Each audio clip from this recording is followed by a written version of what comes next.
Chapter 1. The Martyr and the Summon. A lone man was standing in an empty training ground. The various emotions which were swirling inside of him were making his head hurt. The man known as the Yellow Flash of Konoha was completely at a loss at this point of time. A genius shinobi, said to come once in a generation, was the youngest Kage till date and will be the youngest to die as well. It has been 2 days since the great Bijou, Kyubi no Kitsune, was found to be heading straight to Konoha, destroying everything in its path. Since yesterday, the shinobi force has been trying to stall the great demon from reaching the village in the hopes that their genius Hokage will be able to defeat the demon once he found a way. Now, hailed as a genius in the world of shinobis was not a big deal.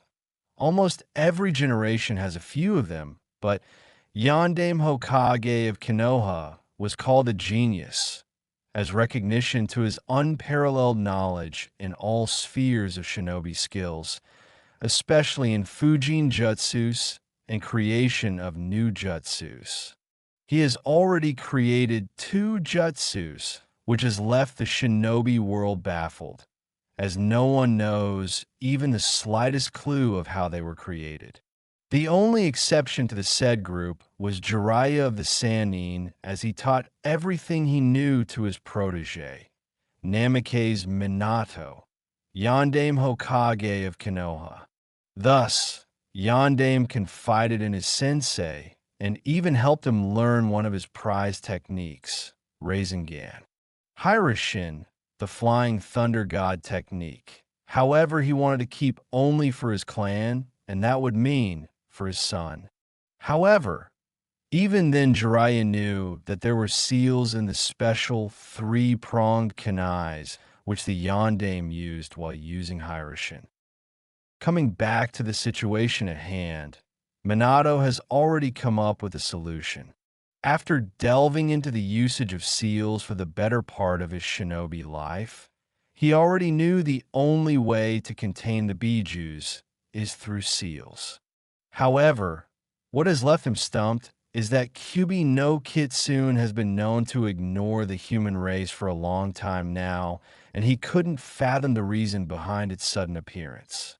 Not knowing all the factors always irritated him, and all his shinobi instincts were screaming foul play at him. He was sure that something is amiss in the events of Kyubi's attack. He has already modified Shiki Fujin Jutsu to ensure that the Jinchuriki, human sacrifice for the container of the demon, in which he will seal the good part, while as much good a demon can be, of Kyubi to have various benefits from the demon, but above all to ensure the mental stability by making it impossible for the demon to influence the Jinchuriki. The evil part of the Kyubi, he will be sealing in himself and will be taking along to the stomach of the Shinigami. All of this was well and fine. What was left for him to do was to find a newborn baby to be the Jinchuriki. As if the fate was trying to mock him, Kushina, his wife, went into an early labor due to tension of the attack and the overwhelming feeling of the Kyubi's chakra, which has already washed over the entire village. Now, being a Hokage, he cannot ask someone else to sacrifice their baby if he is not willing to do the same. So, he will be making his son, Naruto, the Jinchuriki, and will die in the process. This would have been fine with him if his beloved wife wouldn't have died due to the complications during the delivery of the baby and weakened state of her body. Now, here he was standing alone after mourning for his wife for barely few minutes, as that is all he could give at this time, and contemplating about what he is going to do. Once he is dead, Naruto will be all alone, with no one to look after him. As soon as he found that Kushina was going to die, he took steps to ensure that no one gets to know Naruto's origin except 2 persons. Sandame was old and was easy to succumb to the council and his advisors. A good man at heart, but he will not be able to look after his son. He was sure that Sarutobi will try his best to take care of Naruto, but that won't be enough. Jiraiya, with his frivolous nature, will not be able to look after an infant, and couple that with the grief of his death, Jiraiya will be gone from the village in no time. With the only two people who know about Naruto being his son, being totally useless in taking care of him, Minato was very frightened for the life that awaits his son. All the previous known Jinchurikis have been known to have a lonely life lacking of all warmth and love that an infant should have rather their life, knows only hate, fear, and pain. The council and villagers will be after his son's life. They will hate his very existence. Human beings are fickle creatures and need to push the blame on someone for all their sorrows. In the aftermath of the QB's attack, they will look for a scapegoat, and who better than the resident demon container? Danzo, the known war hawk, will know the power that a Jinchuriki can hold, and with the greatest of all demons sealed in Naruto, the opportunities for him will be endless. He will try his best to turn him into a weapon. Hopefully, Sarutobi will be able to make sure that at least that doesn't happen, as he has been against Danzo's view of creating mindless tools. He cannot be naive enough to think that Naruto will have friends growing up. That is actually going far. His son will be lucky enough to find kindness in this village. What can he do for his son? What can he do so that his son doesn't snap with all the hatred and become a cold-hearted killer? Which won't be surprising with all the chakra of Kyuubi available to him. He will be powerful. Kushina lost her family when the Whirlpool village was destroyed. He is an orphan. All he had were his friends. That thought struck him like a sledgehammer. His mind started working at great speeds, going over all the scenarios and all the things which you will need to pull this off. He started making preparations and gathering things. With the reports coming in, it seems that the QB is able to regenerate any injury it received. Keeping that in mind, he modified the seal to ensure the same gift is provided to his son. Also, a very small amount of the QB's chakra will be converted and added to his son's chakra pool. He can only imagine what will be the effects of addition of such potent chakra into Naruto's coils. With all the preparations done, Minato made a cut in his hand, followed by making the seals and gathering the chakra required, and said Kuchios no Jutsu after slamming his hand on the ground. A large cloud was generated, which was blown away by a gentle breeze, which was accompanied by gray tobacco smoke.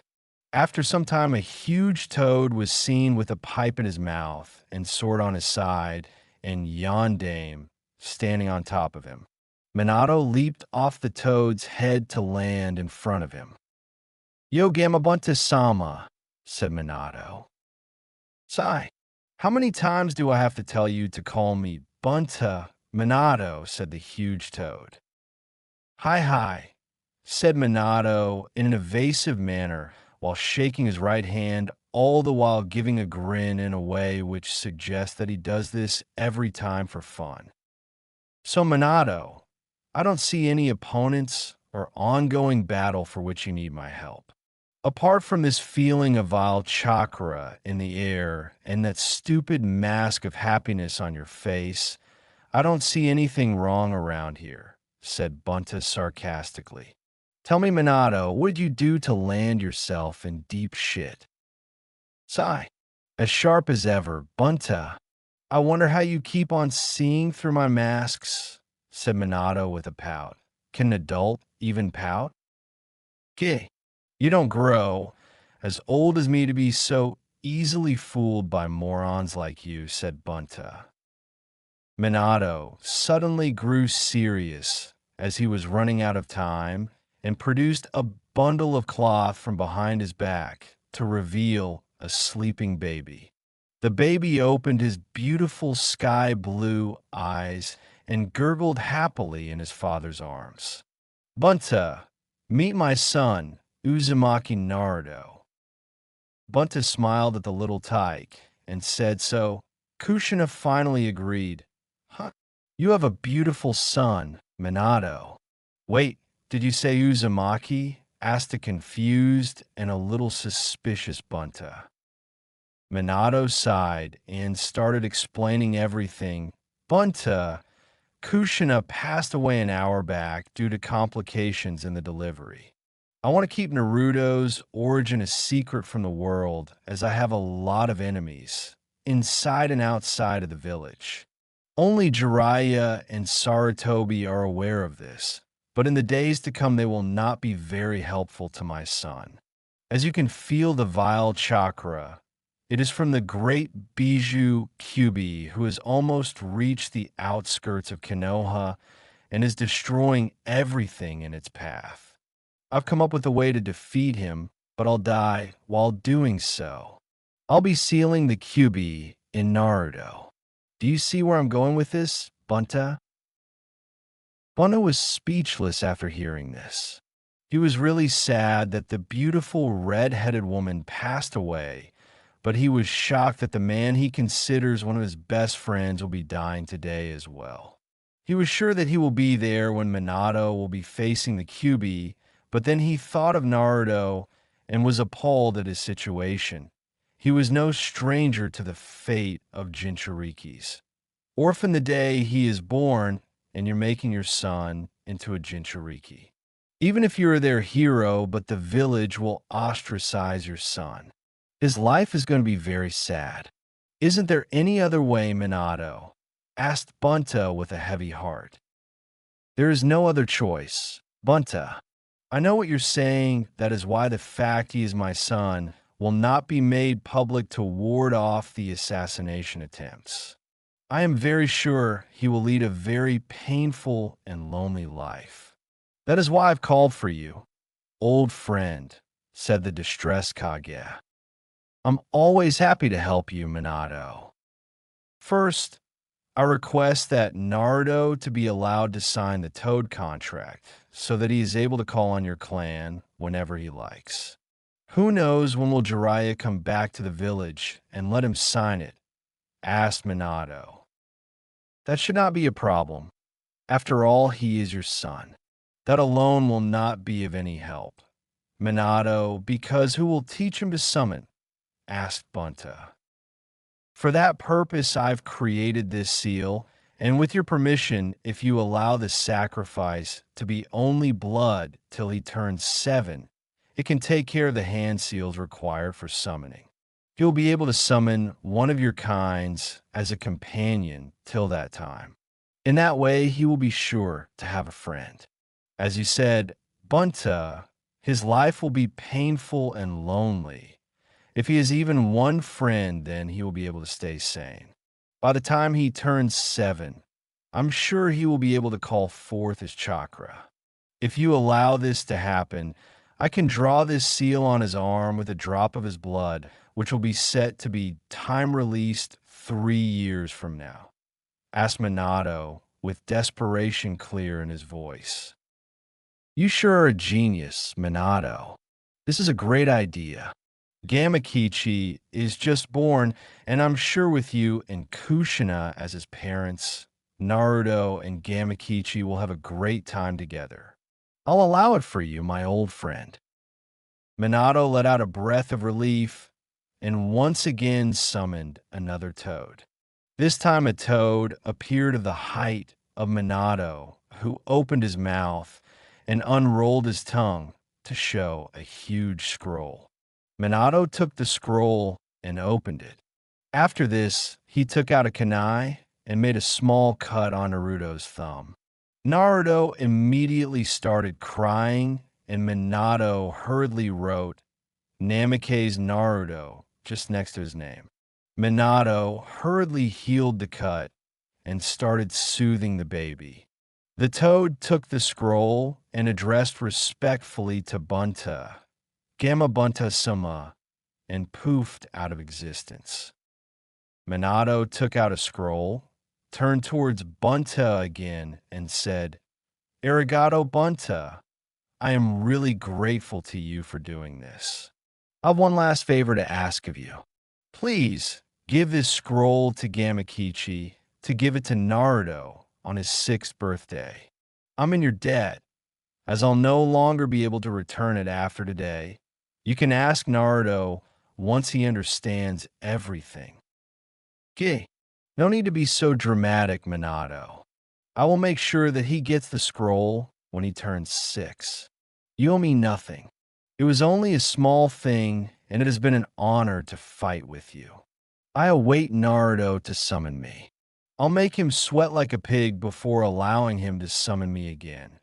H-A, joked Bunta after he took the scroll and hid it somewhere on his person. Minato drew the seal for containing the QB on Naruto's stomach.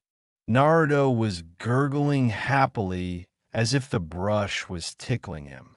After drawing the seal, Minato kissed his son's head and said, I love you, Naruto. Kushina loved you. For what it's worth, I am very sorry for the burden I'm about to put on you. Live well, my son. With everything done, he hopped on Bunta's head and said, It's time, Bunta. Let's go and kick some demon ass. Nothing more was left to be said. The greatest hero of Konoha, who will become a martyr on this day, and his summon hopped off to the battle. Chapter 2. I'm a freaking toad. It has been 3 years since that fateful day. The aftermath of the QB's attack left the village facing with a lot of property destruction, which eventually led to monetary loss to the village. Also, in the battle, the village lost a lot of strong shinobis, which seriously put a dent in the military strength of Konoha. So Konoha, which was once the strongest of the elemental nations, was being viewed as a vulnerable village. This resulted in hesitation from clients in hiring of the village's shinobi for missions. All this put together portrayed a hollow picture of the village. In spite of the aforementioned glaring shortcomings, the village still stood strong and was doing its best to reach its former glory, though they have a long road ahead of them. Strength is a very relative term. One is always stronger or weaker than someone. There are no absolutes in strength, cause everything has a weakness. This was the reason that Konoha had respite against attacks from other villages. Iwagakure, even though had a great military strength, its numbers have been decimated in the Third Great Shinobi War. Even after 5 years, they were still picking up the pieces of their pride and shinobi alike. Thus, even though the fire of revenge was burning in IWA shinobis, they were still helpless. The only silver lining for them was that next time they won't have to face the yellow flash of Konoha. Kumogakure was an ally of IWA in the Third Great Shinobi War and has suffered, if not equally, then quite significantly. If Yellow Flash was Iwa's curse, then Hyuga clan was Kumo's. Kumo's armies were picked apart by the Byakugan, wielding Hyugas mercilessly. This resulted in deep resentment of the Dojutsu Byakugan in Kumo shinobis. Sunagakure was Konoha's ally. Now shinobi villages remain allies only till they don't feel threatened by each other. Konoha was always seen as a pacifist state, while Suna always believed in quality over numbers. Konoha's shinobis were very good, and they still had the advantage in numbers. So, for the time being, the probability of an attack from Suna was minimal. Kirigakure was engulfed in its own civil war.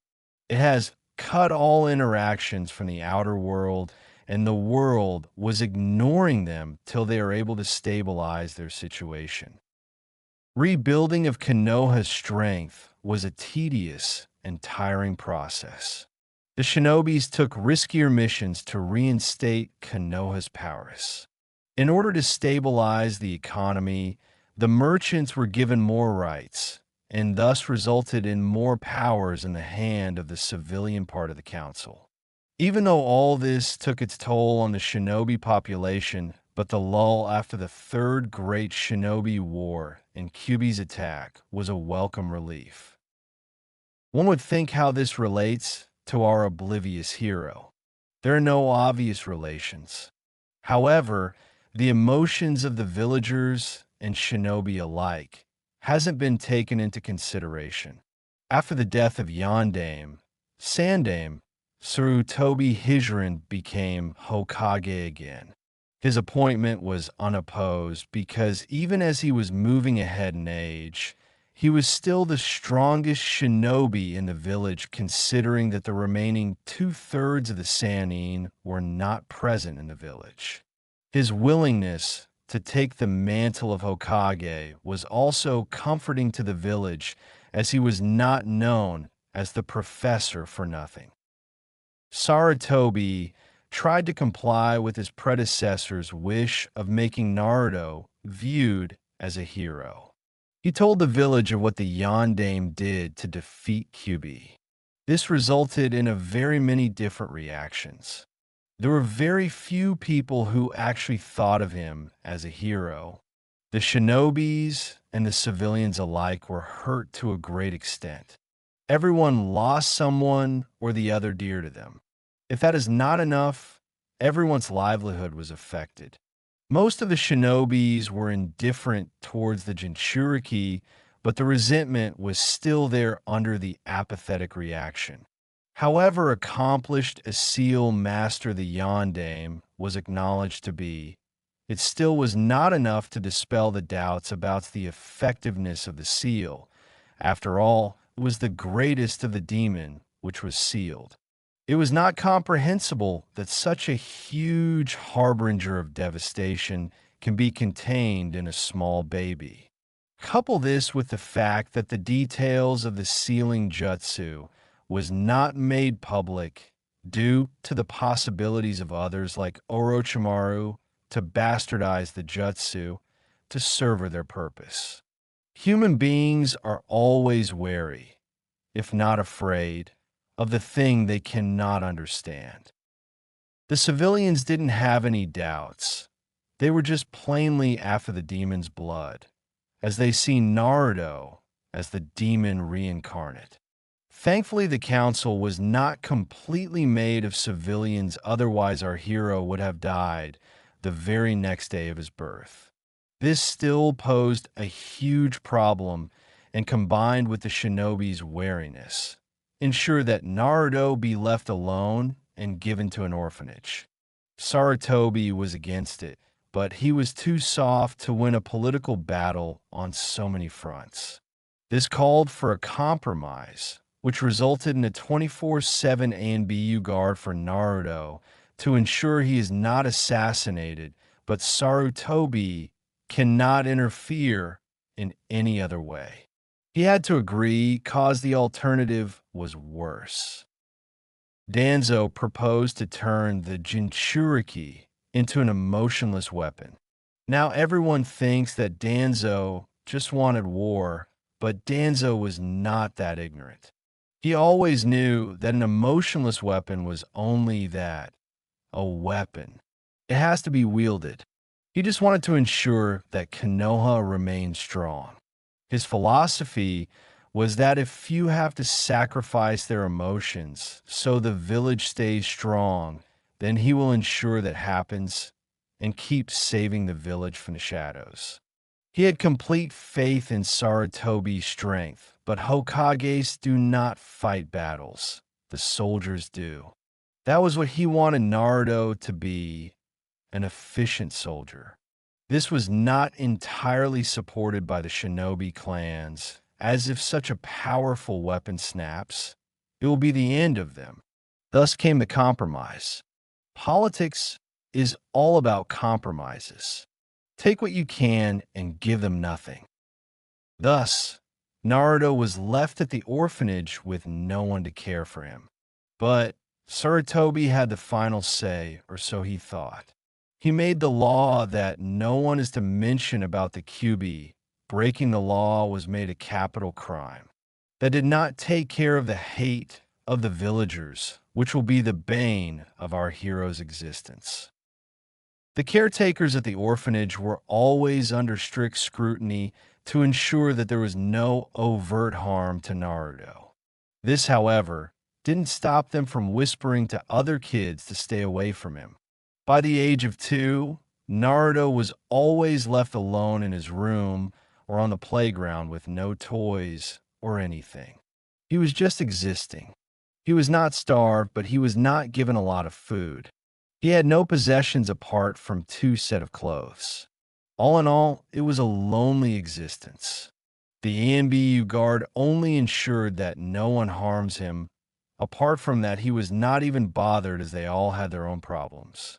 Sarutobi received regular reports from the ANBU and thought everything was fine and only visited Naruto on his birthday, or if he could take out time once in a month or 2, as he was always busy trying to bring Konoha back to its previous glory.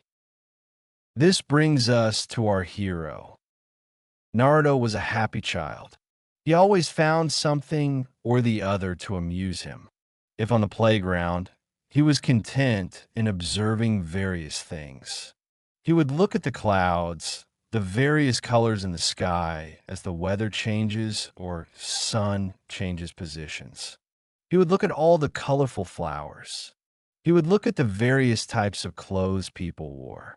He was fascinated with all this. As no one talked to him or told him anything, then his curiosity was never sated. He was a bundle of energy, always running somewhere or the other. He always tried to talk to others, adults and children alike, but he was always ignored. His earliest memories of his interaction with others was rejection. He could only remember everyone looking at him in such a way that he didn't want to go near to them, even though he didn't know what was happening. But by the time he turned 3, understood that no one wanted to talk to him for some reason. The only person who talked to him was a very old man who wore a white robe with a strange white hat.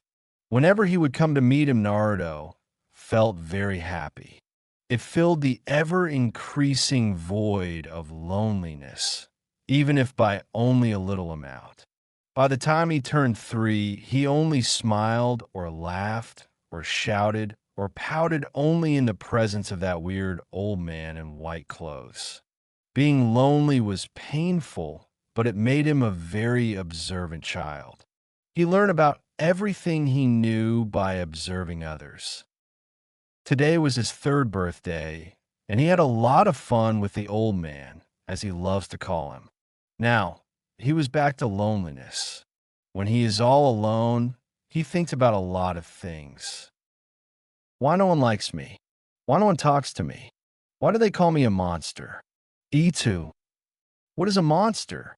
Why do when adults come to adopt other kids, they don't even look at me for more than a second? People are weird. Am I not a good person? But old man said that I'm a very good boy. Everyone liked the old man.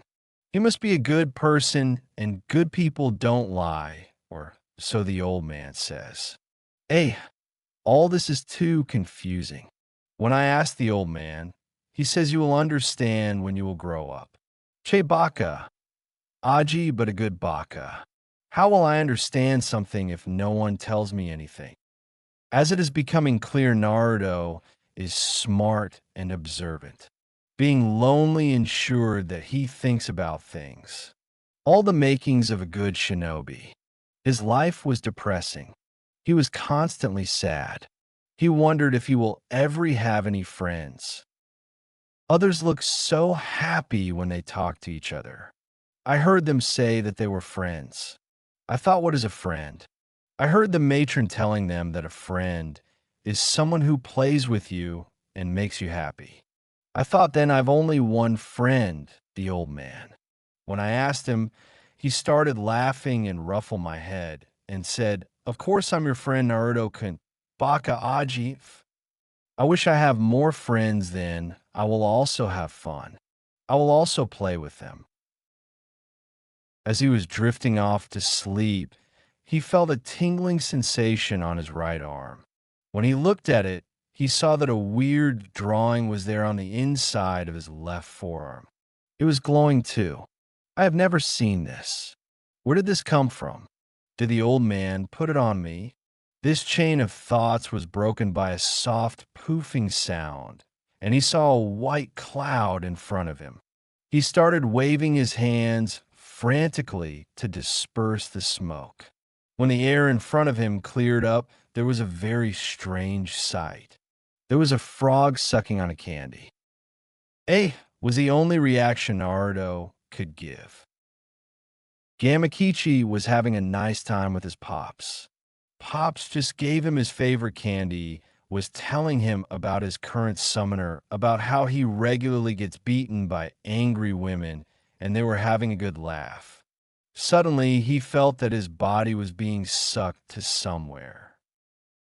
"Oi, Pops, it's happening," said Gamakichi. "Take care of yourself, kiddo, and dispel yourself when you have to come back, as I taught you. Be sure to explain him how to call you again, Kichi. Don't forget it, or no candy for you till he summons you again," warned Bunta. That was all he heard before poofed out of the summons plane. He knew he was going on the plane of humans. Pops explained it to him around a month back that he will be summoned in a month's time, and he will meet a blonde boy who is their newest summoner. He always wanted to meet a human. He wondered if they will become friends. But he will tell him everything Pops told him. Yes, sir, he loved his candies a lot. Thank you very much. "Yo," said the amused Toad to the startled blonde hero. This amazed Naruto. Even more, he has never seen an animal speak. The freaking frog came out of nowhere, and it spoke. His young mind could not articulate a better response than, "A speaking frog," said Naruto. "I'm not a frog. I'm a freaking toad. You dim-wit," said Gamakichi. "A toad? How can you speak? Why are you here anyways? How did you come here?" Naruto was asking questions left and right. Then his face suddenly became stricken and suddenly said in hushed voice, "Please speak in low volume. They don't like it when I make noise." Gamakichi was fascinated with this human. He was entertaining. He tried to answer Naruto's questions. "I'm a summon. Summons are not like animals. We are different. Before you ask me how, I don't know. I'm not that old that I've all the answers, you know. I came here because of the seal on your hand," replied Gamakichi. Now, Naruto was a smart boy, but all this was a lot to take in. So this was a summon, but he was still confused. What is this seal he was talking about? Then he remembered that tingling feeling on his hand before this summon came here. There was a weird drawing still present there. Now, what is a seal? How did that make you come here? Ah, how do I know what seals are? I just know that they are weird drawings. Pops said he will tell me more about them when I grow up. For anything serious, he says the same thing, said Gamakichi. I know what you mean. Aji-sen also keeps on saying that I'll understand when I'll grow up. Makes me wish that I grow up soon, replied Naruto. Yeah, why would you want to grow up so soon? You can have so much fun now. You make friends, laugh, joke, eat candies, and do so many things. When you grow up, you become serious like Pops, said Gamakichi. I don't have any friends. No one plays with me. No one even talks to me except Aji-sen, murmured a sad Naruto while looking towards the floor. Gamakichi was astonished to hear that this human didn't have any friends. That is just sad. He decided right then that he will become friends with this human. He is so interesting and so lonely, he thought. He said to the human, "Yo, I'll be your friend. I like you, but you will have to give me candy." Naruto was ecstatic to find that this summon was willing to be his friend when no one else wanted to be. He felt something in himself. He didn't know what this feeling was. Later in life, he will understand that the feeling was hope. Hope that there are still people slash summons out there who may become his friends. The mere feeling was overwhelming to him. After being lonely for such a long time, he was literally starving for companionship. "Really? You will be my friend? I am so happy. We will have so much fun together." "Nun. What is your name?" said Naruto excitedly. After all, he was still a child. His excitement was bubbling. "My name is Gamakichi." "What is your name?" asked an amused Gamakichi. "My name is Uzumaki Naruto." "You have weird name. It is so long." "Gamakiki Said Naruto Chikiri." "Oh, don't make fun of my name, fish cake," said Gamakichi indignantly, but then saw Naruto smile and smiled himself. "Oi, Froggy, it's not fish cake, it's maelstrom," replied Naruto indignantly. "Do you even know the meaning of the word maelstrom, Baka?" retorted the summon sarcastically. "No," replied Naruto sheepishly while rubbing the back of his head. Then both started laughing. Both of them found this too much fun. This started a very long friendship. For another 2 hours, they kept on talking about various things. Naruto told him about the old man.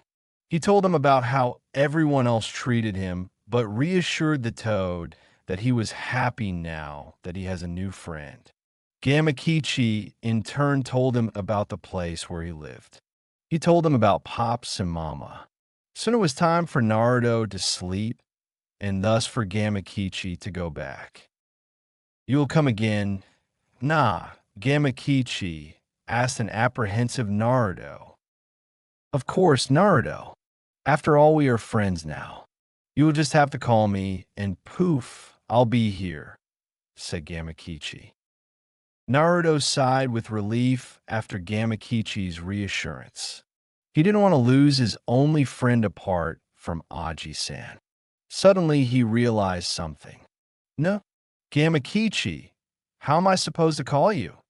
asked a confused Naruto. Gamakichi slapped his forehead with his webbed hand. He forgot to tell Naruto what Pop asked him. He almost lost his precious candies. He will thank Naruto later for that. He loved his candies. "Sorry, Naruto, I forgot to tell you that. This is important, so keep it in mind. Firstly, you have to keep my presence totally secret. No one should know, or they will get suspicious. The summons are very secretive and selective. Why is this the case, I don't know yet. Pops said he will tell me when I grow up again. But this is so much fun. This is one thing that no one will know. Only you would know.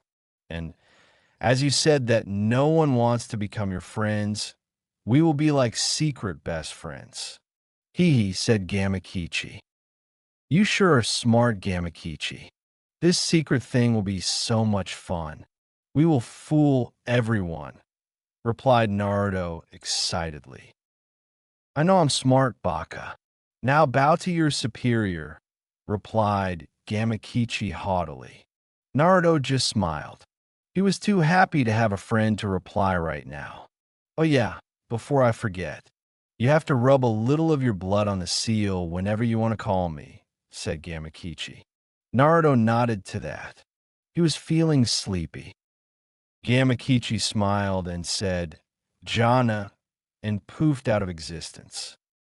After a long time in his short life, Naruto slept with a smile on his face.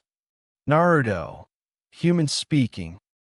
Naruto, summon speaking. Naruto, human thinking. Naruto, summon thinking. Chapter 3, Vindictive Reality. Things were never the same for anyone since that fateful night of October 10th the 3rd, since Naruto's birth. Proprietors at the orphanage sought Naruto seldomly. This brought happiness to some, suspicions to some others, and indifference to the remaining. Sandaime found Naruto calmer, but happier than before. Earlier, Naruto was hyperactive in Sarutobi's presence and always trying to get his attention. However, now he was just content in being with him. This relieved Sarutobi a lot, as he was always worried about Naruto, but he was a little confused as well about what brought this change. He thought maybe Naruto made a friend at the orphanage. He couldn't be farther from or nearer to the truth. Naruto stopped talking to anyone in the orphanage. Well, rather he stopped making the few attempts to talk to others which he used to make consistently. He started spending more time in his room and outside where no one could see him. He would summon Gamakichi every day. They did a lot of things together. They went out of the orphanage to play in the park adjacent to it. Now that Naruto had a friend with him, he need not bother other children, and others were anyways told to leave him alone. They would look at the sunset, and Gamakichi would tell him the stories his dad told him. Naruto also had a lot of fun hearing about Jiraiya getting beaten by women. On one such day, Gamakichi taught Naruto how to play rock, paper, scissors. "Oi, Naruto, let's play rock, paper, scissors," said the toad. What is that, Kichi?" asked Naruto. "Oh, you play it with your hands. You see, when you make a fist, it's called rock. When you open your palm, it's called paper. When you hold only 2 fingers open, then it's called scissors," explained the toad. "Hey, Kichi, what is a scissor?" asked a confused Naruto. "Scissor. Scissors is whatever used to cut paper. You see, Pops said this game is all about knowing the strength and weakness. He said something about that the same is applicable to element or chakra or something, but well, it went way over my head. He said he will properly explain it later. Scissors can cut paper, but not rock. That's why it wins over paper, but loses to rock. Paper can wrap around rock, so it wins over the rock. When you play, we hold our hands by making fists and say Janken, pawn. And at the end, we bring our hands down and hold them in either rock, paper, or scissors form and see who wins." "You ready?" asked Gamakichi. "Yeah," answered Naruto enthusiastically. They played few games and Naruto lost every time. Naruto was getting irritated and Kichi was having a great time in taking the mickey out of Naruto. "Oi, fish cake, you suck, man," teased Kichi. "Don't call me that, Froggy," said Naruto, indignantly getting back to their old insults. Then he realized something. "You know, Kichi, no wonder you are a froggy, you cheater. As your hands are webbed that too with fewer fingers, you change your option at the last moment between paper and scissors, and I didn't catch it," Naruto pointed out. Gamakichi jumped on Naruto's head while wondering, shit, Naruto sure is observant, but that doesn't mean he can mess with me, huh? Gamakichi replied, "You sure are a sore loser, Pipsqueak. In the world of shinobis, there is no such thing as cheating. You use any advantage you have." "Don't be a crybaby," said Gamakichi haughtily. "What is a shinobi?" asked Naruto inquisitively. This was followed by an explanation by Gamakichi about shinobis. He told Naruto everything Pops told him. Naruto thought shinobis were interesting and was surprised that summons and shinobis fight together. He was still confused as Kichi also knew so much as a young toad can. Nevertheless, he did get to know that their purpose was to protect and fight for others. Anyways, so went the days of the youngest toad summoner. After around 4 months since he met Kichi, Naruto was sitting in his room early in the morning. He was wondering when he should summon Kichi. They have decided that he would summon Kichi for 2 hours each time in the morning, evening, and in the night, so that Kichi spends enough time with his family as well. Naruto was just happy to have companionship for even such a small time. For the remaining time, he would do what he always did, observe things and people alike. Now, as he was about to get up from his bed, he felt a strange tingling sensation in his right palm. After summoning Gamakichi so many times, he was quite familiar with the feeling of a seal activating. What the hell? I didn't summon Kichi yet. Wait a minute, the seal, as Kichi told it was called, is on my left hand's wrist, so why is the feeling coming from the other hand? Curiosity about what was the cause behind it was making him excited and nervous at the same time. So, imagine his surprise when suddenly a box appeared on his hand with a poof.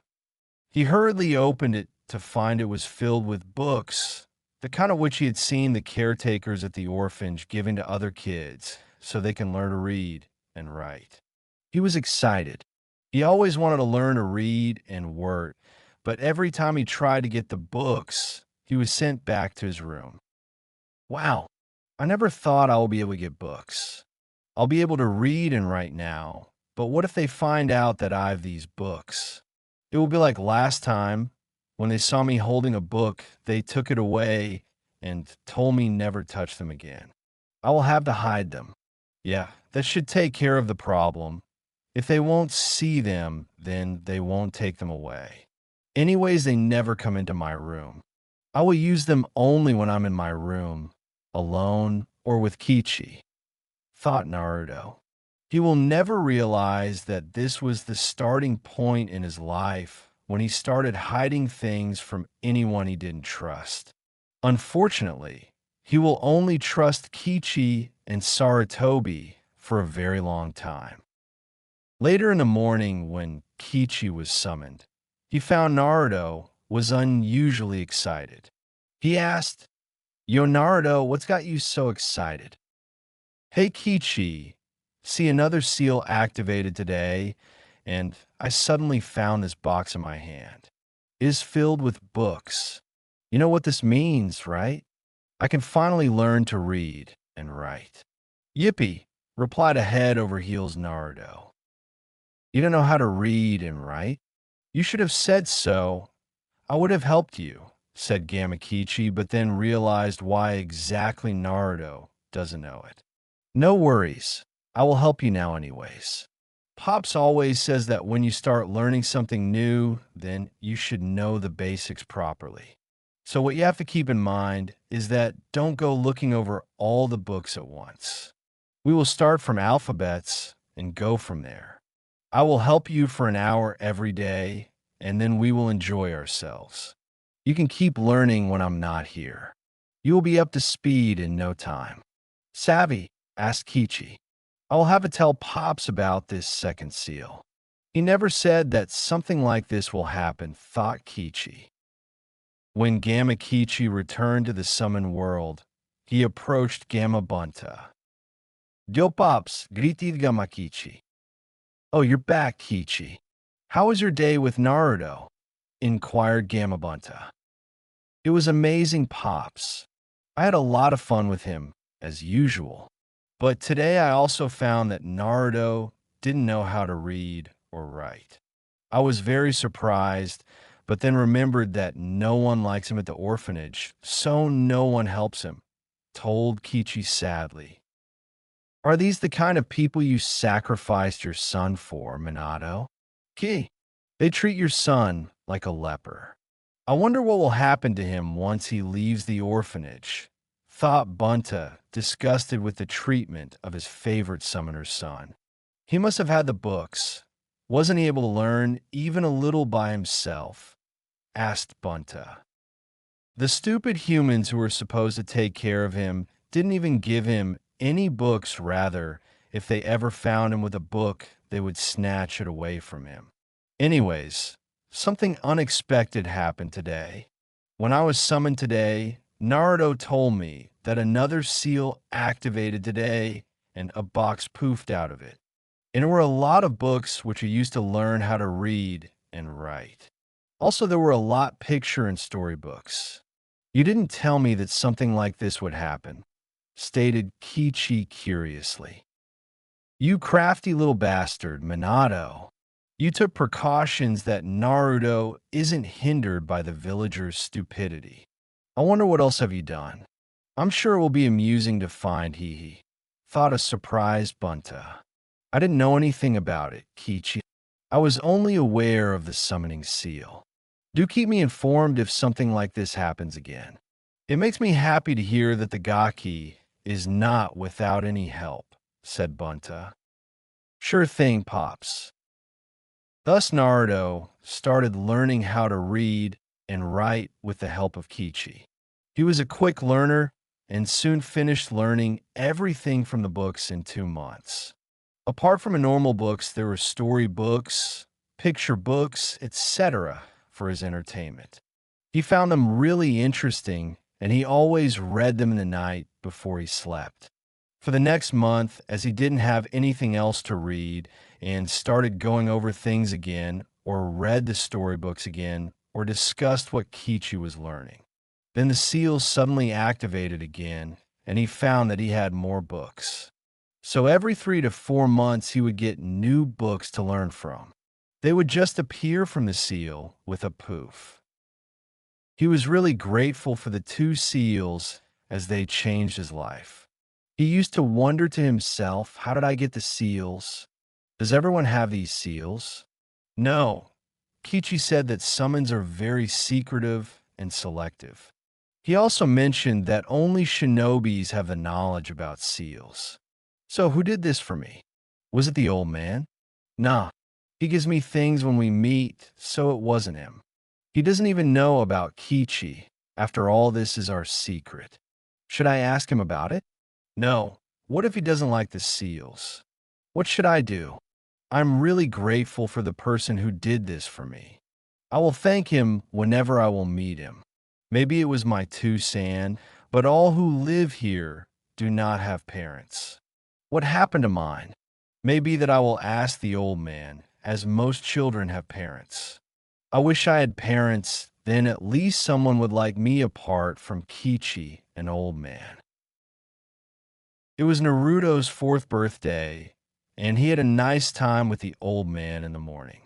Now he was back at the orphanage, alone again. This didn't dampen his mood, as he knew that he will be summoning Kichi in few minutes.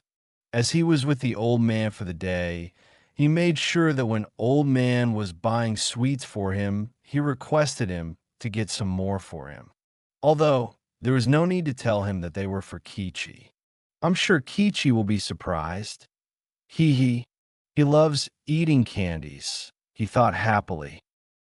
He summoned Gamakichi just about 2 hours from midnight. He wanted to spend the final moments of his birthday with his best and only friend. Yo Naruto, happy birthday, shouted the excited Toad cheerfully.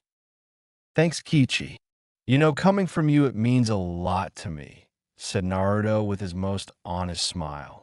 Hey, when I met San today, I asked him to buy extra candy for me. I saved half of them for you. I know you love them, said Naruto excitedly, and took out the sweets from where he was hiding them. No point in showing everyone that he had sweets, or they would have been taken away. Gamakichi was surprised and touched deeply by this gesture. He knew that Naruto only received such treats from the old man, and that too occasionally. To share them with him just showed how good friends they have become. It's a good thing that he got a present for him as well. Thanks, Naruto. You definitely know how to take care of your friends. Well, don't make fun of it, but I got a present for you, said Kichi nervously as he handed a small box to Naruto. He knew that the old man gives Naruto some cash every time he comes to meet him so that Naruto can buy things for himself occasionally. What the old man didn't know was that Naruto kept all that cash safe with him. He once tried to buy a candy from a vendor and he was rudely refused. Naruto was bubbling with excitement because it was his first gift. The old man never gave him a gift, as he always took him out for the day, and they had food outside, went to the bar, watched a movie, etc. Naruto opened the box tentatively and found a cute wallet which was made out in the shape of a toad. He picked it up and held it reverently. I know you keep all the money given by the old man in a sock. I thought maybe you would like to have a wallet to keep it properly, explained Kichi. Naruto replied with tears in his eyes and a very bright smile on his face. Thank you, Kichi. This is my first gift, and I will treasure it. I will call it Gamma-chan. What do you think? Sound cool to me. Gamakichi couldn't say anything else. He has never seen Naruto cry. Making fun of that was just so wrong. Let's go to our special place, Kichi. When I was returning with the old man, I saw that the sky was looking beautiful tonight, suggested Naruto. Naruto picked him and silently made his way to the terrace. Everyone was asleep by this time, so he made sure that he made no noise so that they get caught. Once they reached the terrace, they both took a deep breath of the fresh night air and breathed it out with a sigh. Naruto lay down and put Gamakichi on his chest and looked at the beautiful stars-filled sky. They both loved being in the open. Gamakichi, being a toad, was instinctively attuned to the nature. They live in the wild. Naruto, being a lonely child, found nature to be soothing, which helped him take his mind off depressing topics, as he just found it too beautiful. Naruto took out the sweets, which he saved, and offered them to his friend. Kichi took half of them and returned the other half back and said, "It tastes better when shared. Anyways, you gotta gimme company. Don't we do everything together, Baka?" Naruto took them, and they passed time eating the sweets and looking at the stars. Soon it was time for Kichi to go. It's time for me to go, Naruto. Happy birthday once again. Hope you enjoyed it. Of course I enjoyed it, you moron. Since I have met you, my life has been amazing. It has been a year since we met. Huh? Time just flew, man. I remember it just like yesterday, when we first met, and you had such a dumb expression on your face, haha. You don't have to rub it in, Kichi. I was just so confused, whined Naruto. I know. Don't be a crybaby. Anyways, it's time. See you tomorrow, dude. Nighty-night, said Kichi and poofed out of there. Naruto went to bed with a smile on his face, all the time thinking about how his life has changed in the past 1 year. Saratobi was pissed off. For the past 2 months, the caretakers at the orphanage were pushing him regularly to remove Naruto from the orphanage. Their argument was that Naruto's presence was hindering the chances of others to be adopted, as his being, there was like a negative publicity. If that was not enough, the civilian council also got involved with it somehow, and now he was being pressurized by the council as well. Even though most of the Shinobi Council kept themselves uninvolved with the issues when Naruto was concerned, there was still a faction, even though a small one, which was supporting this proposition. So, he had no option but to cave into their demands. Now, he was busy working out the details of what was he supposed to do with Naruto. He was finally able to acquire an apartment for him, even though it was in the poorer section of the village. Everywhere else, as soon as they realized that the apartment was for Naruto, they started making excuses. He made sure that the rent was to be delivered regularly every month. He would also need to provide Naruto with a monthly stipend. He will tell Naruto to tell him if he needed it to be increased, which he planned to do yearly, as a growing child needs a lot of things. He will keep the EMBU guard as well. There was no harm in being cautious. Minato already took care of the expenditure by opening a trust fund for Naruto, so he will not have to do some hand twisting to obtain the funds. All that was left for him was to explain everything to Naruto and to show him the various aspects of staying alone which he was needed to know. It has been a month since the old man gave him his own apartment. It was not much, but it was better than his small room at the orphanage and the freedom agreed with him. At first, he was very happy and excited. He thought that now that he was free and no one was always there to scold him or restrict him in any way, his life would be good. That was not the case, though. Every time he walked in the village, he got the same feeling of hatred he used to get at orphanage. Only difference was that now it was many folds more and was felt from every direction. Every shop he entered, he was rudely kicked out. If he tried to eat at a restaurant, no one served him food. If he tried to buy food from a vendor, he was ignored and even at times slapped, kicked, or thrown away. When he tried to buy fruits, either he was denied or given spoiled fruits or given at a much higher price. This was turning out to be a problem. He was starting almost every day. In only a week, Gama-chan became considerably lighter because even the meager food which he was able to get was way too expensive. The old man visited after the first week, and when found his kitchen empty of food, stocked it up and advised him to store some food at home, thinking that he forgot about it. He also provided with few simple recipes which he can make without problem.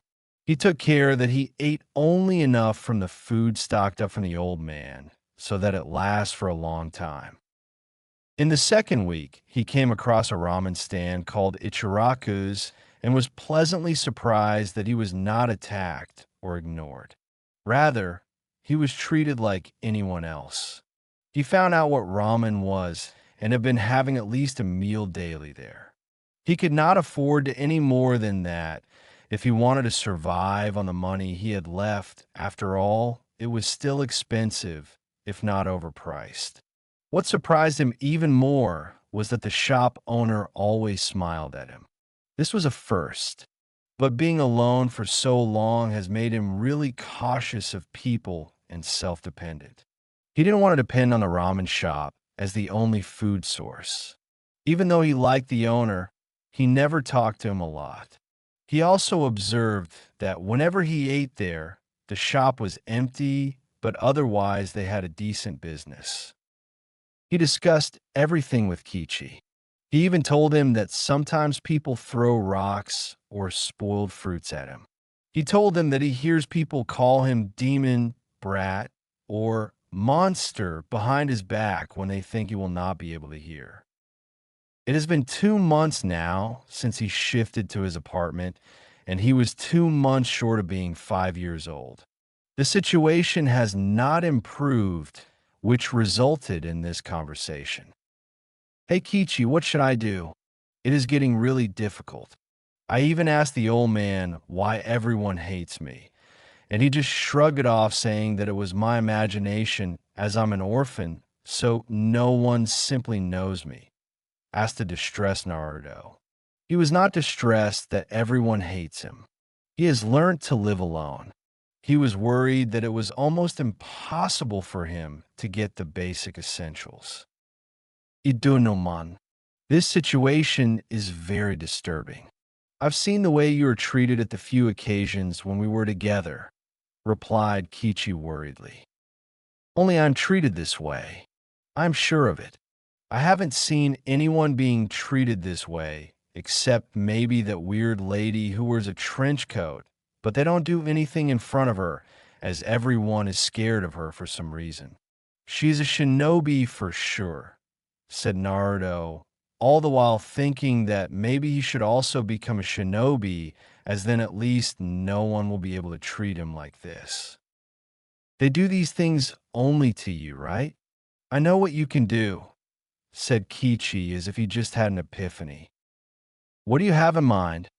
Asked Naruto curiously. You see, I've seen older toads use this when they train. Once they were training in stealth, and there is this toad who loves to wear orange-colored coat, but he was wearing dark green coat that day. So I asked him about it, and he said that when you're trying to hide, you try to blend with your surrounding. I asked him how does that help, and he answered that you try to go unnoticed by others, and for that you try not to be you. Explained Kichi. I don't understand how that helps us in our case, Kichi. It's not like I know how to blend with the surrounding or something. Also, if I have to buy something, I have to go in front of the shopkeeper to pay. What I meant was that you can also try not to be you. You only said that they do this only with you. So if they do not recognize you, your problem will be most probably solved. I understand now.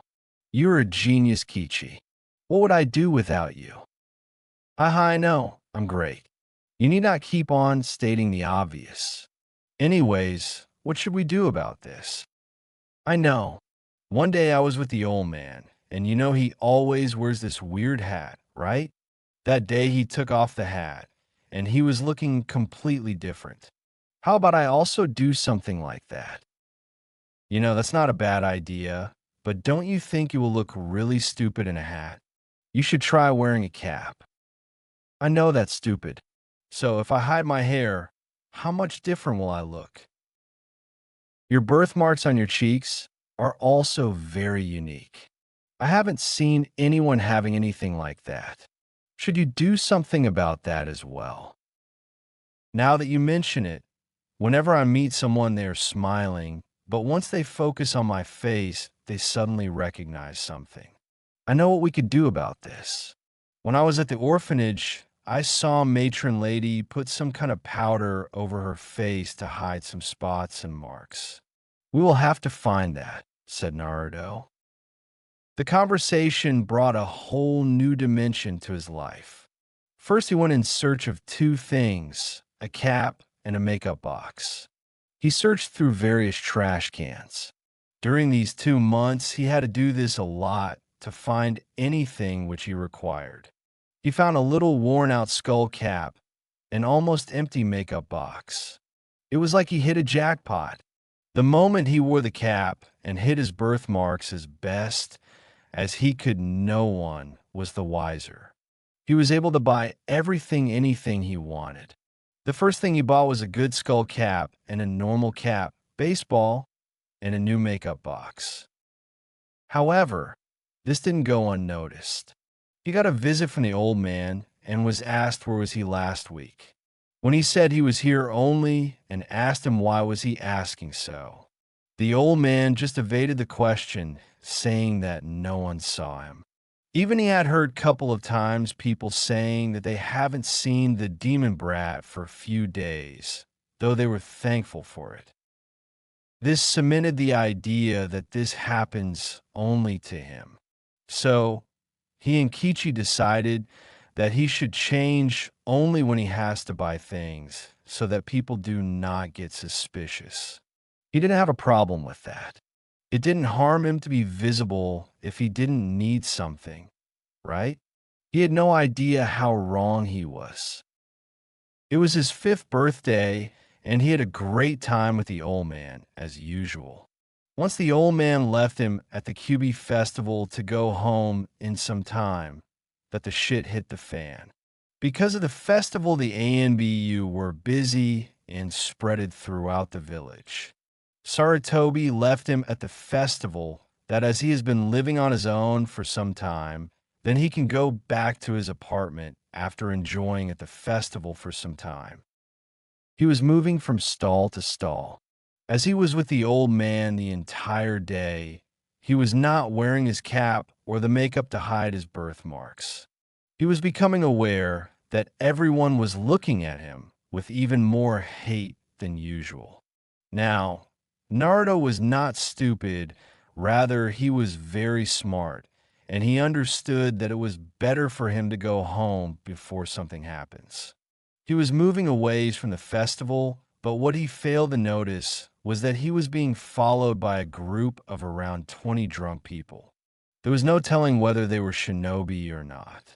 As it was really crowded and the ANBU assigned for his protection also slacked off a bit, ANBU missed him in the crowd.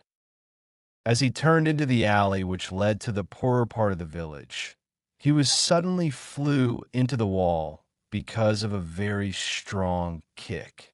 The kick and the impact with the wall left him completely unbalanced. Then it started.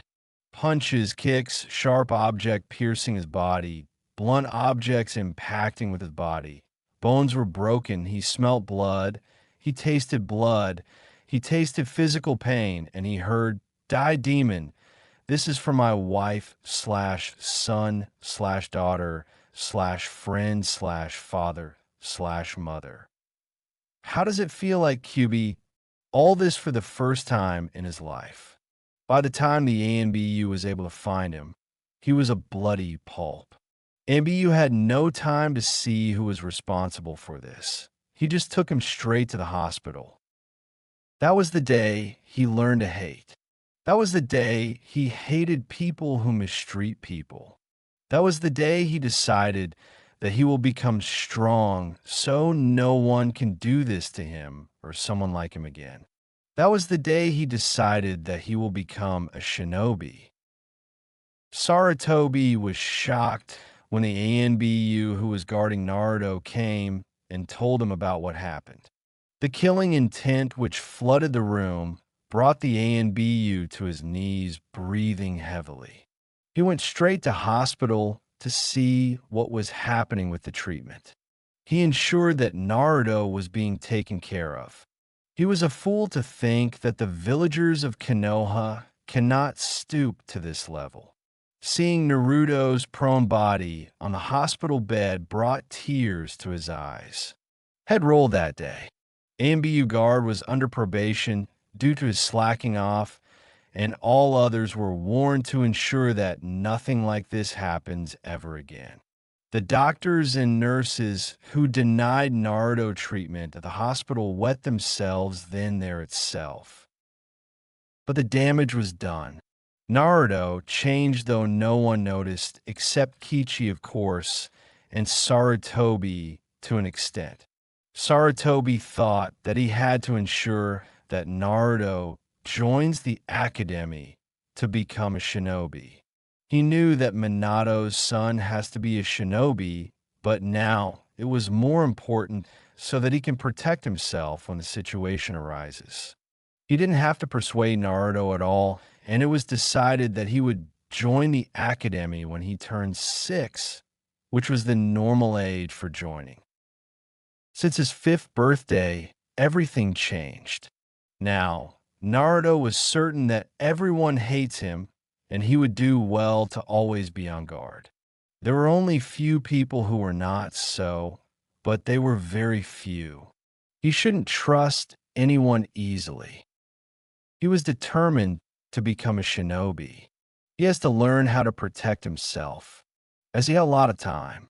He just became very serious about his studies. He knew that if he has to join the academy, then he has to be up to date. The books which came out of the seal regularly helped him in this task. He had no idea how far along he was in his studies, as he had no reference OT compare with.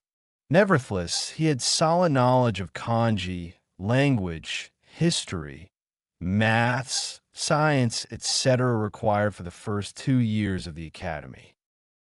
It was his 6th birthday, and this time he didn't go to the festival.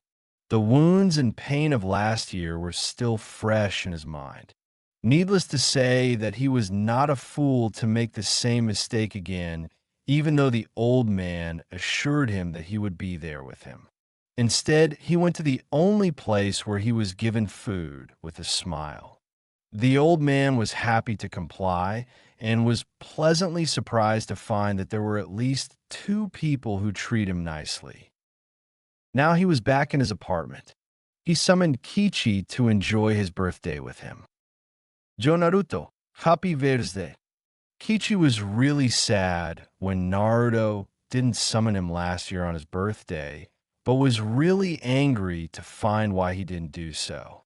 The next day, when Naruto summoned him and explained him everything what happened, he was stunned. He was thinking of being angry with Naruto, and here he found Naruto wrapped in bandages.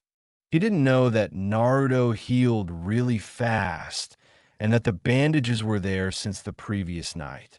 Even Naruto wasn't aware of it till he removed the bandages and was told by the old man that injuries are not supposed to heal so soon.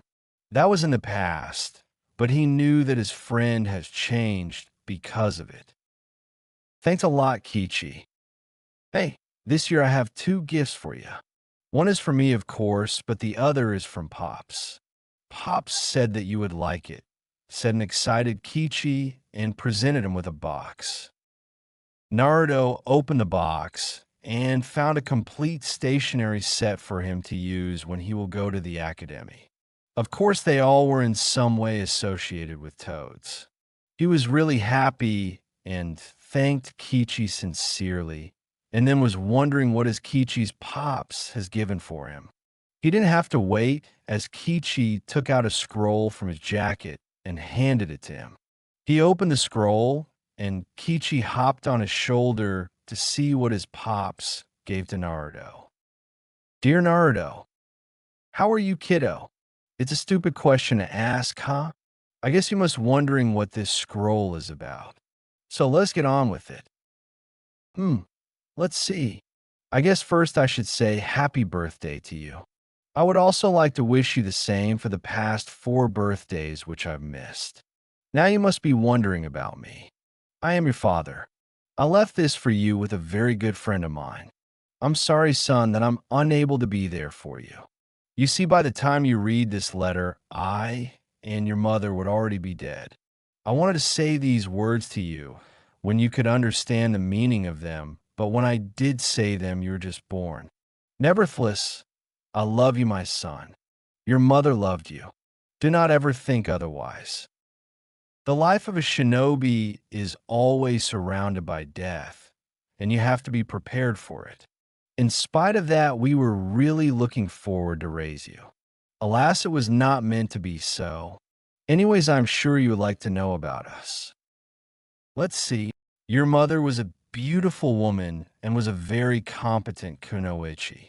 She was like a tomboy, always full of energy. I loved her very much. I do not want to brag, but I was a damn good shinobi myself, and you could say you got your good looks from me as well. Hee hee. I was a master of seals as well. Talking about seals, I'm sure by this time you must be really familiar with at least 2 seal drawn on summoning seal on your left wrist and the storage seal on your right palm from which the books came were drawn by me. The storage seal has completed its purpose now and will disappear. If you are as sharp as your parents were, laughing face, then I'm sure you have noticed that I mentioned there were more seals which I drew on your body. We will get back to that later. Have you thought about becoming a shinobi, son? I will be fine with any decision you make regarding this, but let me presume a positive answer, as it is in your blood after all.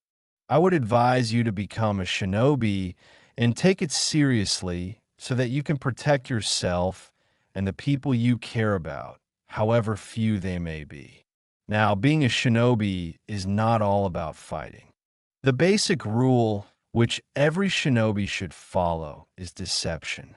If you're feeling happy, sad, angry, or any other feeling, never show it to the opponent. The world we live in is a cruel one.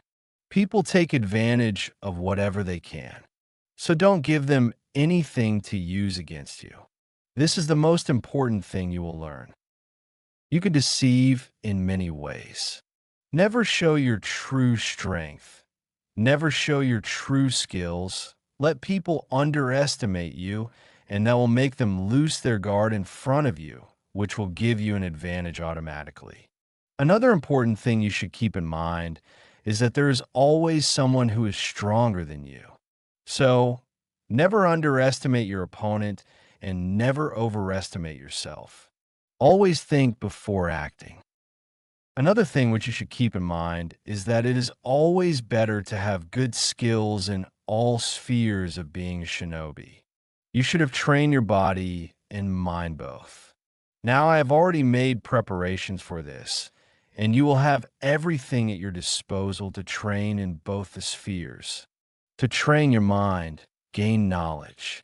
Knowledge about everything is a tool.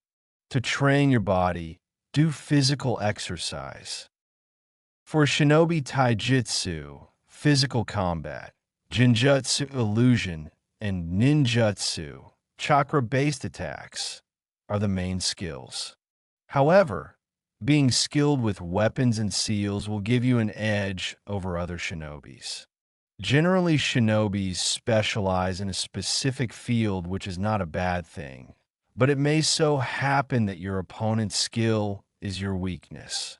This does not mean that you will be equally skilled in all spheres. You will always have more skill in one field than the other. I have lectured you enough, so let's get down to training part. First of all, you will learn what is chakra at the academy, but also in the text which I will provide to you. You will need it, so I will give you a brief description. Chakra is the energy which is used by shinobis. This energy is a combination of your physical and spiritual energy. You will learn more later, but I told you this so that you know that you have it, as everyone is chakra. Now, to ensure that you become a competent ninja, I have given you a couple of gifts. Firstly, you have a seal called gravitational seal on your chest. The purpose of this seal is to increase the force of gravity on your body gradually. It increases the effective weight of your body, and thus making your muscles exert more force to move your body. It has been active since your birth and regularly increases the force if your body has adjusted to it. You may have felt that sometime it becomes difficult to move. Till now, the increase was kept very passive so that there is not a lot of strain on your body. Once you're able to access your chakra and have sufficient control over it, you can manipulate the force by increasing or decreasing the chakra in the seal. Don't go overboard, just train to your best. The harder you train, the stronger you become. The second set of seals, which I've put on the back of your palms. These specific seals are called chakra weight seals. The difference between the both is that the first one exerts a uniform force throughout the body.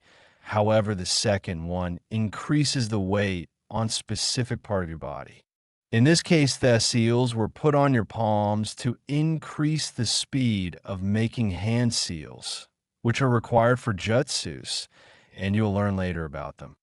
These seals have also been active since your birth, and the increase in weight was very passive. In spite of both the seals having a passive increase in gravitational force/weight, since they have been active since your birth, effectively it is a lot. If you release the seals, then you will find a significant increase in your speed. Speed is important, as if someone can't move as fast as you, then he can't hit you. Also, As your muscles are strained more, then you will have more power behind your hits. At the bottom of this letter, there are two seals. If you rub your blood on the left corner, then you will get the necessary scrolls to begin your training to become a shinobi. When you're able to access your chakra, then push some chakra on the seal on the right corner. Then you find more scrolls for higher studies. Last but not the least, there is a seal at the top of the page. You will be able to open it only once you turn 12. When you do, rub some blood on it, and you will get another letter from me.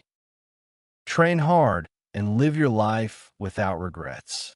Protect which is precious to you with your life, and live long, my son. Your father. Naruto just sat there for a very long time. He didn't even notice that Kichi said that he had to go.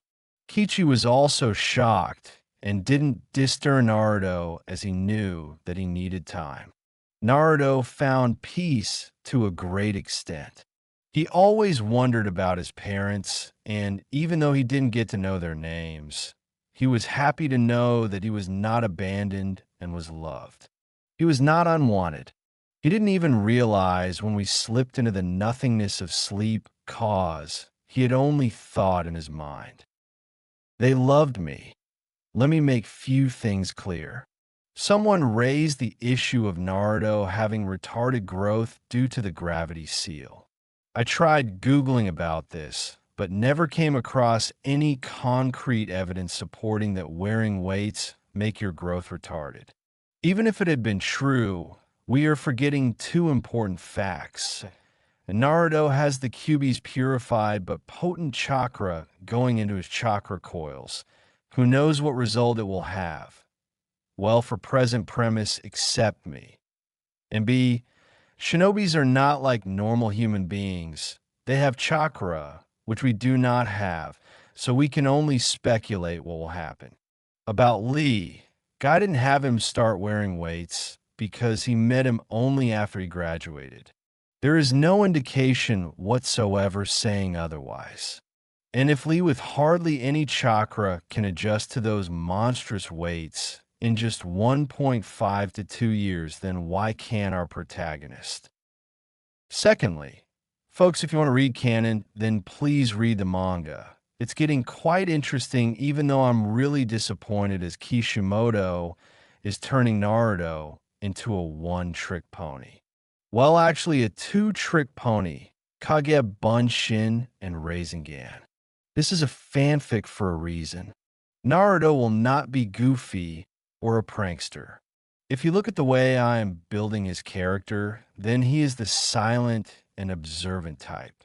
Needless to say, he won't be an emo. Cough Sasuke cough. Kakashi failed as a sensei, and whatever may be the case, he never thought that Naruto will amount to anything till the time he returned from his training with Jiraiya. Sasuke was always arrogant and thought that he is above everyone. He is a dickhead, enough said. Sakura is a bitchy little piece of shit. I kind of hate her, so don't expect any cuddling for either of them. However insignificant their roles may be, this is a Naruto-centric FIC after all. I guess that should be enough. Just so you know, I'm really excited about getting to the point where Haku comes into the scene. Let's see how I write about that. Chapter 4, Requiem of Innocence. Sarutobi was really confused. The implications of the situation he found himself in were staggering and annoying. Being the Hokage, he should be aware of everything going on in his village, especially if it concerns to one of the possible recruit as a shinobi under his command. So, in order to get some answers, he finally arranged for this meeting. Now, he was wondering how much hand twisting he will have to do to get the whole truth. Getting angry with the person or simply giving an order will not be fruitful, that he was pretty much sure about. So he will have to probe with subtlety. There was a knock on the door, and he answered, "Come in. Have a seat." he stated, and the person took the offered seat.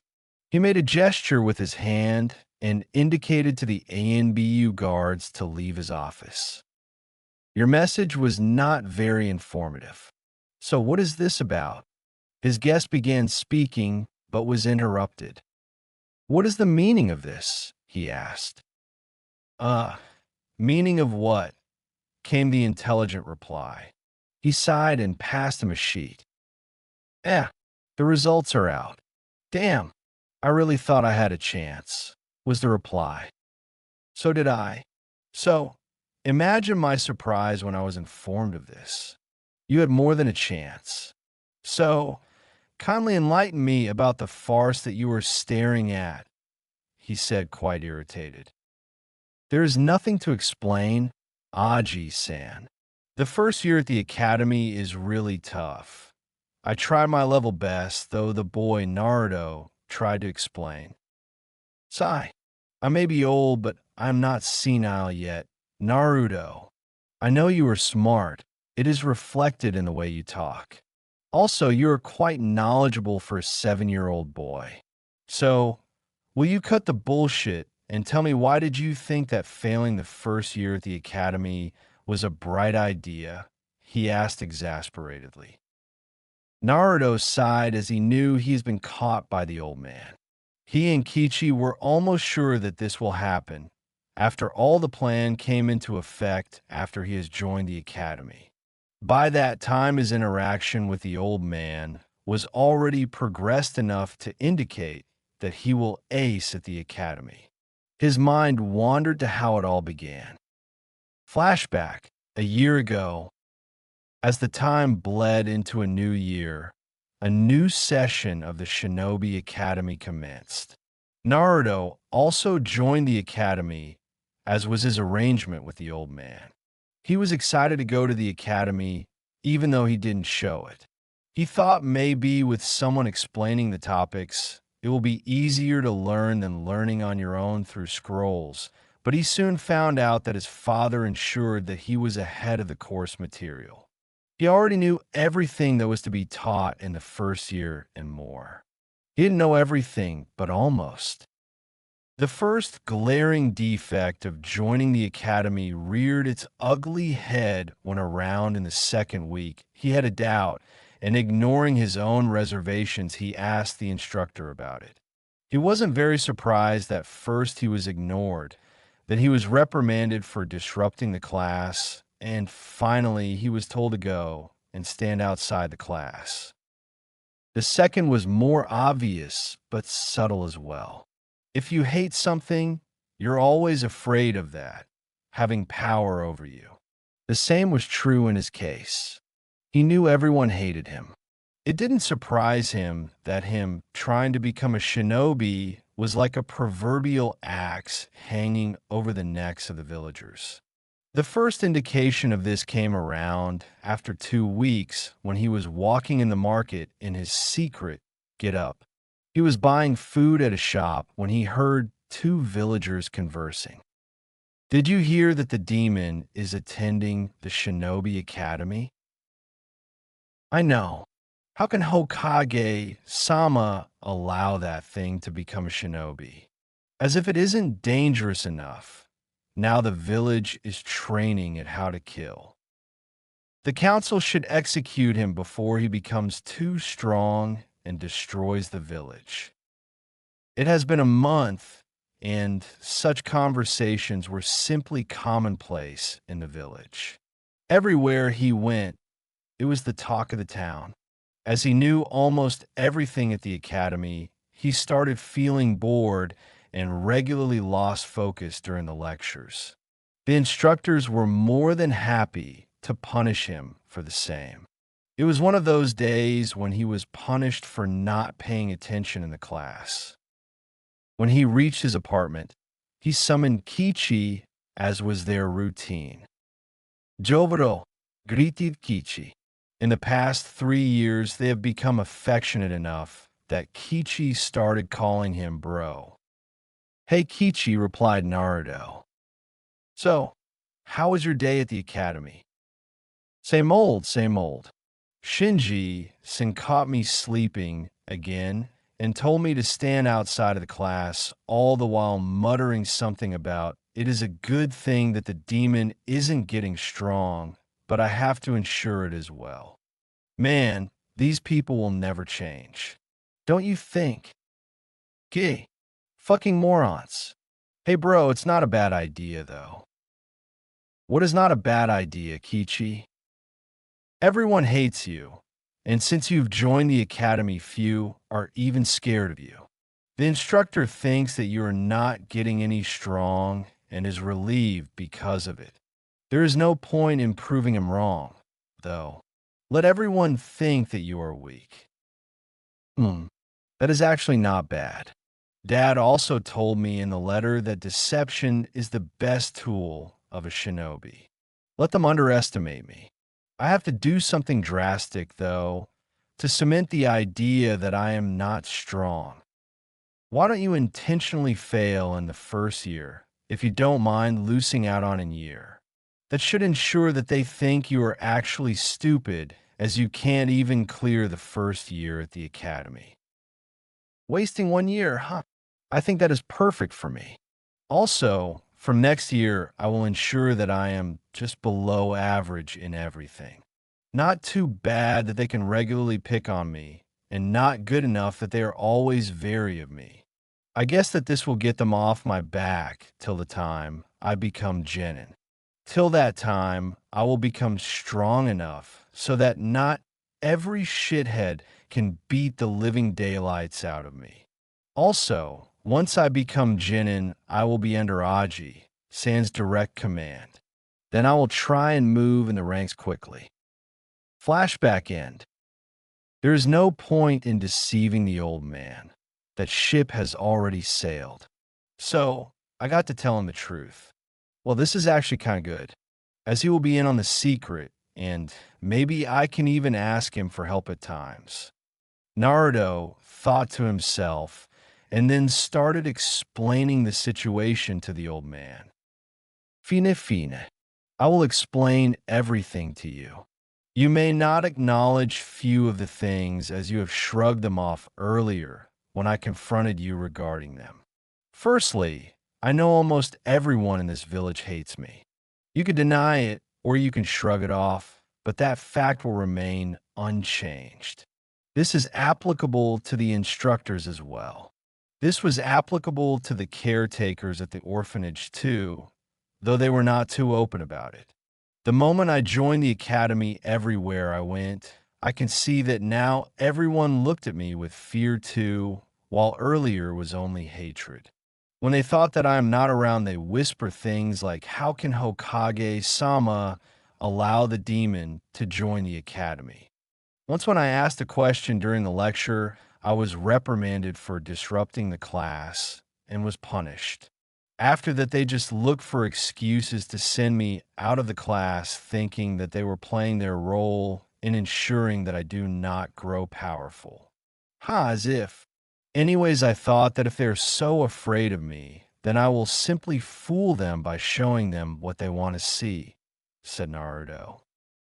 Sarutobi was visibly saddened by the fact that the hatred of the villagers has reached such levels that it has become so apparent to Naruto. He was also amazed by how much Naruto has grown up. All these are to be pondered later, as presently he wanted answers. "And what is it that they want to see?" asked the veteran Kage. "That I am an incompetent shinobi. They want assurance that I do not amount to anything significant.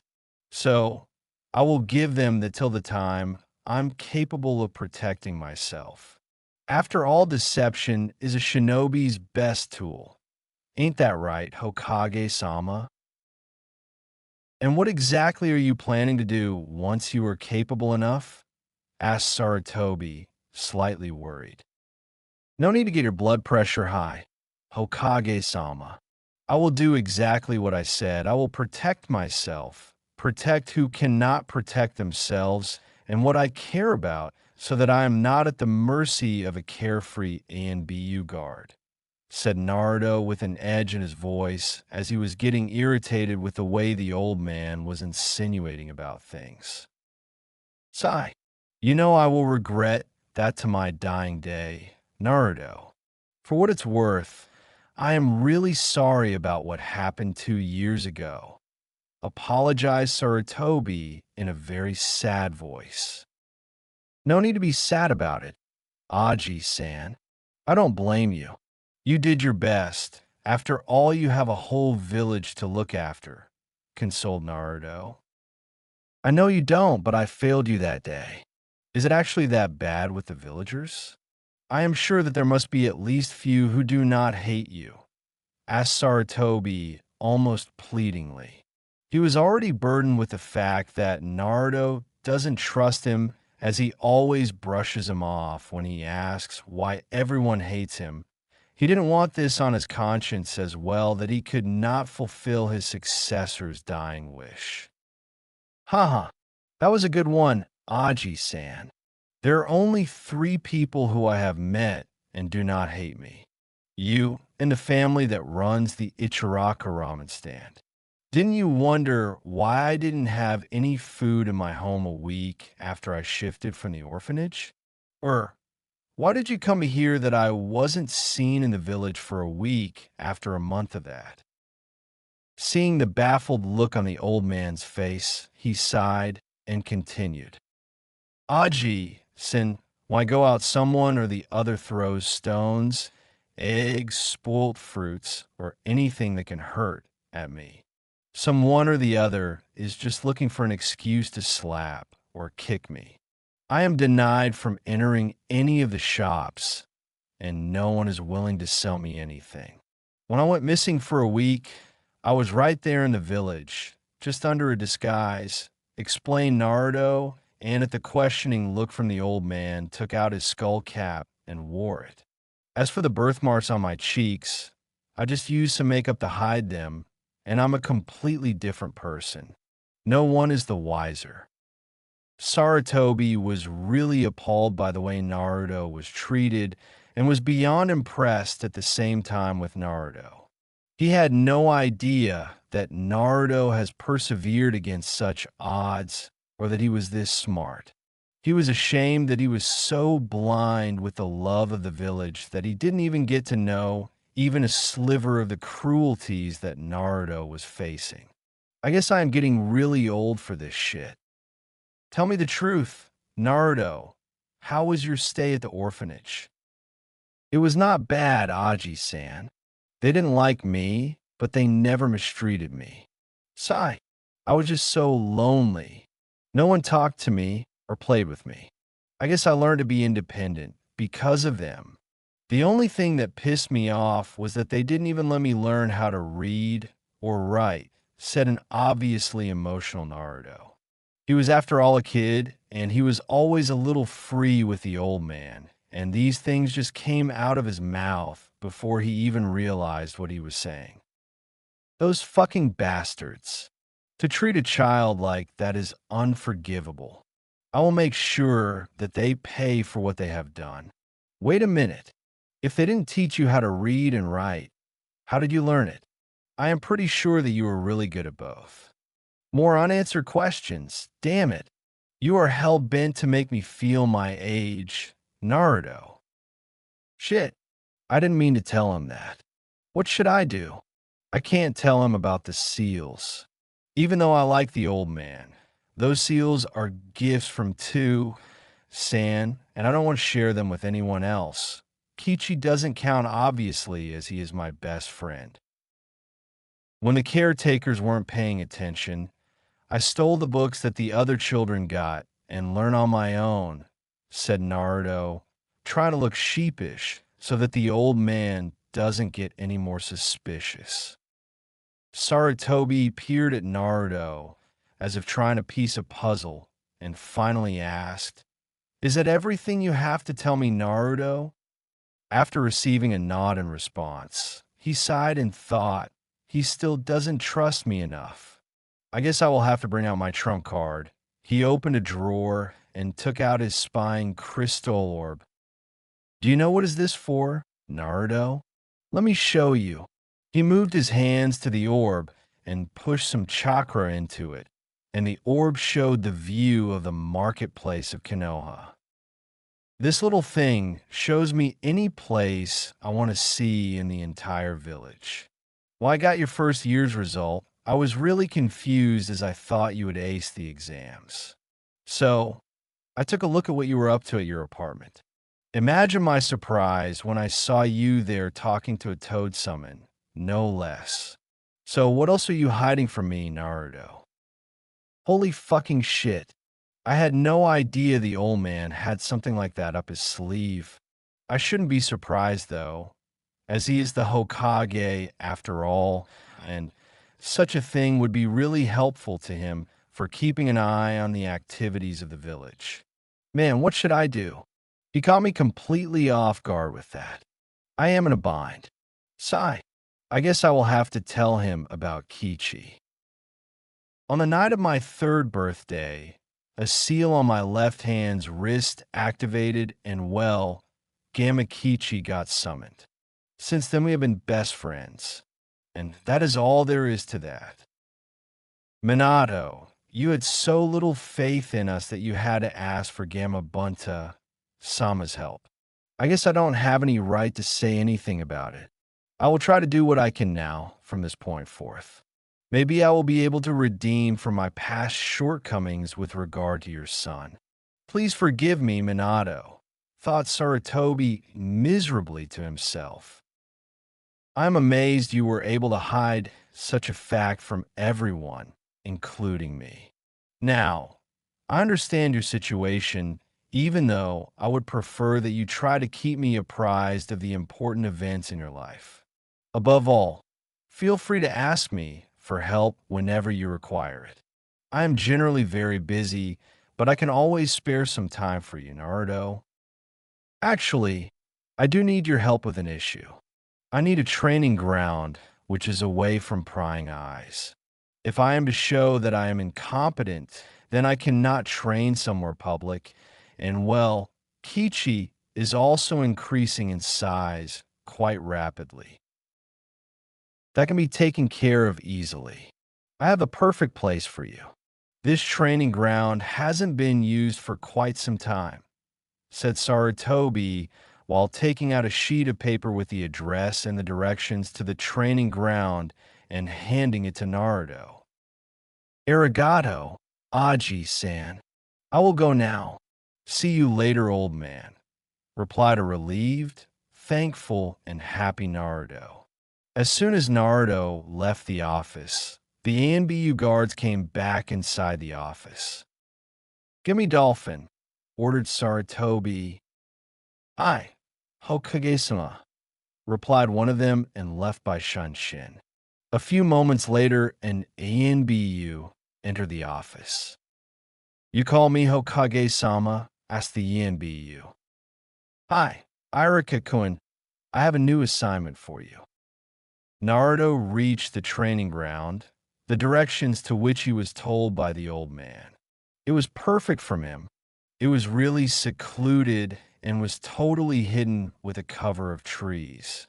It had a river running at one end of the field. The training ground in itself was quite huge.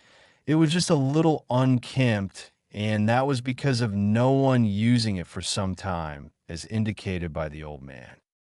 For the past year, his academic studies were moving steadily with the scrolls and books provided by his father. The first piece of advice which he received was at the beginning of Training Manual I. Always start small and then go up from there. There is no need to rush when you're trying to learn the basics. So, for the coming year, your task will be to condition your body and to try and access your chakra. Let's discuss physical conditioning. Start by running to increase your stamina. When you are starting with the exercise, then do just a little more than you are capable of. If you think that you can run 2 kilometers, then try to run 2.5 kilometers for a week. And when you get comfortable with that, then increase the distance and your speed of running. Same is the case with other exercises. So you'll have to do crunches, push-ups, pull-ups, and sit-ups. Try doing 10 to 15 repetitions of each and see where you can go from there. The instructions to do them properly are given in a manual with other more exercises as well. Do as much as you can. The other important part of your training is to access your chakra. You will begin with trying to meditate. Once you are able to meditate successfully, then you will try to access your chakra coils. The next part will be to try and feel the flow of your chakra in your coils. Get one with it. The most basic flaw with the shinobis nowadays is that as soon as they access their chakra, they try to jump to try flashy jutsus. There's no point in trying to do flashy jutsus if you're not even familiar with your own body and your chakra. So get off your bum and down to business, chop chop. His training followed the advice given by his san religiously. Another plus point was that Kichi was also starting his training. While he did his exercises, then Kichi would be doing his. In his case, instead of running, he hopped in forward and backward directions or jumped as high as possible and as many times as possible. They started meditating together, and around after half a year, both of them were able to access their chakra. He followed his san's advice and every day religiously felt the flow of his chakra in his body. By the end of the year, he was able to feel the chakra flowing throughout his body and up to the developing tenketsus. On his birthday, Kichi told him that Pops was amazed and happy with his progress, and as a gift has allowed him to summon Kichi for another year with only blood as the sacrifice. He said that he was sure that with another year Naruto will be accustomed enough in using chakra efficiently that he would be able to summon Kichi at the least. Now, that he had a personal training ground, he had no problems in progressing in his training without any hindrance or hesitation of getting caught by some villager. And so it began 6 years of very painful and fruitful training. That doesn't mean that nothing of importance happened. Quite a few significant events occurred, which will be mentioned in a short while. When he was attending the lectures in the academy, most of his time went in reading the various scrolls and books stored by his san. He became very proficient in everything academically like politics, human psychology, mathematics, anatomy, higher sciences, chakra theory, tactics, seals, which he found most interesting as it was because of a seal that his life did a 180, etc. But mind you, he didn't have any practical experience in most of them.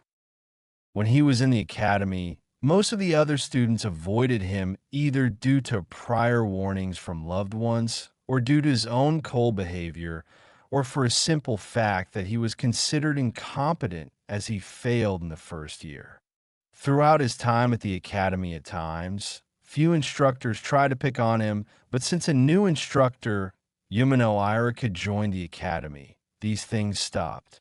He didn't bother him, and Naruto was fine with it. He made sure that his performance in everything was just below average. Most thought of him as anti-social, but few found him intriguing, but never approached him.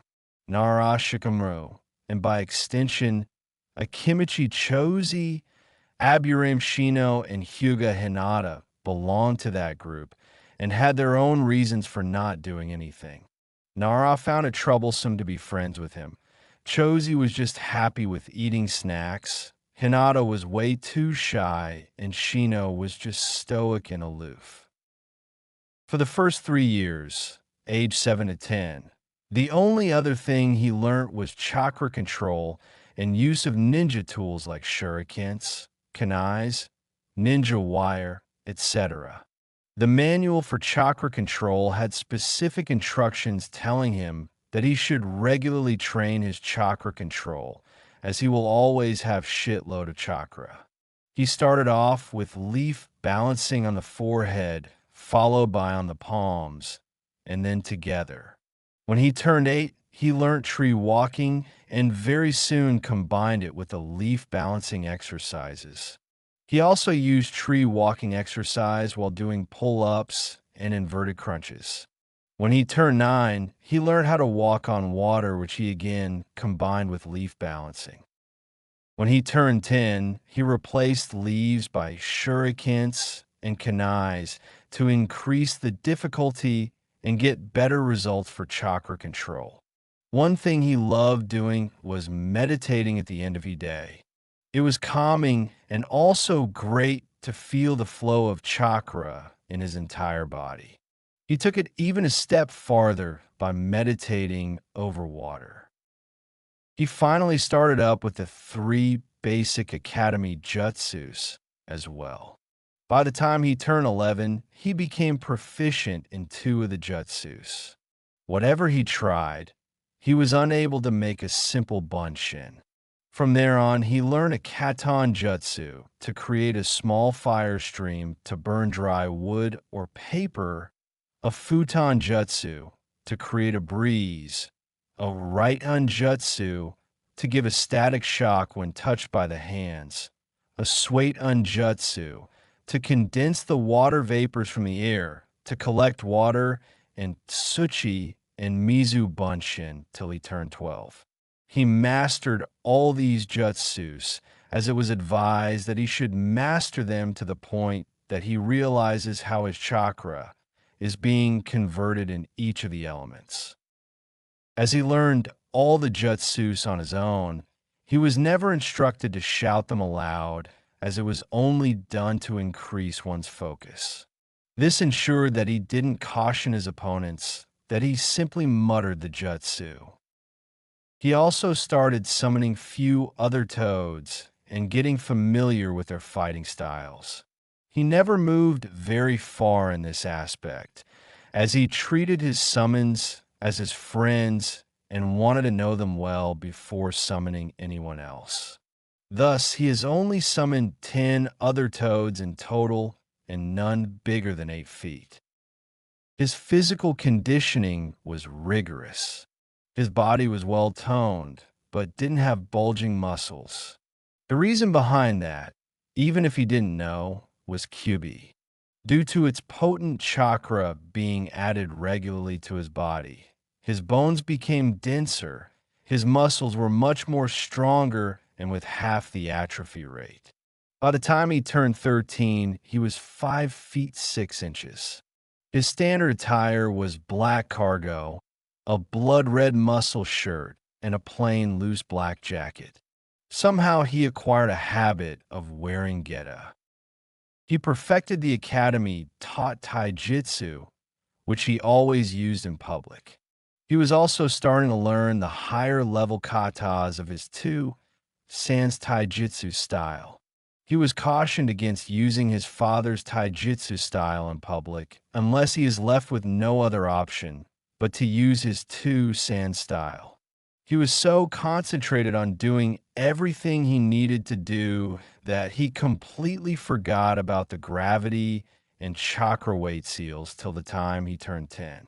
On his 10th birthday, he had an urge to reread his 2 sans letter and remembered about them.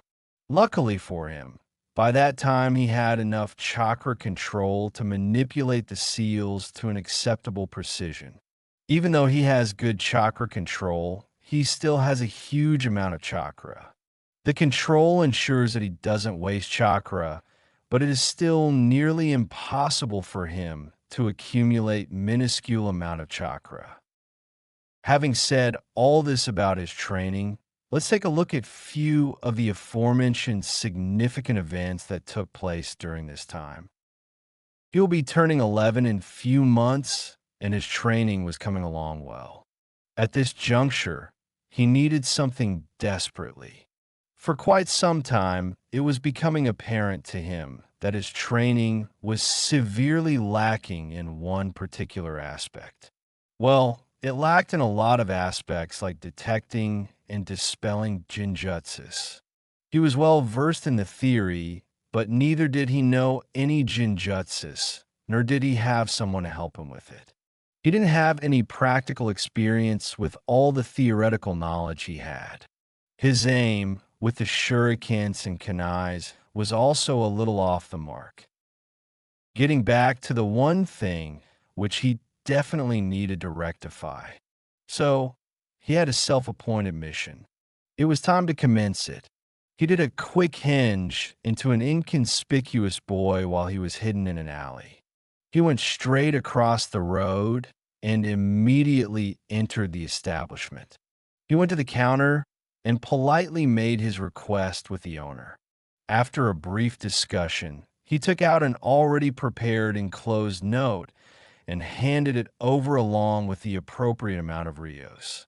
After ensuring that the owner did as he asked him to, he quickly went out of the restaurant and made his way to his next destination. Meanwhile, a secluded table was being approached by one of the waiters. When he reached the table, a single Kanochi wearing a trench coat looked up from her meal with a raised eyebrow and a glint in her eyes, which clearly stated, "You better have a good reason to disturb my meal, otherwise you are going to be in a world of pain."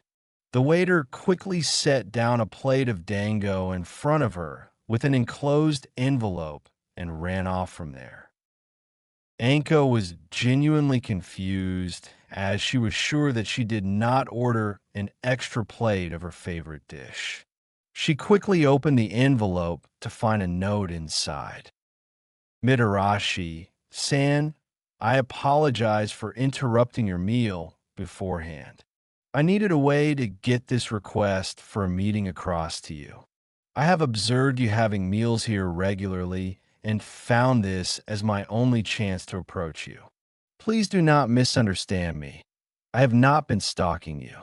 I just need a bit of your time. If you're interested, then you can find me training in Training Ground 43 every day for this week from 2 to 8 in the evening. Consider the dish as compensation for taking up your time." When Anko's interest was piqued. This was a completely new way someone has used to approach her. Also, this mysterious person was considerate enough to buy her dango. There was no harm in meeting him once. If he tried anything to harm her, then she was sure that she can take care of herself. Thinking that, she quickly picked up the 2 dango sticks, made her way to Training Ground 43. She reached there within 5 minutes and scanned the ground while hiding in the shadows, trying to find out who was this mystery person.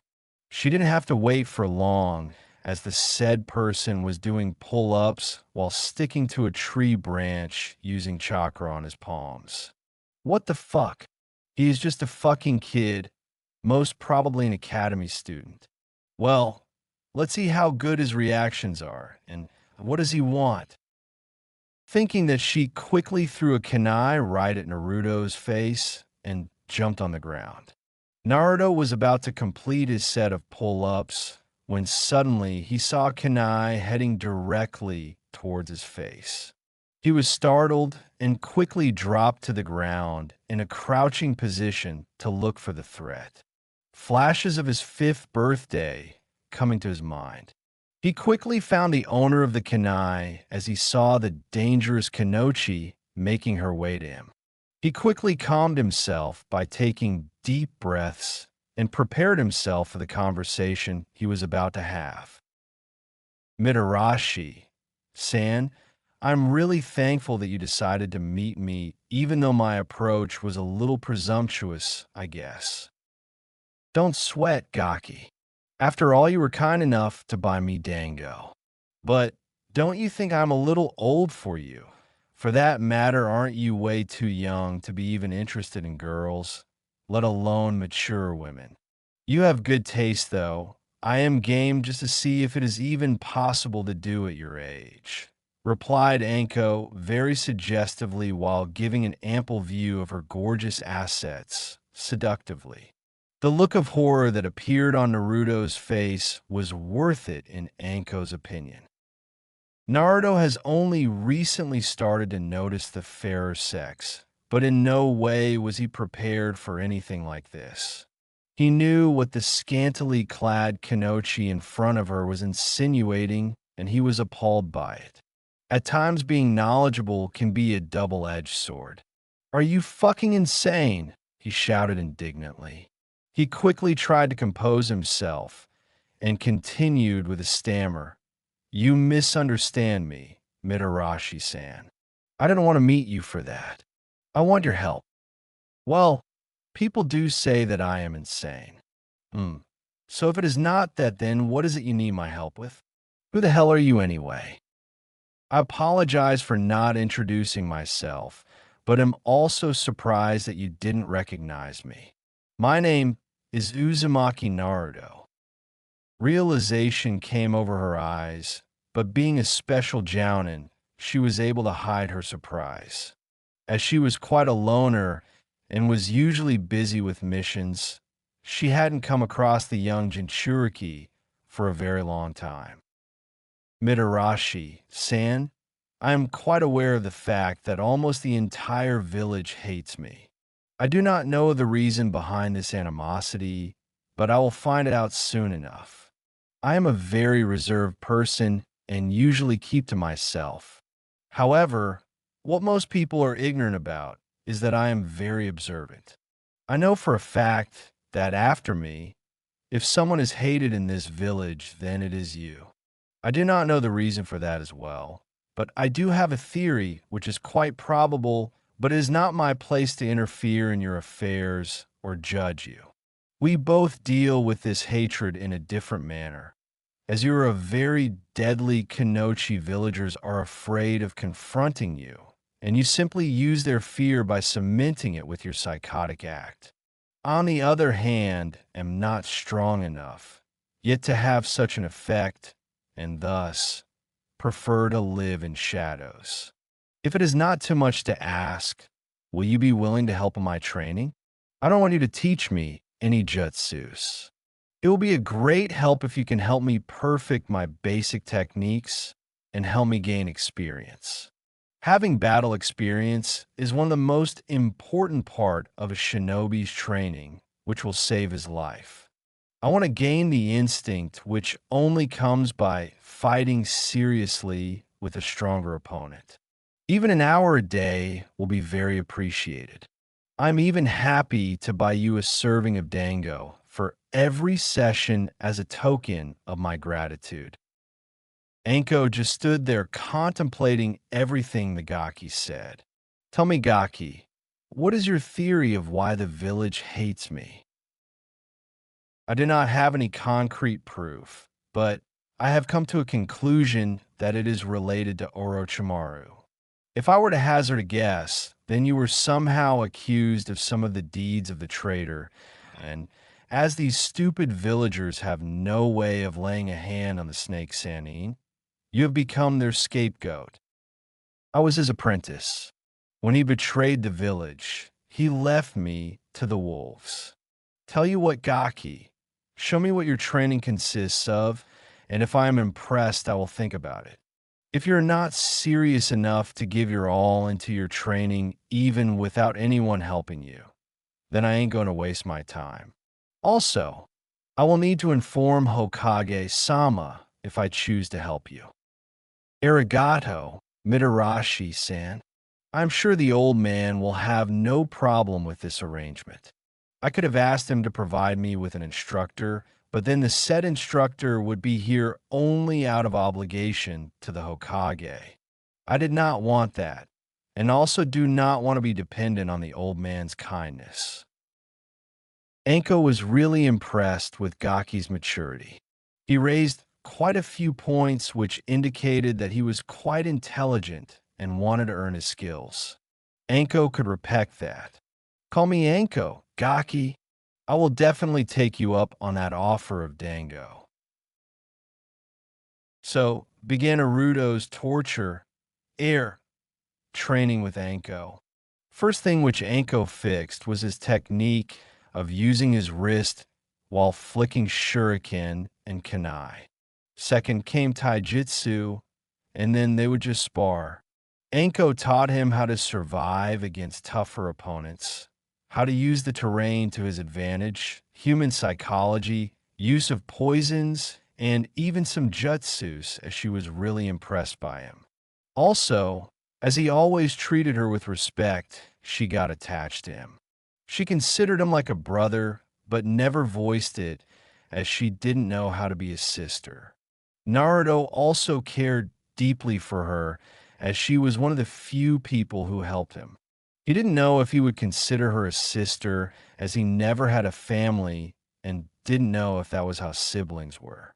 Needless to say, though, that was one of the first bonds Naruto made in the village. Hate was an emotion he got acquainted with quite early in his life. In the erstwhile years, this emotion was directed at him, but even with this cruel treatment, he could not find it in his heart to reciprocate it. However, after the horrendous events of his 5th birthday, he learned to hate. The very thought that people take advantage of those who are incapable of defending themselves like he found himself all those years ago makes a burning rage almost consume his very soul. Pain was something the fate demanded of him for just being alive. Whether it was physical or just a manifestation of his weak heart, which forever longed for some acknowledgement, it was always there right in front of his face, staring into his eyes like a constant reminder of his loneliness. Happiness to him was like water to someone who lives in a desert. He could only have enough to quench the thirst of his soul, but never lasting long enough to give a sense of security. His time with the old man or Kichi were like something from someone else's life. Love was something he was unfamiliar with. He knew it must be something beautiful, but was never fortunate enough to experience it. Kindness was shown to him by the few people who he cared about in his life. But love he wished to feel. His parents loved him, that he knew, but what he was foreign to was what it felt like to be loved. Now, there was a new emotion he was getting quite accustomed to, and it was jealousy. During his stay at the orphanage, he was not matured enough to identify if he was jealous of the other kids who were cared for and provided with everything by the caretakers. Since he shifted to the apartment, he was too focused to be independent and was mostly away from everyone. Since he joined the academy, though, he was for the first time realizing what he didn't have and other children were fortunate enough to have. Loved ones who were always there for them. He was jealous of how most of the students had families, how they belonged to a clan, belonged to a whole group of people who were like them. He, on the other hand, was an orphan who was all alone in life. He had Kichi, though, and he was immensely thankful to his long-dead father for bringing him in his life. The same toad summon was staring at his summoner with a very worried expression on his face. After knowing his summoner for more than 5 years, he could proudly claim, without any embellishment on his part, that he knew Naruto like the back of his webbed hand. It hurt him to find the pained look in his summoner's eyes, which becomes overwhelming every once in a while, showing that he was on the verge of losing all hope. The letter and he himself have filled the void in his soul to a great extent, but it was still there, widening continuously as he matures more with every passing moment. Do you think I will ever find a place where I will belong, Kichi? What brought this on, bro? Asked back Kichi with a sigh as he realized that it was one of those times. I was just thinking, Kichi, will I ever have a family, or will someone ever love me? I just wonder sometimes. Of course you will, you moron. There are many people outside this damn village who are not like these fucking morons. You already have a family with the toads, you know, replied Kichi hurriedly to provide some assurance. Yeah, man, I know. I just wonder what happened to two Sans or Ka Sans clans. You can start your own clan for your future family. You can give them a place to belong, a clan to rely on. Hmm. Always looking for the light at the end of the tunnel? Kichi? With you moping around always, someone has to. So, if you're going to have a clan, then you have to have a clan symbol. What does Uzumaki mean? Something related to a whirlpool. For now, I think it should be something simple until I can identify it to mean something significant. How about a simple swirl, which can symbolize a whirlpool? Kichi agreed without any hesitation. He was just happy to provide some hope to his brother. From that day forth, everything Naruto owned had the swirl on it. The academy graduation day finally arrived. Nothing of significance happened on that day. Well, except for an unusual event. When Irika and Mizuki were administering the ninjutsu part of the exam, they were presented with a strange request. When Uzumaki Naruto was called in the examination room and asked to perform the 3 academy taught jutsus, he only did 2 of them. When he was about to be failed, he spoke up. Yumino, sensei, is it necessary to perform Bunshin no Jutsu? Will any other Bunshin be acceptable? Asked the blonde teenager. Technically, the exam states that the Genin candidate has to create at least 3 Bunshins without any specifications of its type, replied Irika motionlessly, but on the inside he was quite interested with this event. He was surprised also as the blonde always kept to himself and his performance was just below average in everything. Irika was no fool. He had been an ANBU captain for 5 years before he was assigned to spot the corruption at the academy. He was quite sure that the blonde Jinchuriki was much more than he lets on. His instincts were screaming at him that this shinobi is going to be one of the most feared in the world. What baffled him was that he was unable to gauge his present skill level. Naruto nodded to this and took out a canteen of water. He spilled the water on the floor and did a set of hand seals while speaking Mizu Bunshin no Jutsu cautiously loud enough to ensure that they realized that he already was proficient with only muttering the jutsu. His jacket sleeves were long enough that the seals were obscured enough that no one could find what technique he is about to do by looking at them. As soon as he completed the jutsu, there were 3 perfect copies of his standing beside him. Irika nodded his head as if finding the demonstration acceptable and congratulated him for graduating the Genin exam. Though his suspicions were confirmed, and somehow he was sure that Hokage Sama were also aware of this deception. Mizuki was cursing his luck. He had his hopes on the QB brat. He was aware of the fact that the brat was not capable of doing Bunshin as his previous pathetic efforts made it evident. Who the fuck knew that little piece of shit was capable of doing Muzu Bunshin? Now, he was pretty much screwed. Irika was hot on his tails. He never let him out of his sights. He also knew that Irika was very suspicious of him.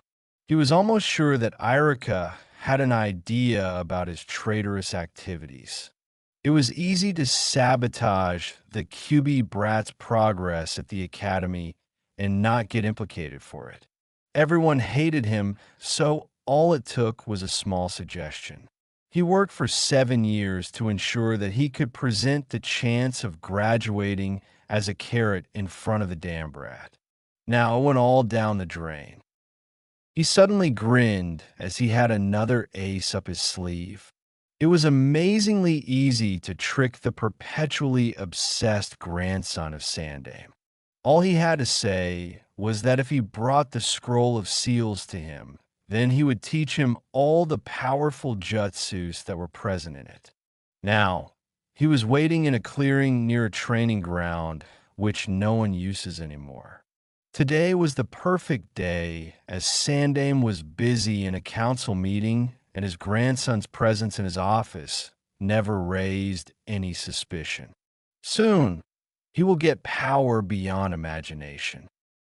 When Kinomaru reached the clearing, he was happy to see Mizuki Sensei there. His young mind did not even think of the possibility that Mizuki Sensei may be deceiving him. For a young child sheltered by the Hokage, every shinobi of the village was loyal. All he thought about was learning the powerful jutsus from Mizuki Sensei so that people would recognize him as Konohamaru and not the honorable grandson. Naruto was finishing his training for the day early as he and Kichi had plans to relax at top of the Hokage monument and celebrate his graduation. It was not so much as a celebration for graduation, rather the beginning of his life as a shinobi. He was meditating while sitting over the river, as was his usual routine. Beside him was his best friend, who was also doing the same, when he picked up two chakra signatures just outside the training ground. He immediately became suspicious, as he could not come up with a reason for the old man's grandson to be with Mizuki at this time of the night. During his time at the academy, something about the Chunin just rubbed him the wrong way. He decided to investigate it. He quickly brought Kichi up to speed, and both of them made their way towards the two chakra signatures. They reached there just in time to hear them talking. Mizuki, Sensei, I have brought the scroll of seals, and no one was alerted as you provided that storage scroll so that I can carry the small scroll easily. Now, you will teach me the powerful jutsus in that scroll to defeat the old man, right? Of course, Konomaru-kun. Good job. Your first mission was very successful. Now, give me the scroll so that I can begin your training, said Mizuki with a false smile on his face. Naruto sighed and shook his head, disappointed at the brat's stupidity. The way Mizuki was taking advantage of the naive boy was infuriating him. He was sure that as soon as Mizuki will get the scroll, he will kill the old man's grandson. He hated bastards like that, and he's going to beat him to a bloody pulp. He quickly told his plan to Kichi, and they took off towards their targets. Konohamaru took out the scroll and threw it over to Mizuki. Then something strange happened. Suddenly a tongue came out of the shadows and snatched the scroll in mid-flight. Mizuki was shocked and dumbfounded, but before he or Konohamaru could even say anything, the tongue came again and took hold of Konohamaru, and he also vanished into the shadows. Konohamaru was startled when he was grabbed and was about to shout when he found a strange hand over his mouth. When he looked back, he came face to face with a toad. His young brain could not even comprehend the situation before it became even worse when the toad spoke. Don't even think of shouting, you damn brat. You had just been tricked by that bastard. Did you actually think that it was a good idea to bring a scroll from your grandfather's office without his permission? Konohamaru was slow to understand the situation, and then a look of horror and then shame came on his face. He was still thinking why Mizuki Sensei would trick him when the toad spoke again. By this time, he understood that the toad was a summon, as he had seen his grandfather's monkey summon speak before. Don't worry too much. You are lucky that me and bro were nearby. Now, sit and watch how bro takes care of that shithead over there. Konohamaru looked into the clearing, where he found Mizuki facing a blond boy with whisker marks on his face. He remembered him from the various times he found him talking and laughing with his grandfather at his office. Meanwhile, in the clearing, Mizuki felt a presence behind him and turned to find the damn QB brat standing around 10 feet in front of him.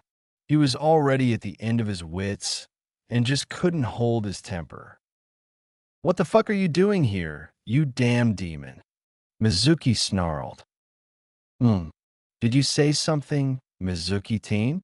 Now, why would a Chunin Academy instructor need to have such a clandestine meeting with Hokage, Sama's grandson, which has the coveted scroll of sealing in the mix as well? What were you planning to do with it? The stench of your pathetic traitorous plans is making me nauseous, said Naruto in a bored tone. "Okay, what do you think I plan to do? With the jutsus in that scroll, I will become really powerful in no time, and then everyone will fear me," replied Mizuki with an evil grin. "TCH pathetic. Do you think it is that easy? No wonder you are still a low-level Chunin. It takes hard work and devotion to gain power, skills, and respect. There are no shortcuts to any of those. What will you do with all those jutsus if you don't have the brains to use them? Why don't I beat some sense into you?" Konohamaru was shocked to hear all this. The blond boy was saying the same thing which his grandpa says. Maybe there is some truth to it, he thought. "What are you going to do about it with your pathetic skills?" asked Mizuki with a smirk. "Oh, don't worry. I can do a bit of this, a bit of that," said Naruto mysteriously. "Why don't you try it then, you damn QB? Did you know that you are the QB in human form? You are the monster who killed so many people all those years ago," taunted Mizuki with a look of pure hatred in his eyes. He was trying to unsettle the damn brat, so he is shocked and will be easy picking. If that was the effect he expected, then it was his turn to be shocked. "Have you lost the tiny brain you had as well, team? There is a difference between a prisoner and its prison, team. Prisoner and prison. The QB is sealed inside of me, but both of us are completely different. No need to explain it to you, as you are a dead man. After all, you did break Hokage, Sama's law." After saying that, Naruto suddenly flicked 2 kunais towards Mizuki. Mizuki was first surprised by the speed with which the kunais traveled, but when both of them passed from either side of his face, he started laughing and said, "You are pathetic. After so many years at the academy, you can't even hit me." Naruto just smiled at him when he suddenly heard 2 poofing sounds behind him. Before he could even turn a look behind him, he found himself being held by 2 Narutos from both sides who were giving him identical evil grins. He realized his mistake too late that the 2 kunais were Bunshin's hinged. The 2 Naruto Bunshins spoke quietly in his ears, 2 words which made his blood run cold. Bunshin Daibaka. There was a huge explosion, and he was dead before his body hit the ground. Konohamaru was shocked because of what Mizuki said to Naruto, the explosion, and seeing a dead body for the first time, that too, which was missing a couple of limbs. His mind just shut down, and he lost consciousness. Naruto sighed and thought about the whole mess Mizuki made. He took Konohamaru from Kichi and dispelled him, telling that he will have to go and explain everything to the old man. He went to the Hokage Tower and spent 2 hours explaining everything to the old man. Sarutobi massaged his temples after listening everything and made a mental note to explain everything to Konohamaru properly and ensure that he stops his foolishness. This situation could have become a lot worse had Naruto been not there. Due to that incident and the subsequent explanation of Konoha's one of the biggest secret, Konohamaru gained a huge respect for the blonde shinobi. He was also moved by his words and continuously pestered him to help him with his training. Naruto relented as he already had a soft spot for him because of the way Mizuki deceived him. Being related to the old man was just another reason. A kunai piercing into your body is a second too late. As Naruto entered his home, he immediately had a feeling that something was not right. After more than a year of being trained under Mitarashi Anko, his senses were honed to a very great extent. His instincts told him to duck, and so he did.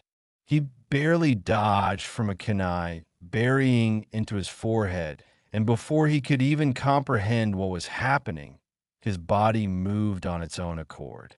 His body twisted, and his left palm shot out and deflected the next swipe of the kunai, and his right hand, which was holding a kunai, had lodged it into the neck of his foe. Looking into the eyes of your first kill as his life leaves from them is a requiem to your innocence. It was over in the span of mere 2 seconds, and the look of shock and horror on the face of the Chunin as he died will be etched into his soul till the day his own will perish. He was feeling numb. His limbs were frozen in the same position in which he buried his kunai into his assailant's neck. Blood was pooling on the floor and on his self. The body slumped, and with it they both fell on the ground.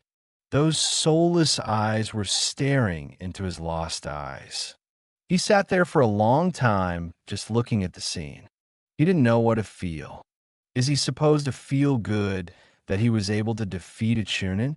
Is he supposed to feel horrible that he took a life? Is he supposed to feel sick that he turned out like all the villagers said he would, a monster, as he killed a shinobi of the same village without any emotion? Is he supposed to feel happy that he dished back out what the villagers were trying to serve to him? So many questions and no answers. A comforting voice in your moment of darkness is an anchor to your soul. He summoned Kichi without even thinking, as it was like a second nature to him. Whenever he had a load on his mind, he would turn to the counsel of his best friend, only one he trusts blindly. Kichi was about to yell to his summoner when the scent of blood hit his nose and he surveyed his surroundings. It didn't take him long to figure out what happened. This situation was bound to happen with the amount of contempt this village had for his brother. He didn't even have to blink before he turned into his Save Naruto sanity mode. "Are you okay, bro?" "What did I do, Kichi?" "I murdered him without even thinking that I was doing it. My body just moved in autopilot. What should I feel, Kichi? Anger at him for trying to end my life, or vindictive that he got what he deserved, or elated at the success of my training, or remorse for taking his life, or just this void in my heart that is about to burst me into smithereens? What, Kichi?" "I am losing my mind," said a lost and vulnerable Naruto, almost pleading Kichi to pull him through. "You did what you have been doing all your life. You survived. You killed a person who wanted to murder you. He was hurting. He was consumed by his pain and grief. Now, you are hurting. Don't let your pain consume you. Only then you are better than them. Feel bad that you had to take his life, but find comfort in the hope that his soul will find peace in the afterlife and will not hurt anymore. I know you better than anyone, including you. And I can say for a fact that what you did is justified. It was self-defense. Don't even think that you are turning into a monster. A monster doesn't feel pain after taking a life. A monster kills for pleasure. Don't you ever let anyone make you feel otherwise. You are my friend, my brother, and I will never make a monster my friend. Believe in yourself, in the love of your parents, in the kindness of the Hokage, in the affection of Anko, and in my belief in you. Naruto calmed down a little. He always did in presence of Kichi. He would have been long gone the deep end, had it not been for the toad sitting beside him. He put his arm around the said toad and said, "Happy fucking 12th birthday to me, Kichi." Kichi laughed and said, "It sure is fucked up, bro. It sure is." They cleaned up the mess, sealed the body in a storage scroll, and took it to the old man. He explained everything to him. The aged Kage didn't even raise an eyebrow at the fact that he was able to dispatch a Chunin. He was aware of Naruto's training with Anko and also knew that he trained rigorously. The old man told him the same thing that Kichi told him and kept on ensuring that he was fine. They went back to his apartment to find the present from his father, the second letter. Answers to the questions that have plagued you all your life is a sip of wine to your thirsty soul. Naruto held the second letter in his hand and was staring at it with a look of hope, resignation, love, sorrow, and longing. Hope of finding the answers. Resignation towards the confirmation to his suspicions. Love for his father, who, if his suspicions were true about his identity, even in great turmoil and impending death, ensured that he had the necessary tools to become a competent shinobi and a friend who saved him from his hate and anger. Sorrow about the fact that he will never be able to see or hug his parents or tell them how much he misses them or love them. Longing for the moment in his afterlife when they will finally be together again, together with the only two people who loved him unconditionally. Dear son, you are finally 12 years old. Happy birthday, kiddo. I have so many things to say to you and so little time. Should I tell you about the necessary shinobi and clan-related issues, or should I tell you about how I made a fool of myself by proposing to your mother in the middle of the village and got my ass handed to me by the public declaration of your mother? Even if you were the last man on this planet, I would rather die a virgin. Hee hee, your mother sure was firecracker. Enough dodging the kanai. The first thing I should tell you about is your true identity. You are Namake's Uzumaki Naruto, son of Namake's Minato, the great yellow flash of Konoha. Hell yeah, your old man was kick-ass. And Uzumaki Kushina, most beautiful, loveliest, and downright scariest Kanochi from Land of Whirlpools. Anything other than this is secondary. You are first and foremost our son. I'm really sorry for hiding your true identity from you. I know the pain of not knowing who your parents were, as I too was an orphan. I also didn't know why was I alone in this world. I always promised myself that I would never let this happen to my child. I would be there at every moment of her life. Kami, Sama denied me the chance to fulfill my promise and made me leave you all alone in this world. If you ever love someone in your life, don't waste time telling them that, or like me, you may also not get the chance. Your identity is only known to Sandame, Jiraiya, and Tsunade of the Sannin. I hope that either of them take care of you, but it may not happen. Jiraiya is your godfather, and if he was not there for you, then make him sweat because of it. Make sure that he realized that he had the responsibility for providing for you. But do train with him as he was my sensei and can teach you a lot. I made a lot of enemies in my life. There were people in the village who hated my unorthodox policies. The forces of IWA were out for my blood because of what I did in the Third Shinobi War. If your heritage was known to the public, then more than this village would be out for your blood, son. So, only claim your heritage when you are confident that you are strong enough to protect yourself and what you hold dear to you. Don't be surprised, Naruto. I have seen how fickle human beings can be. I could only hope that you be treated as a hero, but even then there would be a faction who would hate you. The only thing left undisclosed is the reason behind this hatred.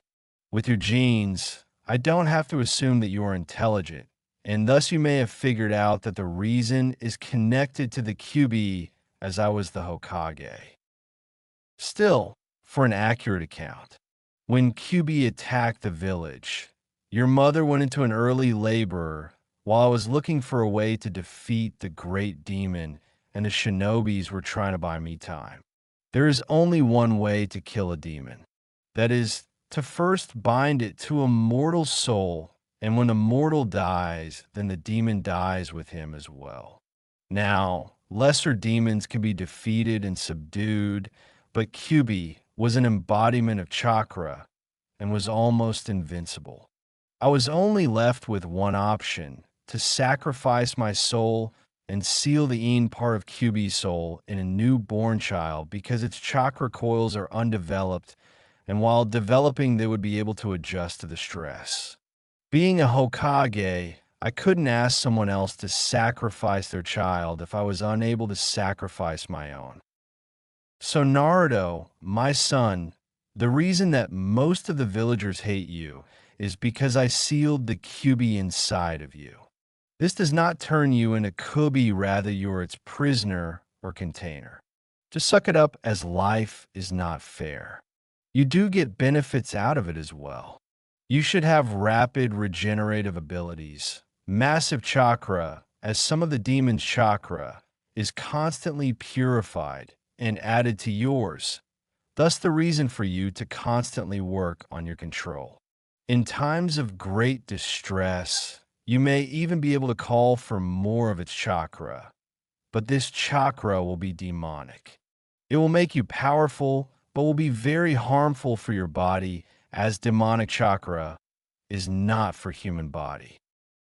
Therefore, I am warning you, do not rely on the demon's chakra. Rely on your abilities. If you rely on something which is not yours, then you will be out of options if that thing is somehow not available to you. A bigger piece of warning is the fact that QB is known to leave the human race alone, and so its attack on Konoha raises a lot of warning signs regarding its motives. So keep on your toes whenever QB is concerned.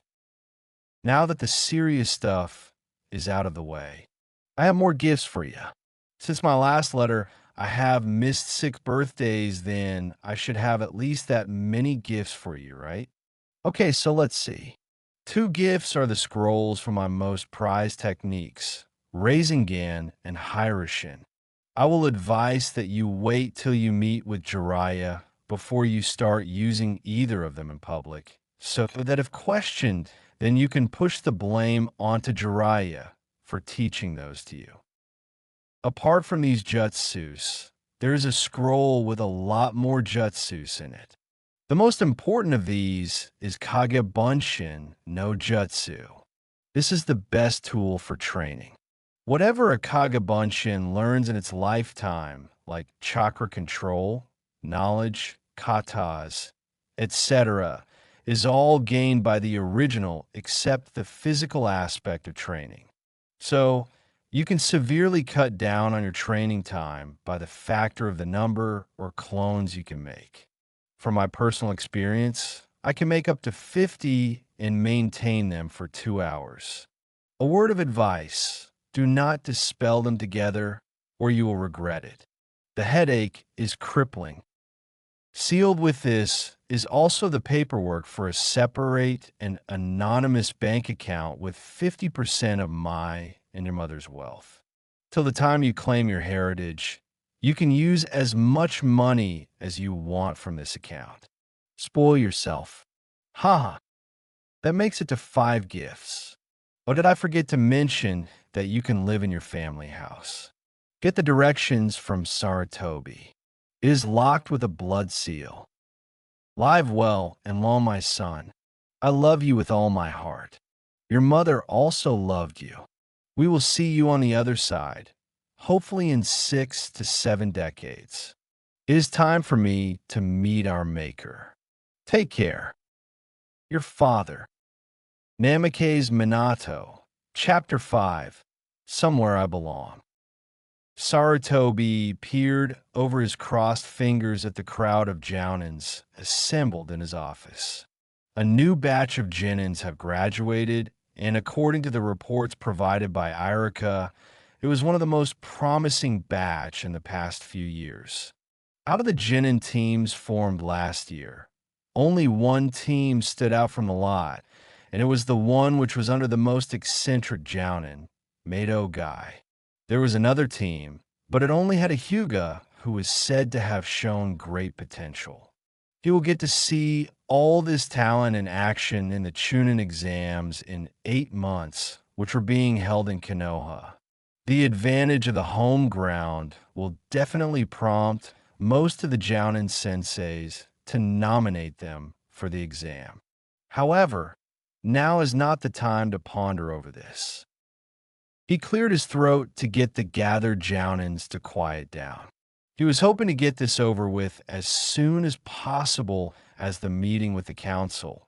Then Naruto and a consecutive one with his grandson have already tired him. As it was expected during the council meeting, in Noichi, Chuza and Shikaku wanted to have their respective heirs in the same team. He definitely had no objection to that.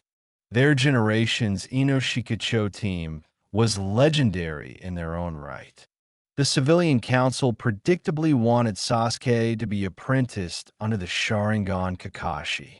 He denied it completely, explaining that the Uchiha has to learn how to operate in a team.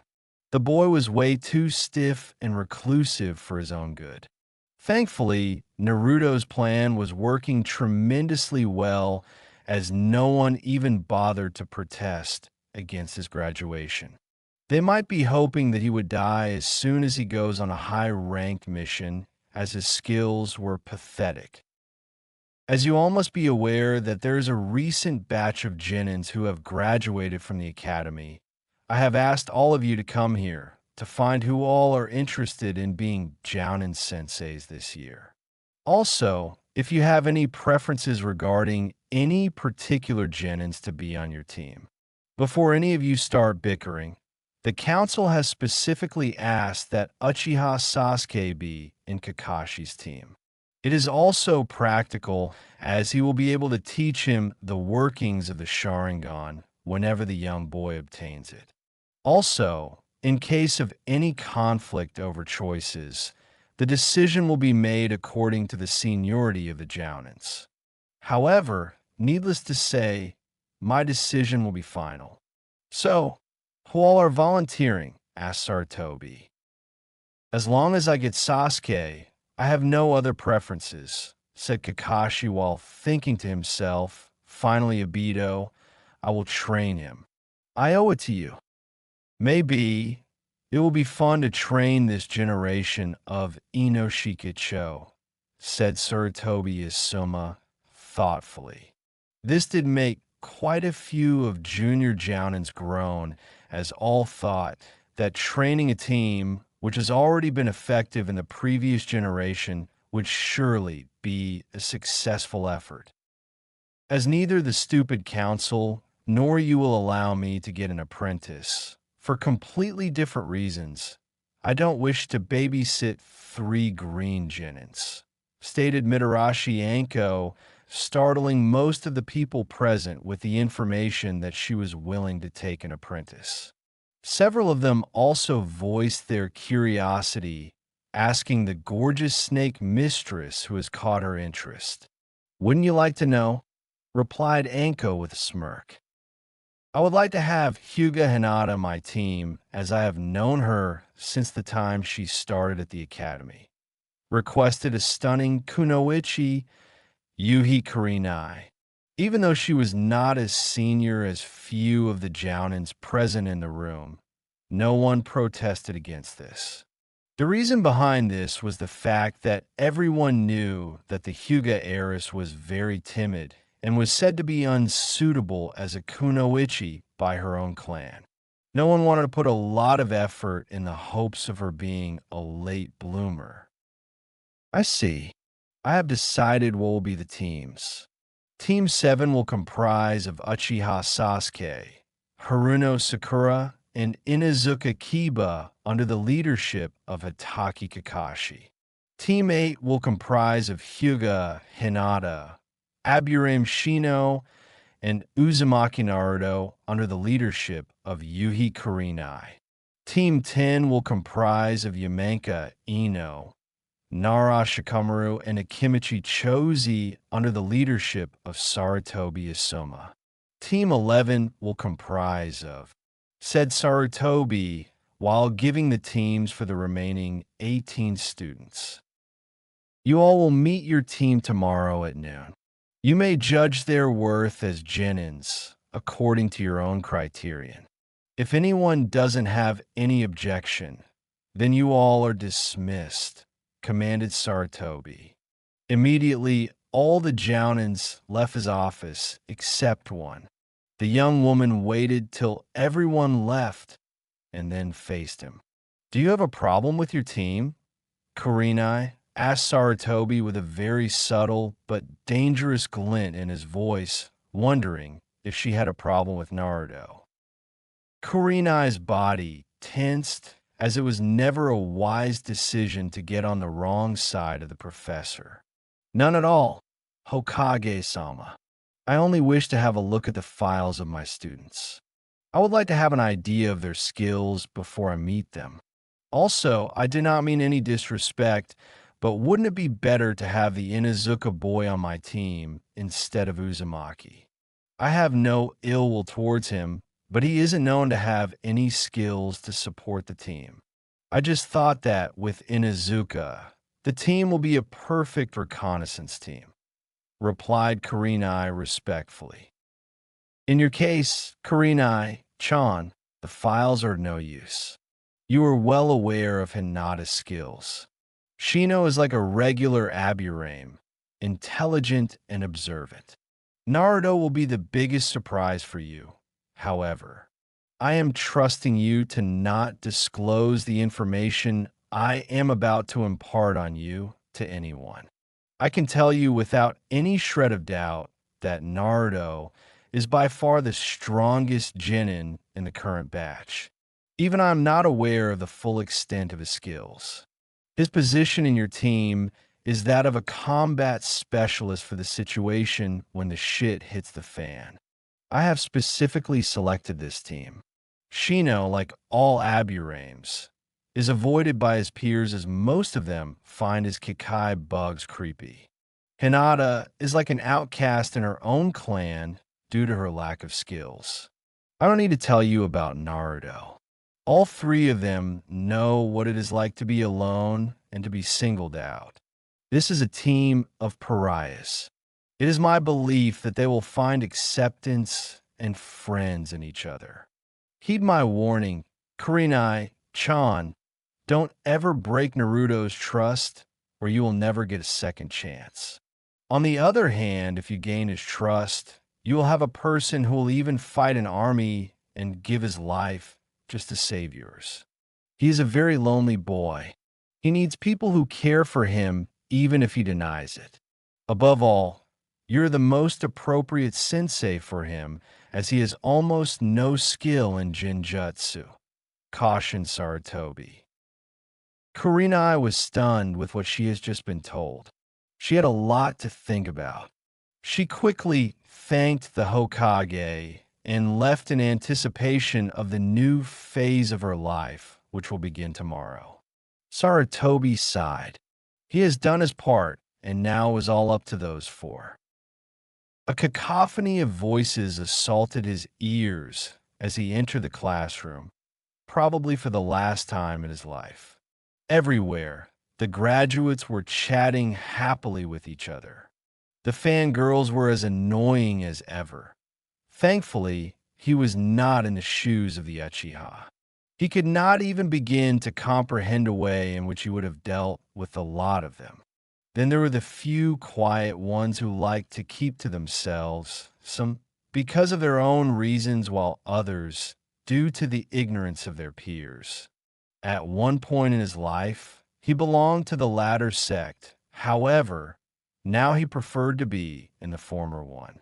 Regardless of everything, there were quite a few number of graduates who had a lot of potential. As was his routine, he made his way to the far corner at the back of the class. No one ever bothered him, and he never tried to acquire their attention. His time here has been simple. Don't attract any attention to himself.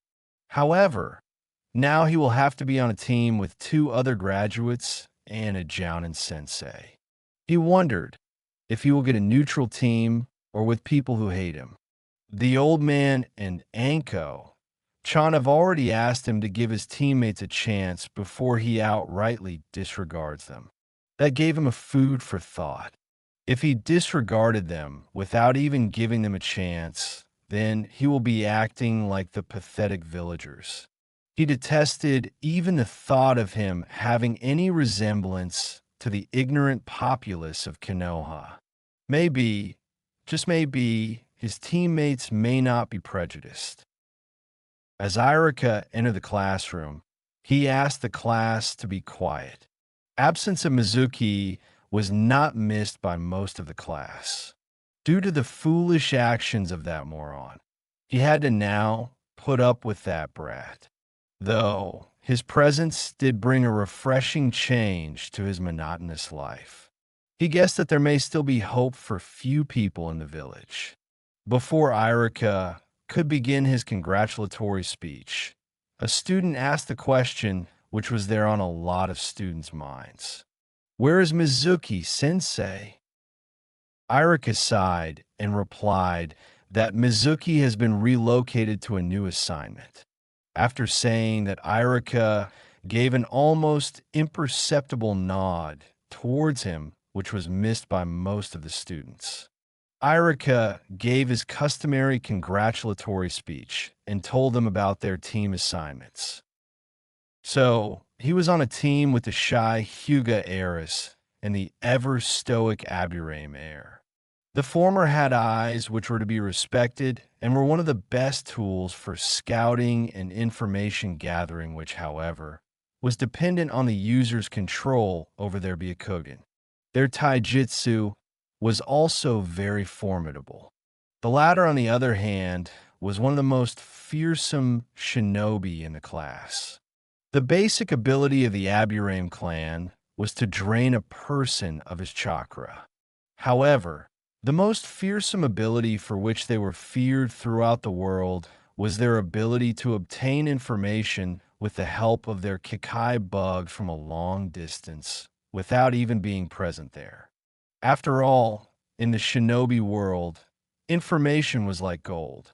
Due to this, an Aburame was never allowed to be present in a diplomatic meeting in territories foreign to Konoha. Before he could continue to ponder about his new teammates, a beautiful red-eyed woman entered the class and asked Team 8 to join her. He saw a flicker of recognition in the eyes of the Hyuga heiress, but neither of the females made any attempt to converse. The team followed their sensei in complete silence.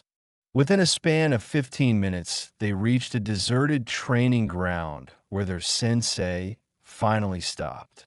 She motioned them to sit on the ground and herself sat in front of them. Why don't we start with simple introductions?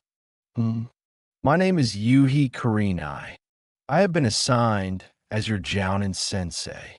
My field of expertise is in Jinjutsu and infiltration.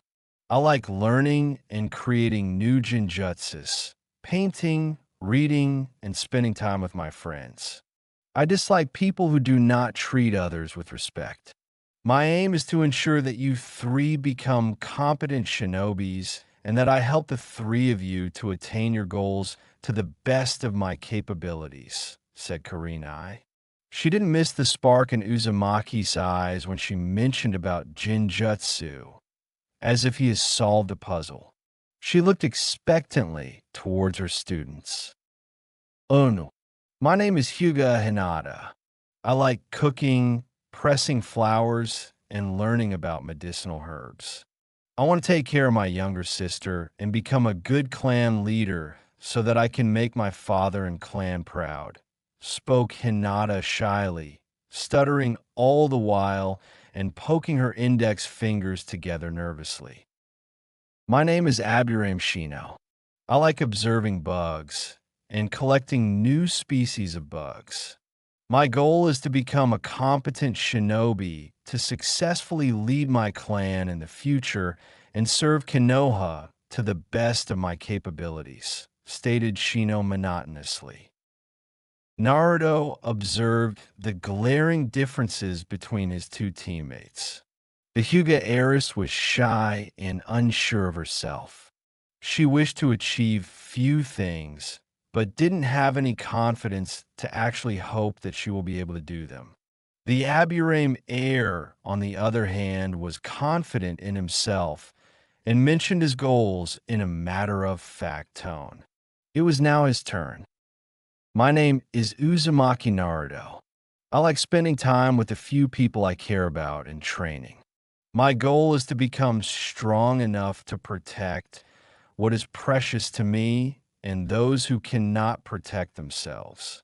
I hate people who mistreat others and take advantage of helpless people, said Naruto with as little emotion as he could. That was a good start. We will be spending a lot of time together and will get to know each other better over the time. It is my wish that in time we will be able to consider our team as a family. Now, generally at this point, a genin team is given a test by their sensei to judge if they are worthy to be made genins. I, on the other hand, do not believe in that system. What are the most important aspects of a team and its members? Asked Kurenai to her students expectantly. A team should have good coordination, said Shino. For a team to be strong, each member should strive to be strong individually, said Naruto. Kurenai nodded to both of their answers and then looked towards Hinata. The said girl bowed her head as she became the focus of everyone's attention. She nervously started playing with her fingers. Oh no, we should care and look out for our teammates, said Hinata. Each of you presented with a very good quality. A team is as strong as its members.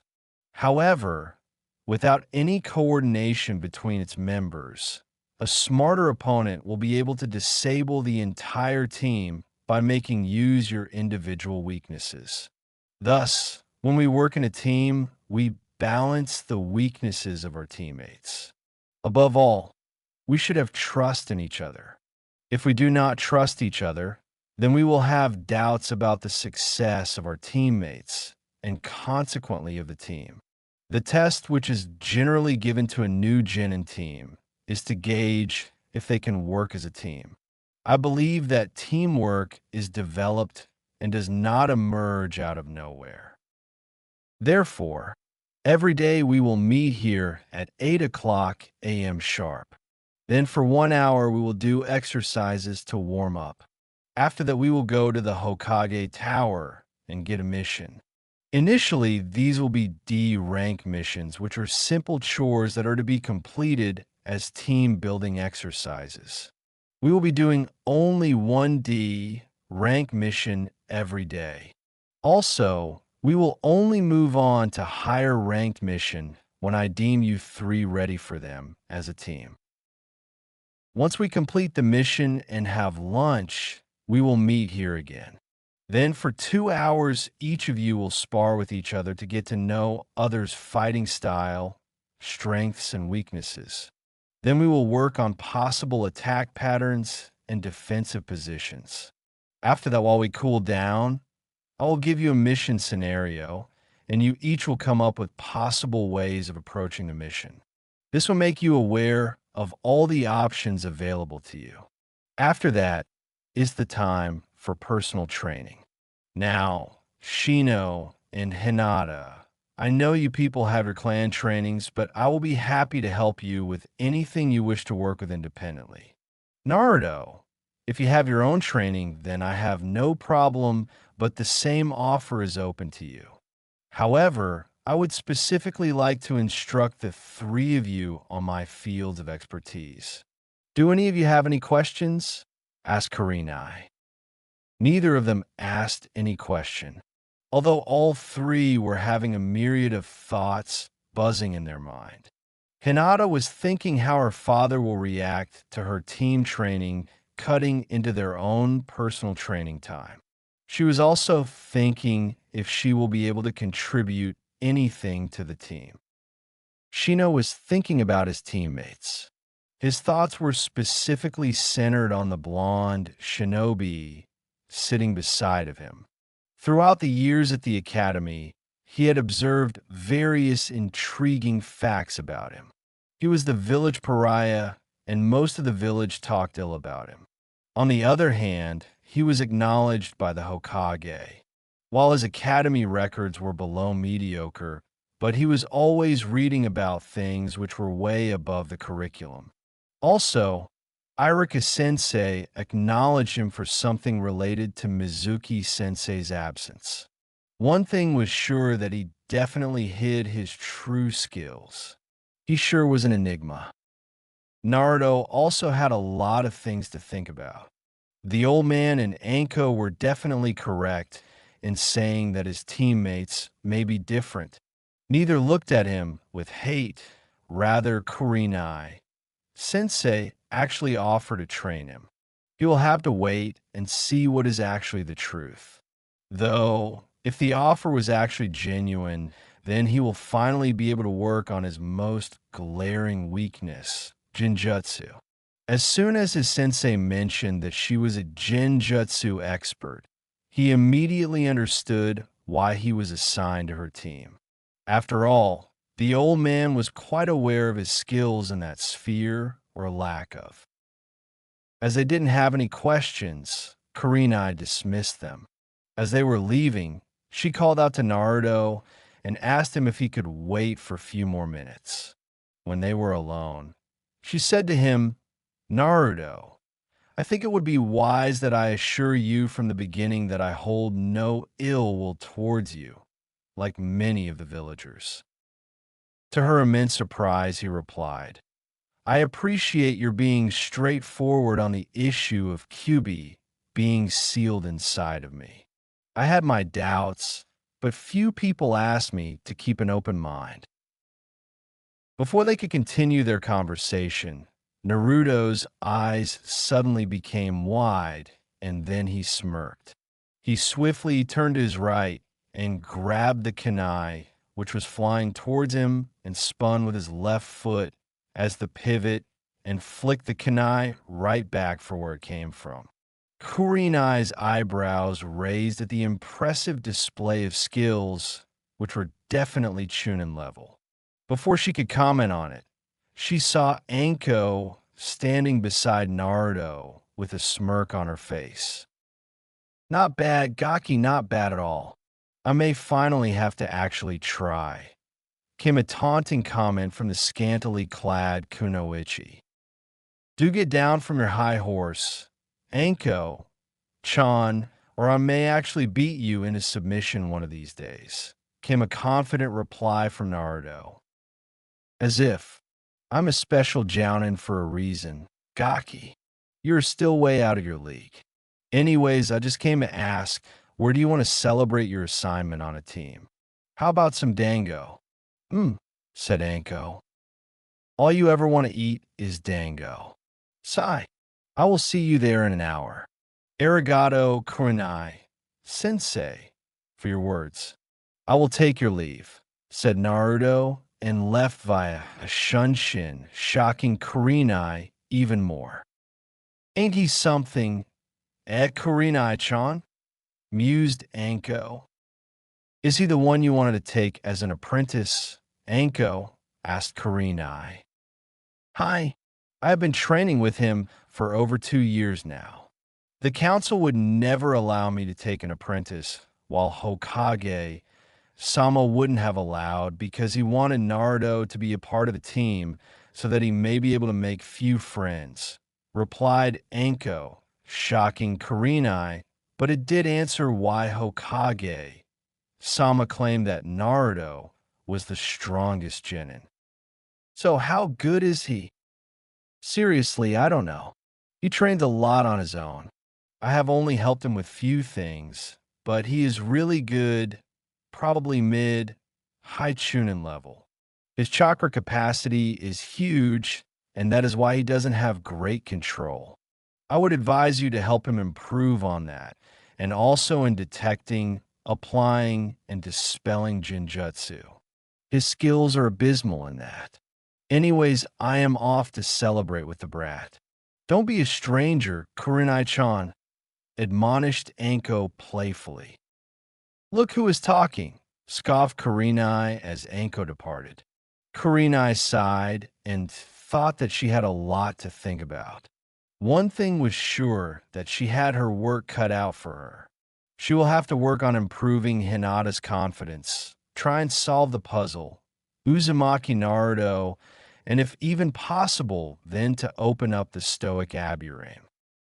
For the following 2 weeks, they trained together and did a single D rank mission every day. Within that time, each of them was able to gain a general idea of each other's basic skill set and preferred fighting patterns.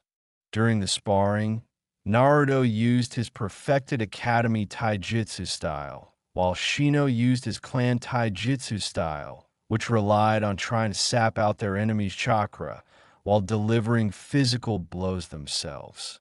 Hinata, on the other hand, used the gentle fist but without any chakra to compound with it.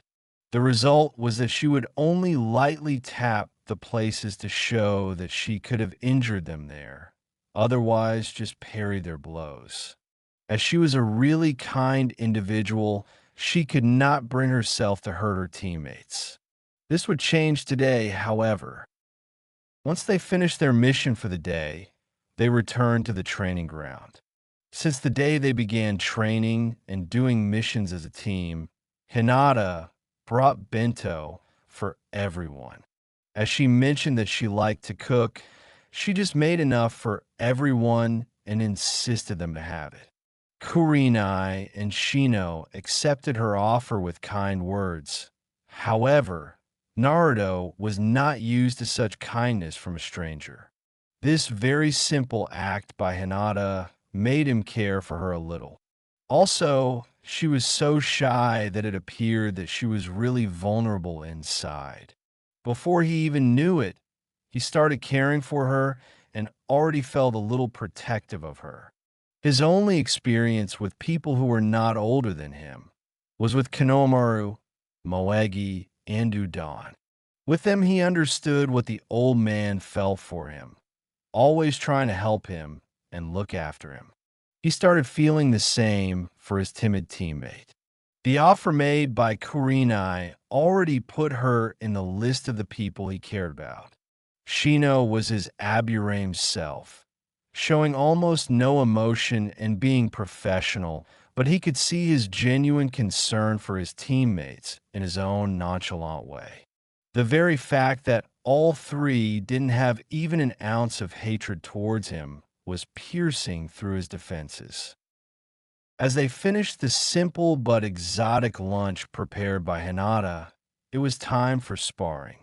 Today, the first match was between Hinata and himself.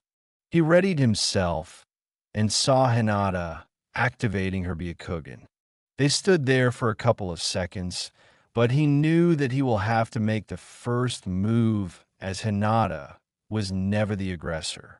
He quickly reduced the distance between them and threw a jab with his left fist, followed by a straight punch with his right fist. Hinata twisted her body and avoided both of them and lightly tapped his thigh. He simply crouched low and tried to kick her legs from below her. Hinata flipped backwards gracefully.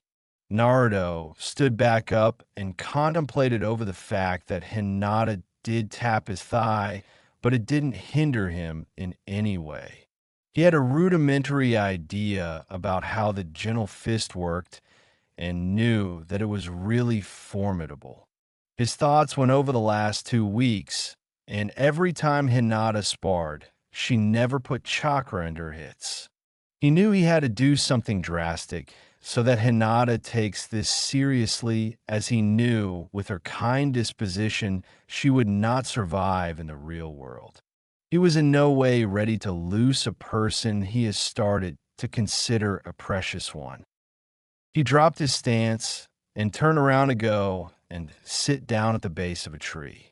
Everyone was perplexed, and even Shino, in a rare moment, raised an eyebrow questioningly. Hinata was startled more than others, as she immediately assumed that she must have done something wrong. She quickly tried to apologize so that Naruto doesn't get angry with her. Naruto-kun, what is the matter?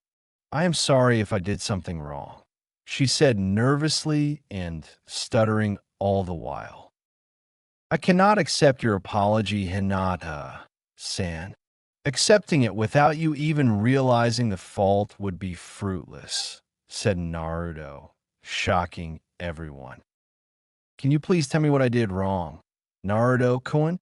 I will definitely not do it again, said Hinata with a hint of determination in her voice, as she cared for her team and didn't want to be the cause of discomfort to any of them. Are you sure about that, Hinata-san? If I asked you to hit me with a full-power Junken strike, will you be able to do it? Asked Naruto seriously. He saw Hinata's determination totally vanish and replaced by uncertainty. Kurenai and Shino, on the other hand, finally understood what Naruto was doing and were really thankful for the same.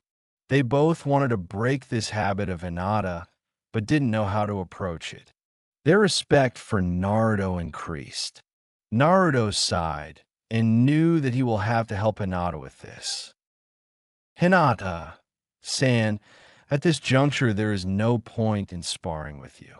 It is neither beneficial to you nor to us. In the last 2 weeks, all three of us have become quite familiar with your fighting style, its strengths and weaknesses.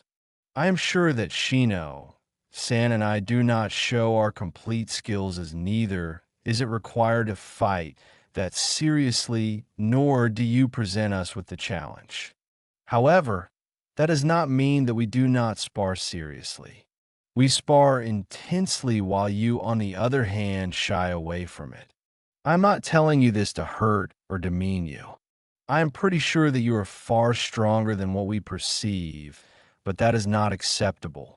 You are disrespecting our efforts by not fighting us seriously.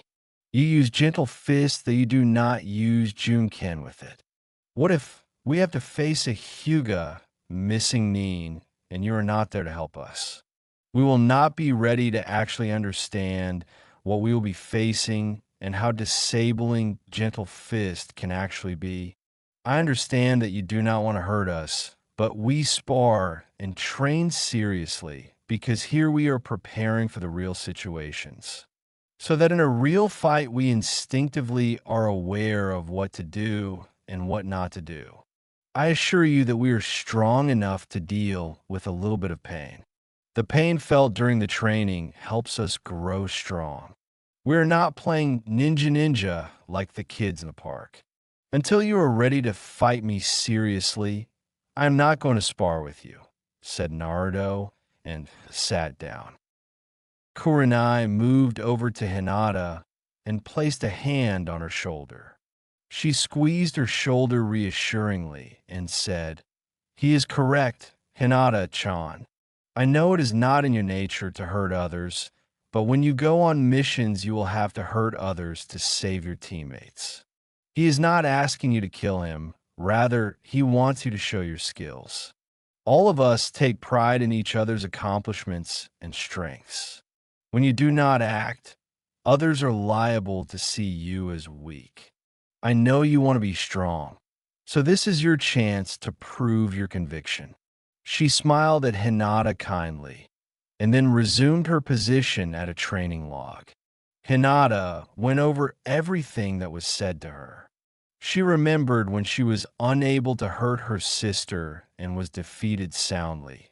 The look of disgust in her sister's eyes and the look of disappointment in her father's eyes shattered her heart. She did not want to see the same look in her teammates' eyes. When she looked up, she saw Kurenai smiling at her. Shino nodded at her encouragingly, and Naruto looked at her expectantly. She set her jaw in a determined look and went towards her blonde teammate. She bowed and said, "I apologize, Naruto-kun. I was not aware that my inaction was hurting you even more than what my action would have. Let us spar seriously from now on."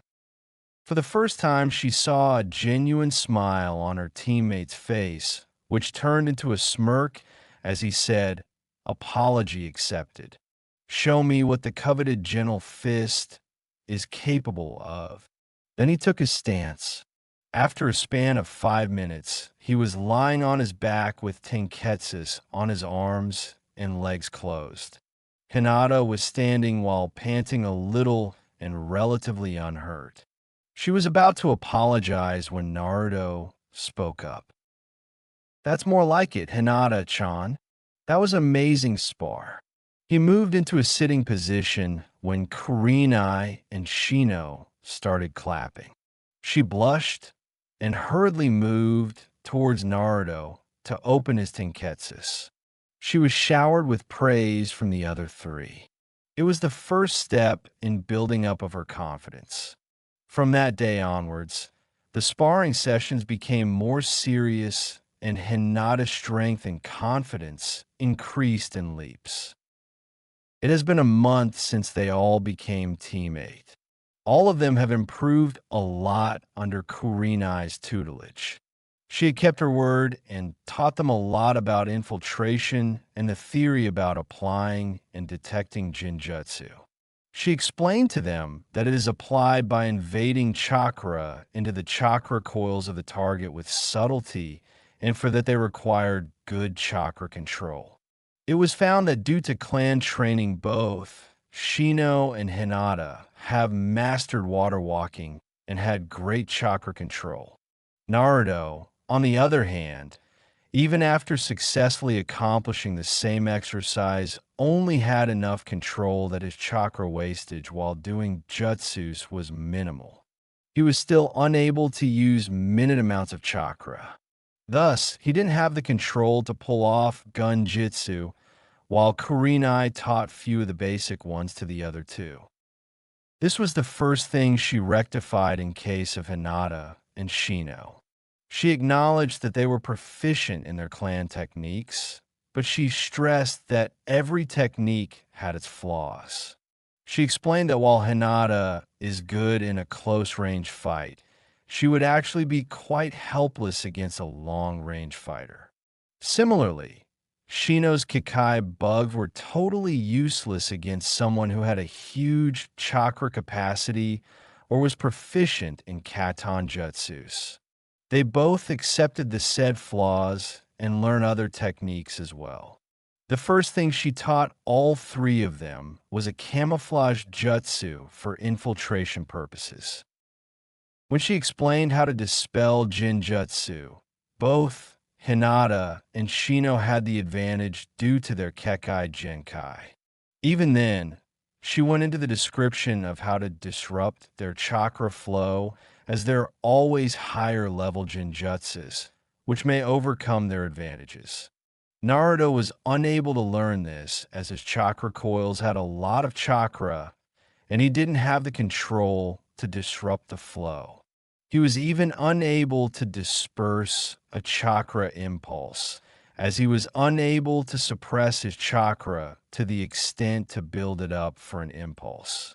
She ultimately told him that by hurting himself he will be able to dispel it, but cautioned him that it may or may not work on higher levels of illusions, especially few of the Jujitsu-based ones. Though, she promised him that she will regularly work with him to try and find a way to overcome this handicap.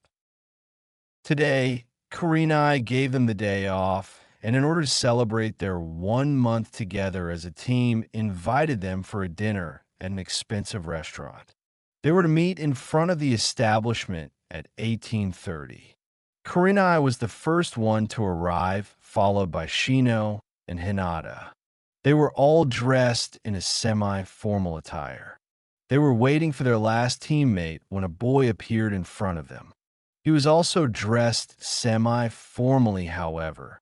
Neither was he blonde, nor he had whisker marks on his cheeks. They immediately recognized him, while Shino and Hinta were surprised at the subtle hinge. Kurenai realized what was the reason behind it. He spoke before either of them could say anything. It would be wise that I keep up the hinge, as I am not welcome in most of the establishments. Hinata was confused while Shino was even more intrigued with his teammate. Kurenai, on the other hand, decided to take charge of the situation. Naruto, kindly drop the hinge. I will not take no for an answer. Do not worry about anything. I will take care of any unpleasant situation if it ever arises. You are my student, and I will ensure that no one insults you. Naruto nodded and dropped the hinge as he saw that there was no way that Kurenai Sensei would compromise on this. As they reached the main door, before the doorman could even utter a word against Naruto, he found that he could not breathe properly. Kurenai was directing quite a moderate amount of killing intent towards him, and the look in her eyes told him that if he even uttered a single wrong word, he will be in a world of pain. He quickly slid the wooded door open. As soon as they entered the restaurant, a smiling man appeared in front of Kurenai and addressed her. Ai-sama, your usual table is ready for you. While he was welcoming Kurenai, his gaze moved over to her guests, and when he saw that Naruto was also present, his expression suddenly changed and was about to complain when Kurenai spoke threateningly. Shinto-san, I would advise you to choose your words very carefully now. These three are my Genin students, and if you happen to disrespect even one of them, then indirectly you would disrespect me. You wouldn't want to do that, I presume. The man's eyes widened as Kurenai was a very prominent client. He shook his head. Good. I knew you were smart enough to put a leash on your own tongue. Now, think before you send someone at our table, as I am running out of patience. Do I make myself clear? Asked Kurenai. The man quickly nodded and cleared their way. Once the meal was finished, Kurenai spoke. Hinata, I've known you for around 6 years, and during that time I became quite attached to you. I volunteered to become a Jounin sensei, as I wish to be the one to help you in becoming the kunoichi you want to become. However, that did not mean that I ever thought of neglecting the other 2 members of the team. After spending an entire month as a part of Team 8, I am really happy to say that it has been a very pleasant experience. All 3 of you have grown immensely during this time and will only improve further with time. In around 6 to 7 months, Konoha will be hosting the Chunin exams, and if each one of you keep on improving with the speed you have been, I will be happy to give you a chance to participate in the set exam. Usually rookie Genin teams are not given this chance, but impress me enough, and I will give you this opportunity. The 3 Genins reacted very differently. Hinata had a red tinge to her cheeks as she was singled out, but was really happy that her sensei was proud of her skills. Shino was as stoic as ever, but gave a small nod towards Kurenai. Naruto gave a small smile as he was pleased with the fact that Kurenai was willing to give him a way to advance in the ranks. "We will do our best to earn that opportunity, then," said Shino, surprising everyone as he generally doesn't speak much. "If I may, I would like to make a proposition to all of you. I would like to place one of my female Kikai bug on each of your person. It is entirely for the purpose to locate either one of you in case of emergency. Also, if ever one of you are in danger, I will be notified with utmost haste. They will only require to consume a very minuscule amount of your chakra." Kurenai was aware of this ability of Aburame's, as she has previously worked with them. She was flattered with the offer as she knew that Aburame's do not offer this lightly, and was genuinely happy with the gesture of acceptance from Shino. She immediately agreed to it, and so did Hinata without much thought. Naruto, on the other hand, was re-evaluating his perception of his comrade. He was already affected by Hinata's caring nature and Kurenai's tireless efforts to help him with Jinjutsu. Now, this offer by Shino obliterated the final wall of indifference towards his team. He finally realized that there may still be more people in this village who may accept him. "I will be happy to accept your offer, Shino-san. I would also like to give something to the three of you," said Naruto, and passed a pouch to each of them. "In each of these pouches, you will find 4 bands. I have not apprised you of this, but I am quite knowledgeable in Fuinjutsus. These are chakra weights and will help in improving your speed, strength, and stamina. During a fight, they are easy to disable by simply removing the chakra in them. I hope they are helpful to you."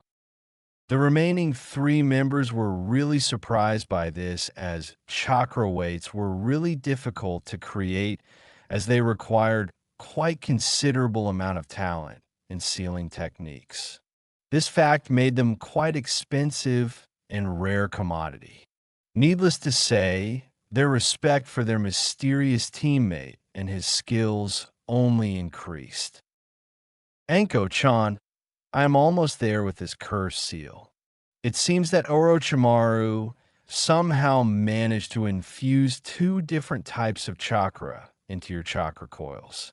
Nature of one of them is to destroy your body from the inside by attacking the nervous system.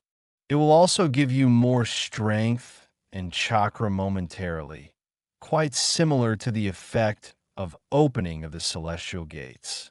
As it attacks your nervous system, the second chakra immediately attacks the mind. I believe that the second chakra is of Orochimaru. It is this chakra that gives him control over you.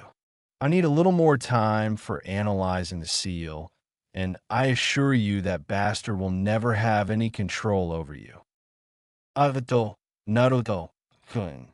You have no idea what this means to me. Don't worry about it, Anko-chan. I will always do what I can for you.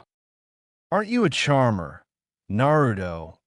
Kun, said Anko with a smile while ruffling Naruto's hair. It has been a little more than 5 months since Naruto graduated from the academy. Teammate was standing in front of the Hokage for receiving their usual D rank mission. Hokage-sama, Team 8 reporting for a mission, said Kurenai. Ah, Kurenai-chan. Right on time as usual. Which one of the D rank missions would you like to take? Asked Saratobi. If you don't mind, Hokage-sama, I think my team is ready for a C rank mission. I see you are confident in your students' abilities. I think I have the perfect mission for your team. said Saratobi and handed a scroll to Kurenai. Arigato Hokage, Sama, said Kurenai and looked over the mission. She turned towards her team and said, "Get ready for a mission of a duration of a week or two and meet me at the West Gate in an hour." The trio nodded and left to prepare for the mission. "Hokage-sama," said Kurenai respectfully and left by Shunshin. The team met just under an hour. If anyone looked at Team 8, then they would have thought that they were moving for a regular mission, as none of them seemed to have any luggage with them. This was because of the storage scrolls provided by Naruto to them. "Okay, listen up. We have to meet a contact of Hokage Sama at the second port city of Nami, no Kuni, from where ships leave for Mizuno Kuni. The mission objective is simply to receive payment for an earlier mission. As this mission concerns about money payment, then be on your guard for bandits and even an occasional nuke. The contact is also a shinobi as well. Remember well, where there is one shinobi, then there are always possibilities of presence of more shinobis. Having said that, the mission should be a simple payment retrieval mission. It will be a 2 to 3 days journey."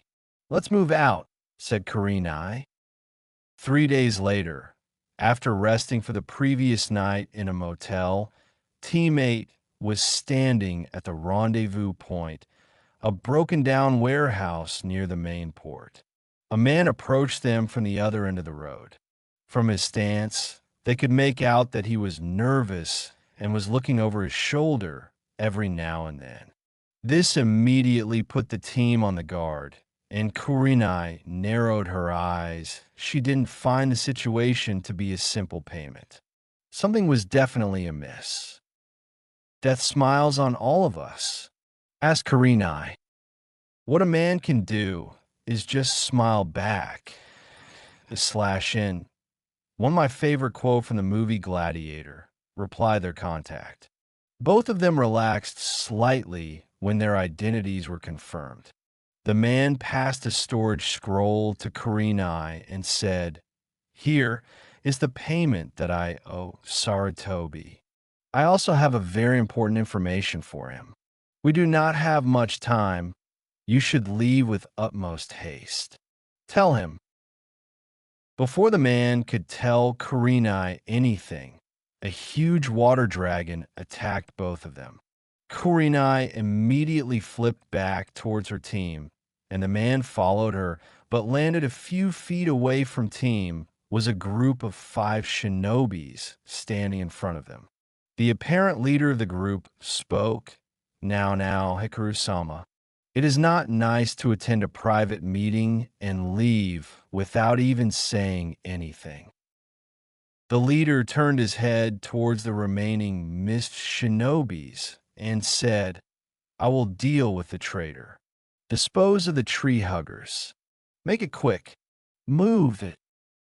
The moment Naruto laid eyes on the mist shinobis, he knew that only one group is going to stay alive by the end of this day.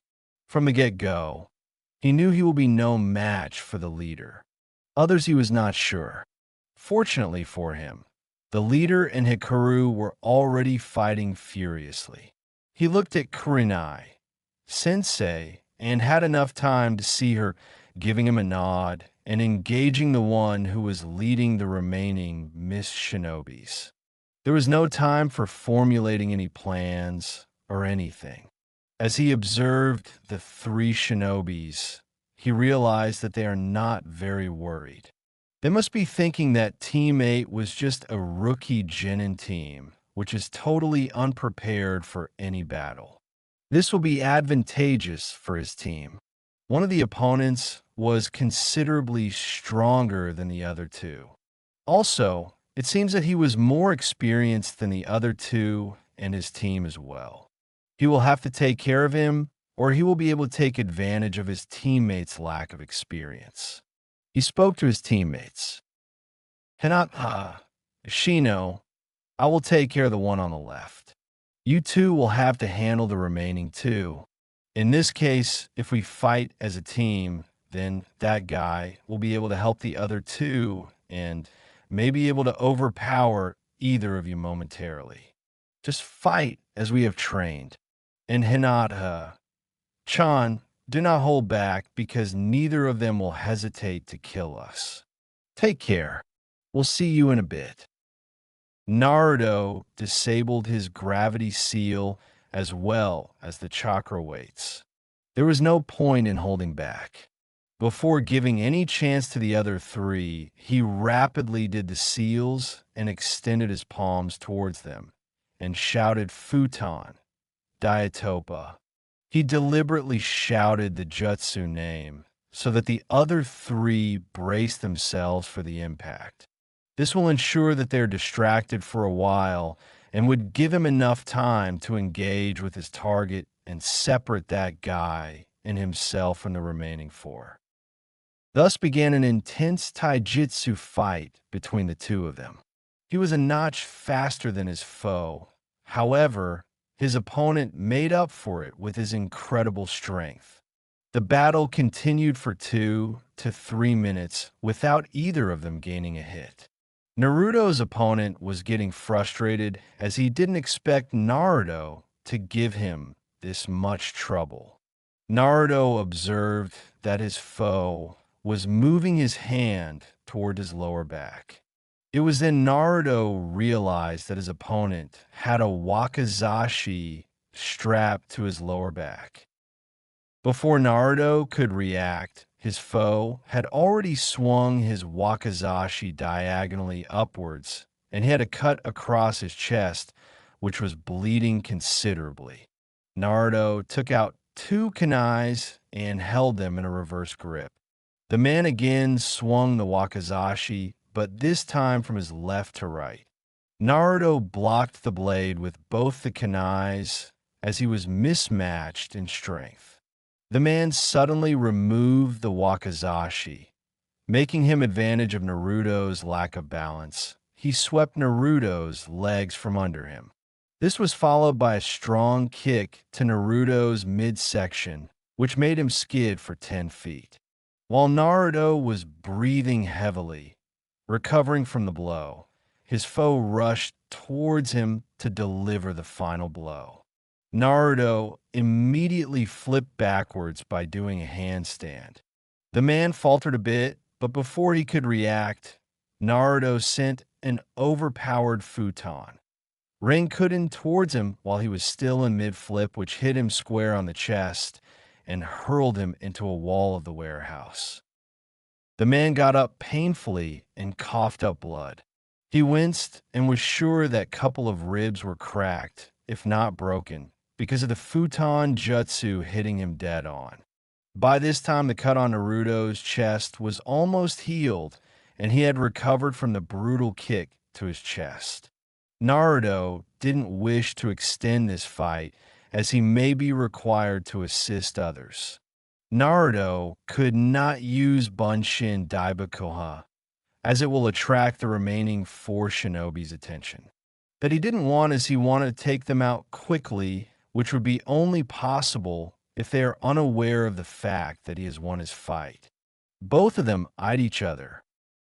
Naruto moved into action and did the seals for Katon, Gokaki no Jutsu, and sent a huge ball of fire towards his foe, who was still wincing. The man's eyes widened by a fraction as he realized the size of the fireball rushing towards him. He could not evade to the sides due to its size and could not flip backwards as he was backed up to the wall. There was nothing to use for Kawarami. Thus his only option was to use Suetun, Suijin Hiki, and thankfully they were on a port, so ocean water would serve as a source of water. He pushed a little extra chakra into the defensive wall of water to escape from being burned alive. As he released the Suetun jutsu, he berated himself for using a jutsu which blinded him as he heard Naruto muttering Doton, Doriyuso. He was pinned to the wall with two spikes, which extended from the ground 2 feet in front of him. The spikes went through his shoulders and left his hands useless. He was at the mercy of Naruto. Naruto didn't spare him a glance as he activated Kaze no Yaiba and decapitated his opponent.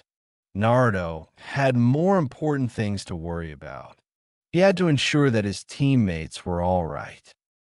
Naruto took off towards the direction he saw Shino and Hinata fighting earlier. He was just in time to see Shino falling from a kunai to his shoulder, followed by a kick to the ribs. Shino's opponent wasn't in any better shape. While Shino was down for a moment, his opponent turned just in time to see his friend receive a Junkin strike to the heart by Hinata and crumbling to the ground. Enraged at his comrade's death, he lashed out at Hinata and sent an already exhausted Hinata sailing into a tree trunk. Hinata hit her head hard and lost consciousness. Naruto didn't give the guy any chance to advance on either of his teammates and decapitated him as well with his blade of wind. After checking that Shino and Hinata were not in any immediate danger, he looked around to locate Kurenai, Sensei, and their contact. He couldn't find his sensei and assumed that she must be under a Jinjutsu and fighting her opponent. Though, he found the contact being hard-pressed against the leader of the Mist Shinobis. Naruto knew if he didn't help the man out, he won't be amongst the living for very long. He reached the duo just in time to intercept a swing of the leader's katana with his wind blade. Had he been even a second late, he would have a headless contact. Hikaru, taking advantage of the Genin's interference, made to stab the leader with a kunai, but the Mist Jounin was skilled and evaded a strike to the heart, but got stabbed in the left shoulder. The Mist Jounin winced but endured and delivered a shattering kick to Naruto's abdomen, and without stopping delivered a roundhouse kick to Hikaru's temple, leaving him in a daze. With his left hand out of commission, he was only able to use his katana, but that was enough, as Mist Shinobis were renowned for their swordsmanship. Not giving Hikaru any time to recover, the leader drove his katana into the right side of the chest of Hikaru. With already a deep cut in the abdomen, Hikaru was on his last leg. The second stab ensured that he will be dead in a few moments. Both the veteran shinobis were exhausted and tired. In the meanwhile, Naruto recovered from the kick and flicked a kunai towards the leader, which managed to cut his Achilles tendon of a leg and made him drop down to the knees. Hikaru, with his last bit of strength, flicked a kunai towards the distracted Jounin. The kunai pierced him right between the eyes, and he was dead before his body hit the ground. Naruto rushed to the side of the contact. When he reached Hikaru, he knew that Hikaru only have precious few seconds left. Hikaru indicated him to lean forward towards his mouth and try to give him the information. He said while coughing up blood with every word, tell, Sarutobi, aim, capture Bija, alive, Uchiha, Ma. Hikaru died before he could finish giving Naruto the information. Naruto already had his hair standing on hearing the word Bijou and was cursing the incomplete bit of information. By the time Kurenai returned from her own fight, she herself was quite exhausted. It was a good thing that she preferred to fight using Jinjutsus, which ensured that there wasn't any direct confrontation. This ensured that against opponents who are not skilled in Jinjutsu, the worst thing she would suffer from was mild chakra exhaustion. She took a soldier pill so that she can perform any immediate medical jutsu which may be required. Kurenai would require a day or two to recuperate from mild chakra exhaustion once the effects of the pill disappear. After Naruto reported about all the battles and the current status of everyone, including the message from the contact, even Kurenai was on the edge due to the content of the message, however incomplete it may be. Both of them moved to check the remaining two members of the team. Naruto sealed Hikaru's body and the leader's head in a scroll. He sent 4 clones to do the same with the remaining shinobis. Kurenai nodded and moved on to check on Shino's injuries. Naruto went towards Hinata and checked her for injuries. Apart from the head injury and chakra exhaustion, she was not in a bad shape. The head injury was bleeding, though. He didn't know any medical jutsu, but knew enough first aid to take care of the injury. He took out a canteen of the water and washed the blood from Hinata's hair and head to clean the wound. When the blood was washed and he was able to clean the injury, he parted her hair to apply a medicinal herb, but stopped dead with a very cold feeling of dread in his stomach. He saw something which froze his blood cold. He was able to make out a huge part of a seal, right over the place where Hinata's pituitary gland was supposed to be. The seal was complex, but he could already make out a seal pattern for control. What was the true purpose of the seal evaded him, but he was sure that it was not something good. He swore to look at it later and inform Hinata as well, but presently it was more important to take care of her and Shino's injuries. After bandaging her injury, he carried Hinata to Kurenai, who has already healed the major injuries sustained by Shino. After doing the same to herself, Team 8 moved towards their inn for resting. Meanwhile, Naruto's clones burnt the dead bodies and gave the scroll with the heads to Naruto.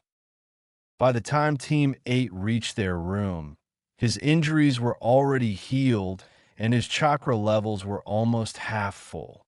As soon as they reached the room, Naruto created a dozen Kagebunshin and ordered half of them to form a perimeter around the room and the remaining to form a perimeter around the building.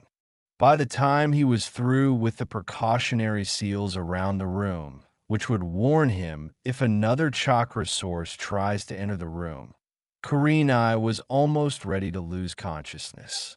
She told them to rest and indicated that they would discuss what to do next when the entire team is well enough.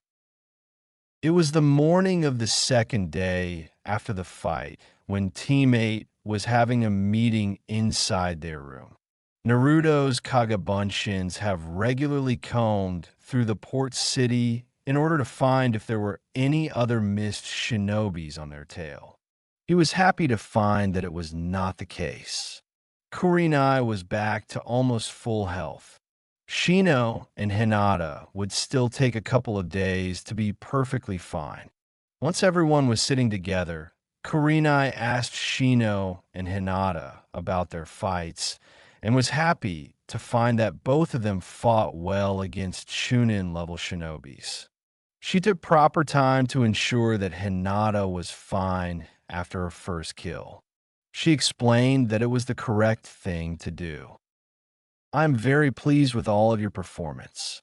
Needless to say that this was definitely an A-rank mission. Shino and Hinata, you two did really well against, if not low, then mid-Chunin level shinobis. Naruto, you on the other hand, definitely fought a high Chunin or even a low Jounin level shinobi. I'm really proud of you all. The leader of their group was Kaname Hizo. He is a high A-ranked Nin in the bingo book. Now that the mission is over, we have to make our way to Konoha as soon as possible. We have to apprise the Hokage-sama about this mission as Hikaru. Sam was a personal contact of Hokage-sama. Also, the information provided by him, however lacking it may be, has to be passed to Hokage-sama immediately. I am sorry, Hinata and Shino, but we will not be able to wait for both of you to get back to your full strength, said Kurenai regretfully. Before Hinata or Shino could say anything, Naruto spoke up. Pardon me, Kurenai-sensei. There is no need to rush to Konoha, which would no doubt aggravate their injuries. If you may, I have a way to send the information to Aji-san. After all this time, other members of Team 8 were aware of the close relationship between Sarutobi and Naruto. When Kurenai gave a nod with a curious expression on her face, as she was interested about his method of communication with the Hokage, Naruto nodded to her and bit his thumb. Before the others could even comprehend why Naruto would require blood, Naruto swiped his thumb across the seal on his left wrist, and there was poof. Even when the usual clouds were still there, they heard Gamakichi speaking. Yo, bro, you must have a long life, as I was just talking to Pops about you. He has been getting impatient about the fact that you still haven't summoned him. Take my advice and get it done with. The more you delay it, the more he's going to make you suffer for it. Trust me, even though he is getting lazy in his old age, he can be downright sadist when he wants to be. Oi, I thought you were on a long mission. Till that time the clouds were gone, and Gamakichi stopped in between his monologue on seeing the other members of Team 8 also present with Naruto. By the expressions on their face, he understood that they were very surprised. As the awkward silence prevailed, Naruto decided to bring his teammates out of their stupor. Surprise, said Naruto, sheepishly, which made everyone come out of shock. Everyone, meet Gamakichi, my best friend. Gamakichi, meet Kurenai-sensei, Shino, and Hinata-chan. Joe, how is it going? Greeted Kichi amicably. It is nice to meet you, Gamakichi. Naruto, just when I was thinking that you cannot surprise me anymore, you have to drop the bomb that you have signed the Toad Summon contract. Anyways, this definitely solves our problem. I will just prepare the report. It will take few minutes, said Kurenai, and started writing a mini report for the Hokage. What can I say? I am full of surprises. Shino, Inata, Chan, if you want to send any message, then you can prepare it, and Kichi will deliver them as well to Aji-san. When both of them declined, Naruto spoke to Kichi. Hey Kichi, tell Gamabunta Sama that he knows that I can't summon him till Jiraiya comes back to the village for a while. Anyways, it was a simple C-ranked mission, but changed to an A-ranked one due to involvement of other shinobis. As you can see, we all are fine, so no need to worry. I've summoned you, as I need your help to deliver a message to the old man. You should wait there, just in case if he wants to send a message back to us. I will summon you back in, say, 2 hours. No problem, bro.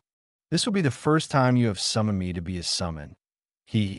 Why would I have a problem to help my summoner? However, it would have been a different thing altogether if it would have been Jiraiya in your place. He is a fucking lecher, man, said Kichi.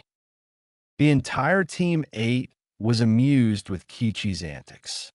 Kurenai was ready with the report by then.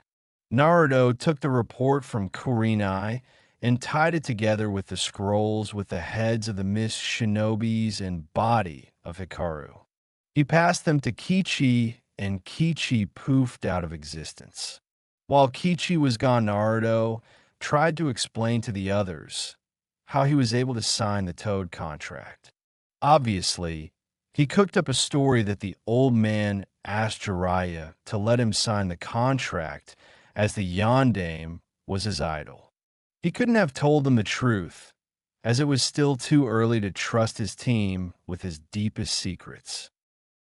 Saratobi was not having a good day. He has just received a new report from Jiraiya, which had a couple of troubling news. If that was not enough, Hatake Kakashi just sent Pakin with a partial report about their confrontation with the Demon Brothers. He was aware of the fact that Tazuna didn't tell him everything because he has already received an ANBU report regarding the activities of Gato in Nami no Kuni. It seems even the ANBU squad was not aware of the full extent of Gato's activities. He never expected for Team 7 to encounter Nuke Neens during their mission. He has already received a mission request from the daimyo of Wave through the Fire Lord to take care of Gato. He was just in the process of deciding which team to send in Nami no Kuni. Most of the experienced teams were delivering a formal invitation to the other Kages for the Chunin exams. He didn't want to send an ANBU squad after the report from Jiraiya of Orochimaru acting up again. As he was pondering about this, there was poof to the side of his table. He was happy to see that it was Gamakichi. That meant that it was a message from Naruto. "Jo, Hokage-sama, I have a report from Naruto's sensei and few other scrolls," said Kichi. "Ah, Gamakichi, it is good to see you again. Let's see what you have got there," said Saratobi. He took the report from Kichi and read it. If he was expecting something simple, then he was mistaken. What he read paled him. The small message from Hikaru just consolidated the information he received from Jiraiya about the group Akatsuki. This wasn't his day. First Team 7 fought with the Demon Brothers, and now Team 8 had to fight a group of Miss Shinobis led by Kaname Hizo. He was thankful for the fact that Hikaru was there to fight him, else Team 8 would be dead. Kurenai was good, but she was not on the level of Hizo. This, however, did solve his problem of sending a team to Nami no Kuni. Team 8 would be able to reach Tazuna's place in a day. They will have to contact Kakashi. He will send a mission scroll to Kurenai with Gamakichi.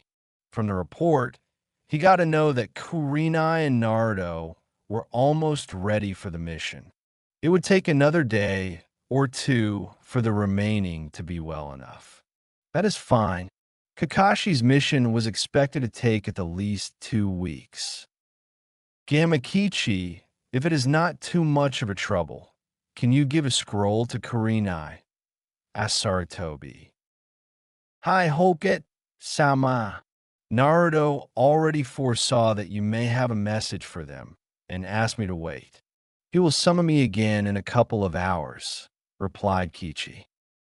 "Here, take this scroll and give it to Kurenai. Also, tell her that Team 8 will receive the pay for an A-ranked mission and will also get the bounty for the Miss Shinobis." "No problem, Hokage-sama." Yane. Kichi left with a poof.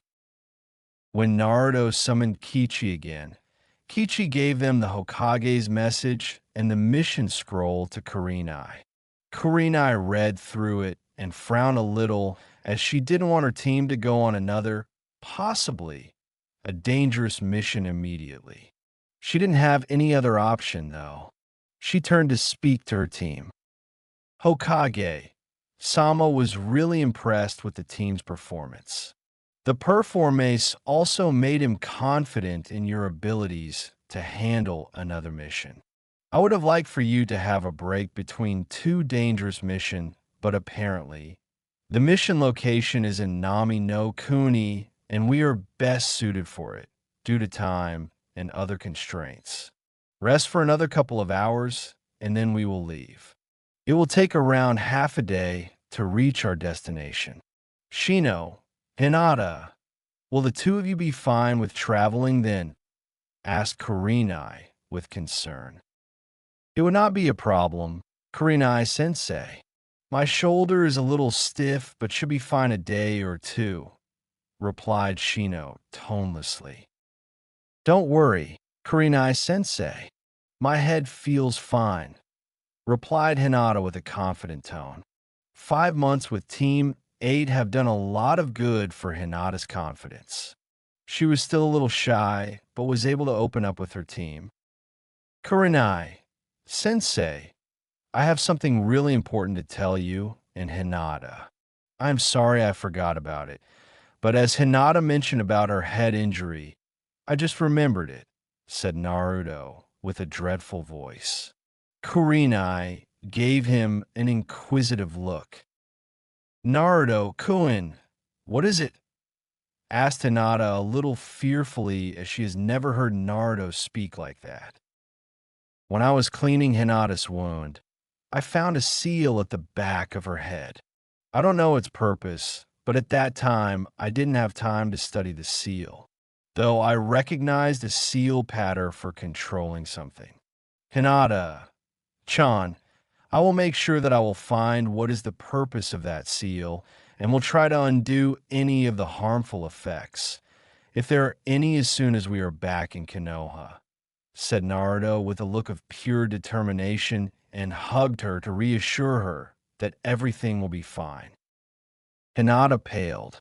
Kurenai was also deeply disturbed as she was aware of the fact that a single seal can do a lot of harm. If the cage bird seal was not enough, then the curse seal on Anko did paint a very vivid picture. Kurenai didn't know what to say, so just gave him a nod. Don't worry, Hinata-chan. We will straighten out this mess. Remember, we are always there for you, said Kurenai affectionately. After traveling for half a day, Team 8 reached their destination just after sunset. They were appalled to see the state of the people there. When they were going for their previous mission, they never entered any other city and just took a ship from a port from Hai no Kuni. After asking a couple of people about Tezuna's house, they found his home. Now, they were standing in front of his house. When a knock on the door was answered, Tsunami opened the door and was initially startled to find more shinobis at her doorstep. Though, she relaxed when she saw their Hitai 8 and invited them in.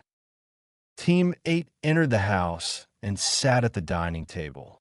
Just as they sat, Team 7 came downstairs followed by Kakashi on crutches.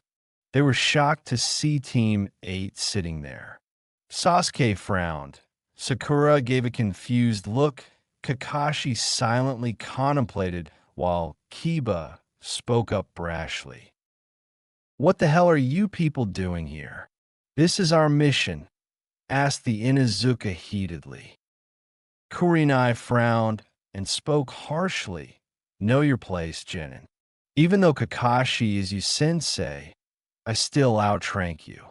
Keep your mouth shut and speak only when you are spoken to. Before Kiba could dig an even deeper hole for himself, Kakashi pressed his shoulder tightly to send him the message to keep quiet.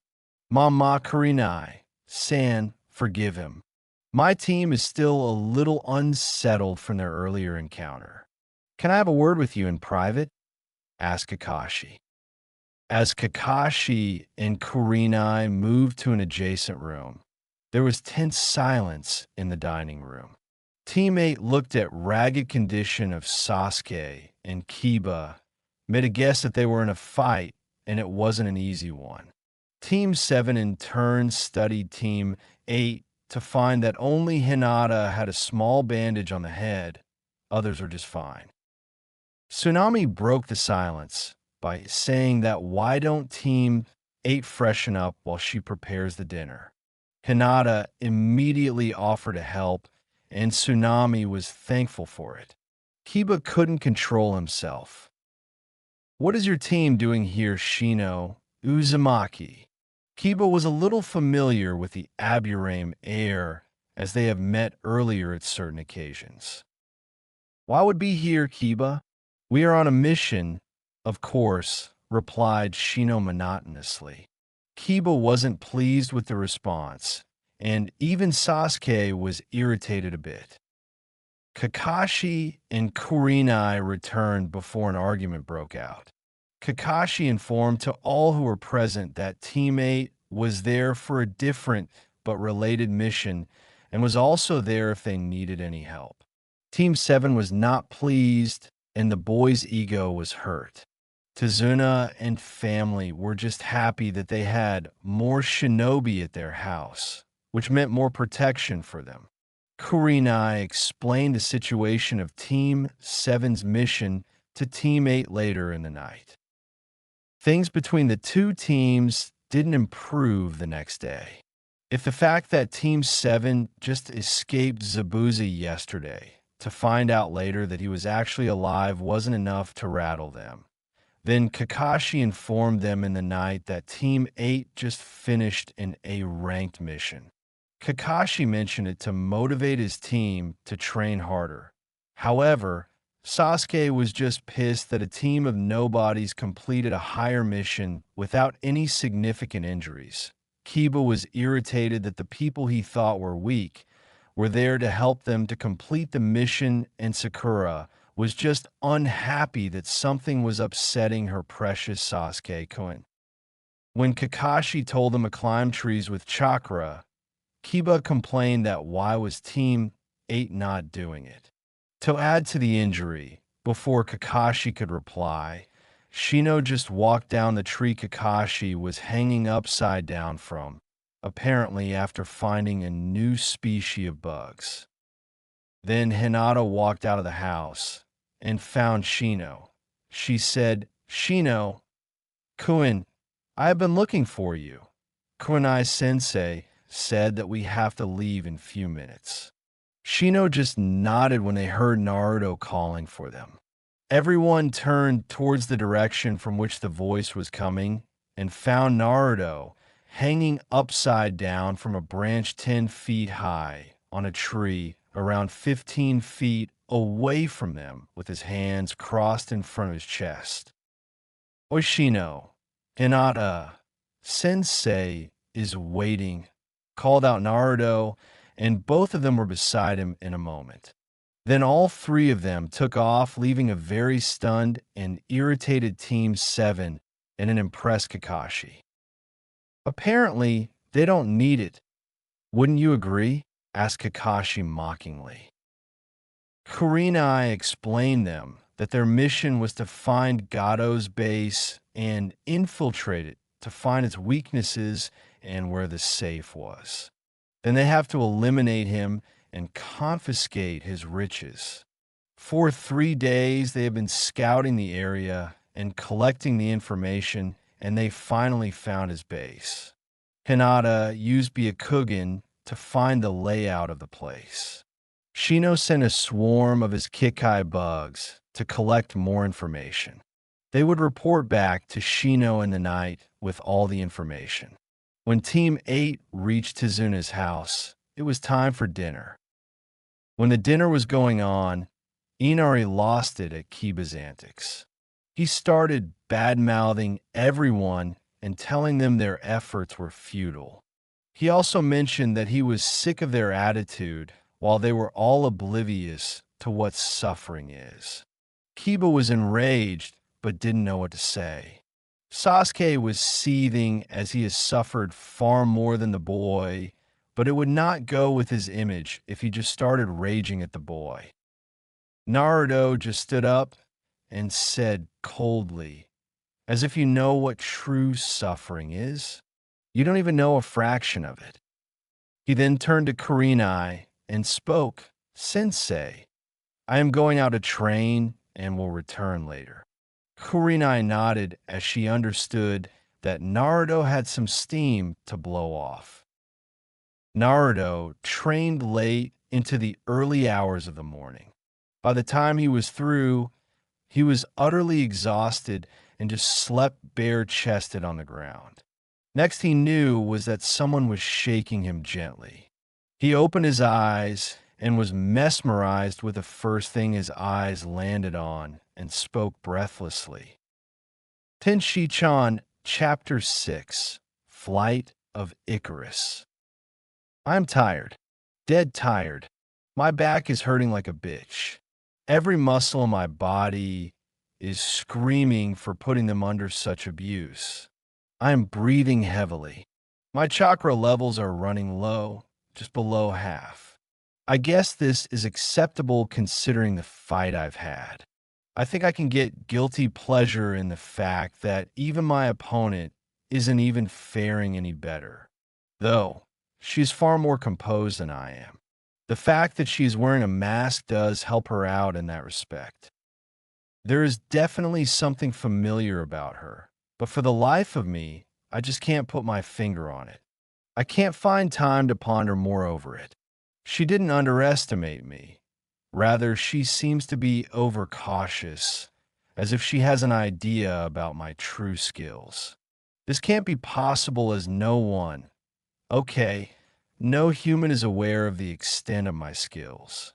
Rest assured that I won't be advertising them either. We moved in sync, both of us finding our second wind. She moved with a grace that is not generally found in people out of royalty, and yet she is a very fierce kunoichi. If nothing, I can respect that. After fighting her for the past 15 minutes or so, I've observed some things.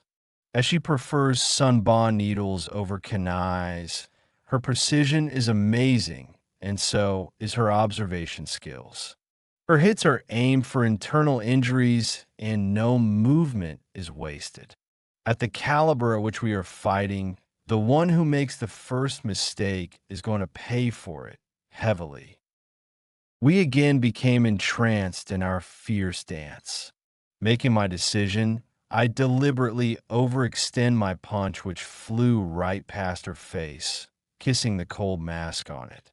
She didn't disappoint me and immediately took the opportunity to deliver damage to my kidney.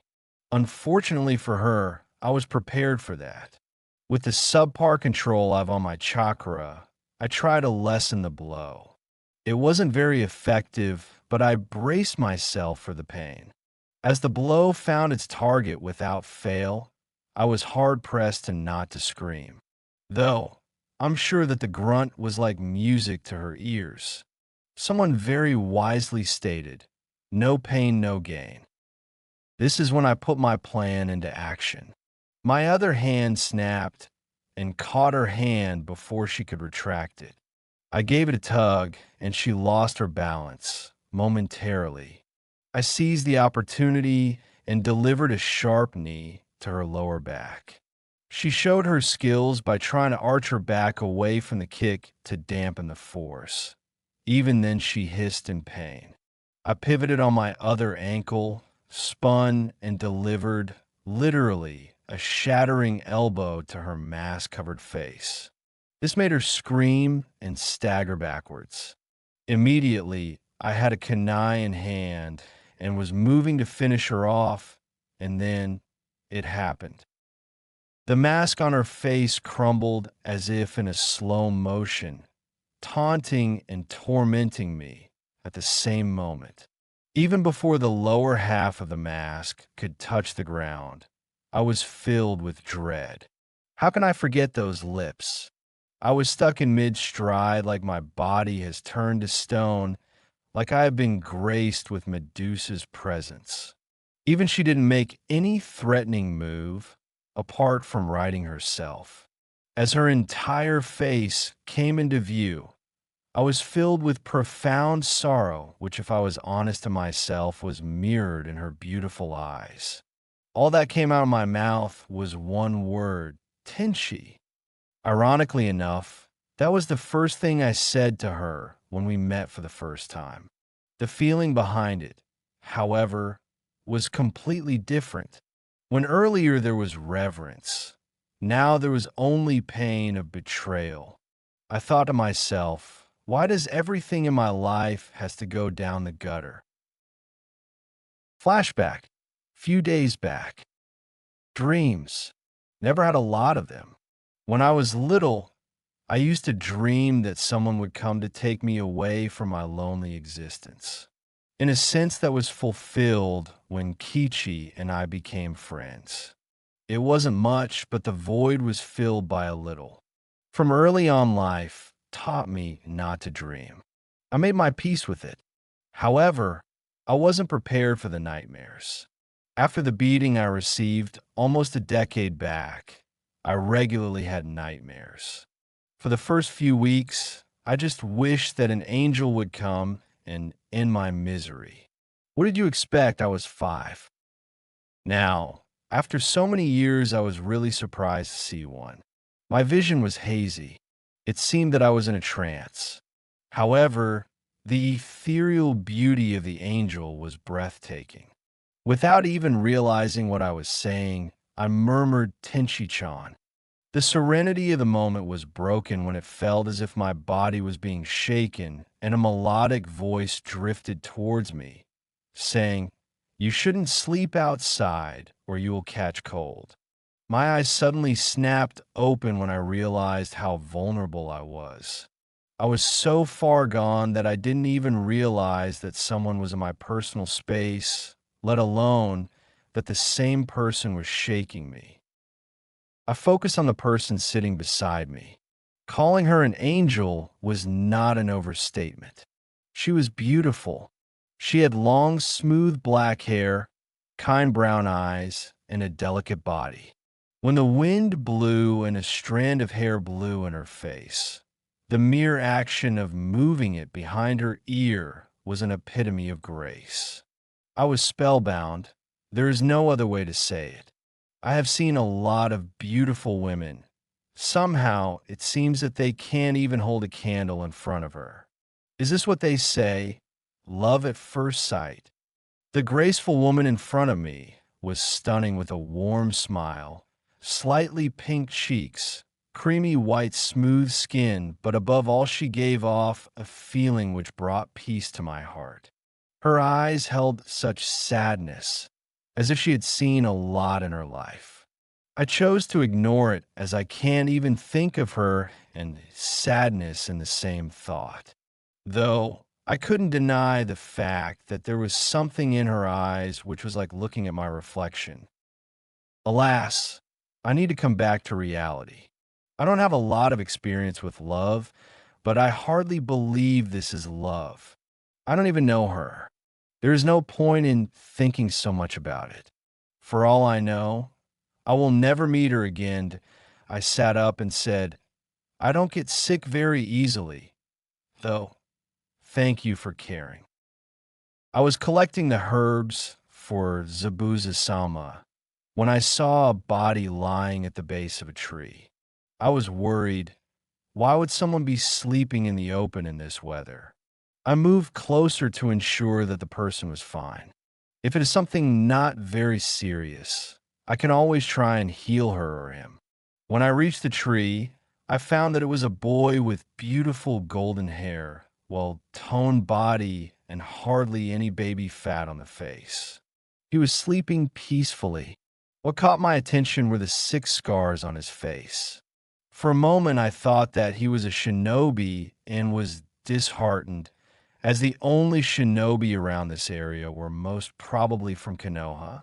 In that case, I may have to kill him to protect Zabuza-sama. However, I realized that he was not one of the 3 genins who were accompanying the Sharingan Kakashi. I placed my hand on his forehead to see if he has caught a cold. I was surprised to find his body warm. I tried waking him up by shaking his shoulder, but was caught off guard when he called me an angel. Since the day I lost my Kachan, first I was all alone on the streets, and all I got were disgusted looks. When Zabuza-sama took me in, it was either his indifferent or curious gaze or a look of fear on my opponent's face. Long ago, Kachan used to say that I was a cute princess. Since that day, I've never bothered about it anymore. I never expected a stranger to call me that. I cannot deny the fact that he was handsome, and if I would be true to myself, I blushed. I don't blush. I am a kunoichi and a tool to Zabuza-sama. I was able to control the blush almost when I found him staring at me after he woke up completely. It was unnerving to be stared at, but I smiled at him. When I heard his reply, his voice was not what I expected it to be. It had a mature sound to it, and somehow it felt as if he wasn't very happy. Before I could comment any further on it, the boy sat up and turned to look for his shirt. I gasped when I saw a mesmerizing tattoo of a boy with wings which were melting on his back. It was compounded by two small but significant and identical ones on his biceps. On further inspection, this particular tattoo had a straight sword with two rose vines entwined around it. This really intrigued me, but before I could look more, he already had a t-shirt on. He turned towards me and held my gaze. I was surprised as most of the boys I've met inadvertently looked towards my bosom. After an uncomfortable silence, he finally spoke. "Hi, Uzumaki Naruto." He offered a handshake as he introduced himself. I blushed in embarrassment that I forgot to introduce myself. As I turned towards her, my eyes were caught in staring at her beautiful eyes. I came back to my senses and offered my name. She blushed, I guess, in embarrassment. "Hi, my name is Haku. It is a pleasure to meet you," she said. I raised an eyebrow at lack of surname. She didn't relent, and I let it pass. "So Haku-san, what are you doing up so early in the morning?" "I am collecting medicinal herbs. They are most fresh at dawn." "Ah, are you interested in healing? Shouldn't you have an escort, as I've heard that due to some guy, Gato, this place isn't very safe nowadays." "Hi, I like to make medicines." "You're correct, Naruto-kun, but his thugs never bother anyone so early in the morning. Nevertheless, I will accompany you, just to make sure." "Arigato, Naruto-kun." I started helping her in collecting the herbs by following her directions, of course. We made small talk. I told her that I was traveling alone and yesterday was just too tired to find a place to stay. There was no point in telling her that I was a shinobi and was happy that last night I kept my hitate inside my jacket. She told me that she lives alone as her parents are dead. We understood each other much better when I told her the same. After some time, she asked something which I was not expecting. "If you don't mind, Naruto-kun, can you tell me about the tattoos that you have on your back and your arms?" I didn't know what to tell her. I never talked about them. Only Anko knows about them, and then I just laughed them off saying that I just liked them. She didn't press. Haku, on the other hand, was a stranger. I thought it may just feel good to discuss about them. The one on my arms, Tu-san used to like it. He said that it symbolizes everything in life and was like a yin-yang. A sword means war, destruction, and death. The rose represents life, peace, tranquility, and of course, beauty and grace. The rose stops the sword from harming, while the sword protects the rose from withering away unnaturally. No matter how much we may hate war, it is inevitable. The one on my back is more personal. It symbolizes my life. It is based on a mythological character, Icarus. His father made wings of wax for him so that they could escape from a prison, but cautioned him to not fly too high. Icarus loved his newfound freedom and wanted to soar high to the sun and heaven. As he tried to reach for them, the sun melted his wings and he drowned in the ocean. In my life, I wish for a lot of things, but it seems like a cruel fate that these things which are easily in reach of other people is just too far for me.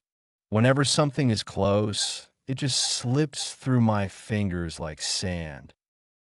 Haku was stunned with the emotion with which Naruto described the feelings behind the tattoos. She was touched as she could relate to him to a great extent. She didn't like to fight, but still did it for Zabuza-sama, as she was his tool. Before she could even realize, she started speaking in a low voice, spilling her heart. When I was little, our family was very happy. Though, it didn't stay that way for long. One day I came home after playing outside. When I went into the kitchen, I was horrified to see Kachan lying on the floor with blood pooling around her. I couldn't even comprehend what was happening as I saw life drifting away from her eyes. Then I saw Tusan standing there with a knife in his hands and a crazy look in his eyes. I was terrified. I didn't know what to do. Then he lunged towards me, and Then she realized that she can't tell him the truth. I couldn't react, and would have died had Kachan not killed Tusan. As she bled to death, she only said that she loved me and was very sorry for leaving me alone. I have been so lonely since then. My guardian found me on the streets and took care of me. He is a bit cold, but he saved me from loneliness, and I will do anything for him. I don't know why I told him almost everything. Maybe it was because he was the first person with whom I could just talk. Maybe I was just lonely and needed a friend. I was surprised when he gave me an awkward side hug. I smiled at his gesture of providing comfort. Now I understood what I saw in those eyes, which was so familiar. It was longing for a friend who understands you. I surprised myself when I tried to comfort her.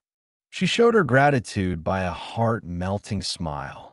We found something very common in each other. Kachan died while giving birth to me.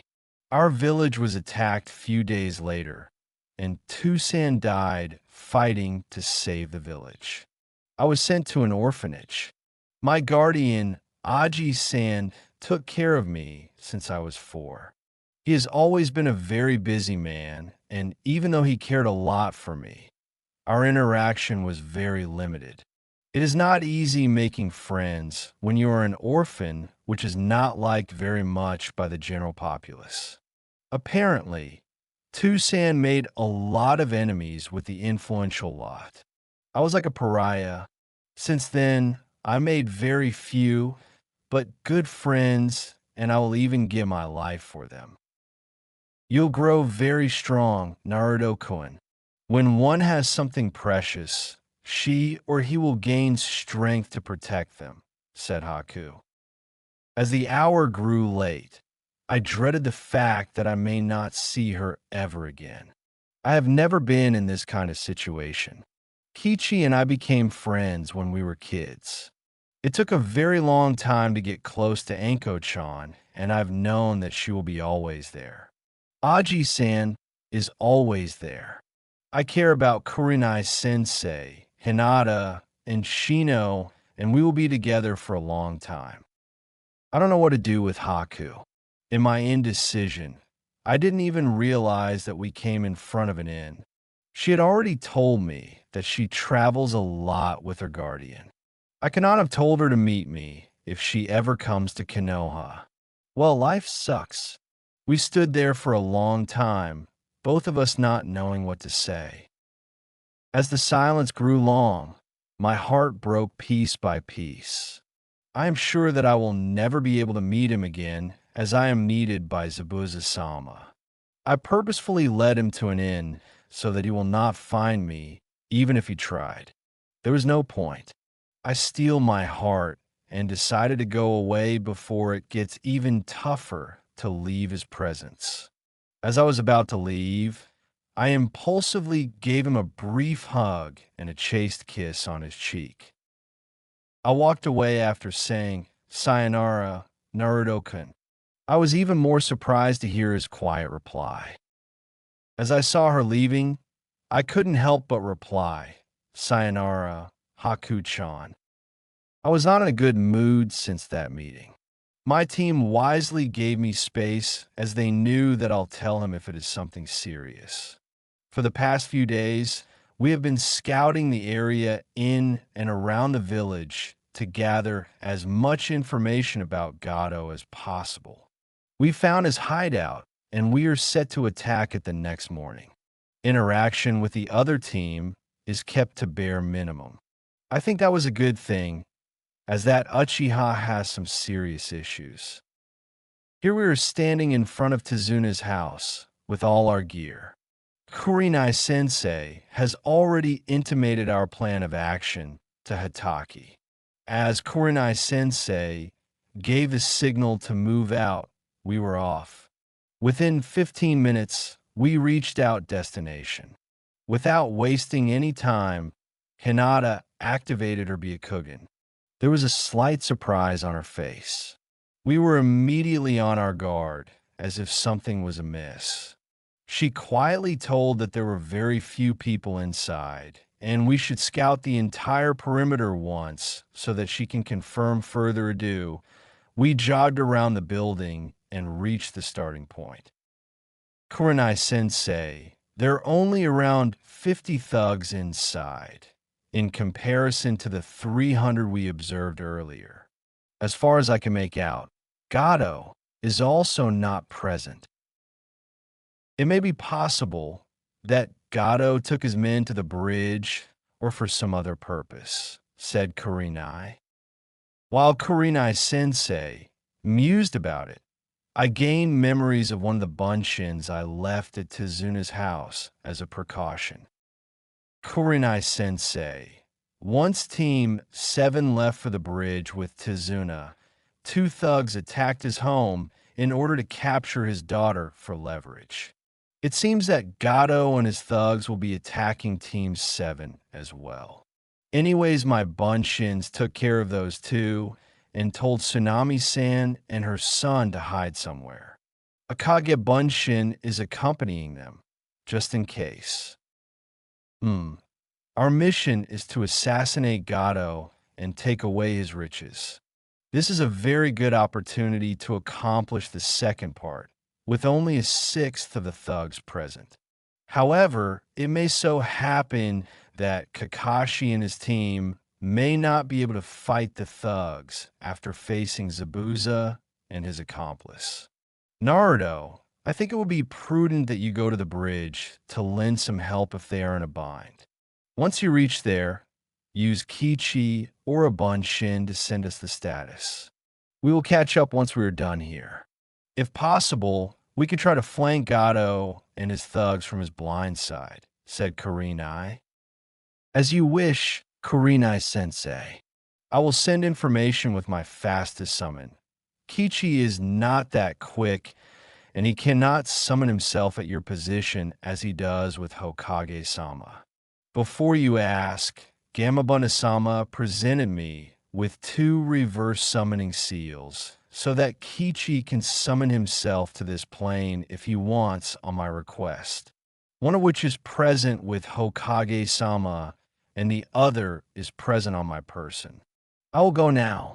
Be safe, Kurenai-sensei, Hinata-chan, Shino. See you in a bit. You too, Naruto, said Kurenai-sensei, and the others nodded. As I reached the bridge, I didn't come across Gato, so they must have taken the route through the sea. However, I was very surprised to find the situation on the bridge. Entire bridge was under a thick mist. I could sense 2 large chakra sources within it. That meant that Hatake and Zabuza must be fighting there. What surprised me even more was that there was a dome of ice on the ground just adjacent to where the bridge was attached to the land. When I concentrated on the dome of ice, I found that Uchiha and Inuzuka were like pincushions inside it. Every mirror had someone's reflection, most probably Zabuza's accomplice. Every few seconds, the 2 boys' bodies were riddled with more needles. I found Haruno and Tezuna around 50 meters from the dome behind some construction materials. First things first, I quickly sent off the status to Kurenai Sensei through Gamacon. Now, I started analyzing the situation. Zabuza's accomplice definitely had a strange jutsu. Going inside the dome would be foolish as he held advantage over there. However, I can't leave those two morons there, or they will be dead soon. I wonder why he didn't finish them straight away. He seems to be toying with them. I need to distract the guy so that I could rescue the other two. I don't know anything about that jutsu, so I can't allow him to keep it up. I made few Kage bunshins and sent them as distraction. My bunshins surrounded the dome. One of them shouted for Uchiha, gaining the attention of everyone, except Hataki and Zabuza. At that moment, all of the bunshins' hands blurred into forming the seals, and together they shouted Kitan, Gokakyu no Jutsu.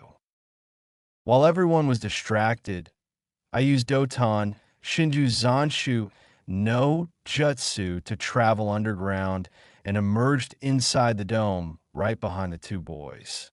I didn't waste any time and formed 20 Kaga Bunshins. I grabbed both of the boys and was gone with Doton Shinju Zanshu no Jutsu. I reemerged next to Haruno and dumped her teammates next to her while she screamed on seeing the state of the Uchiha. I was surprised to see Naruto-kun standing outside my dome of ice.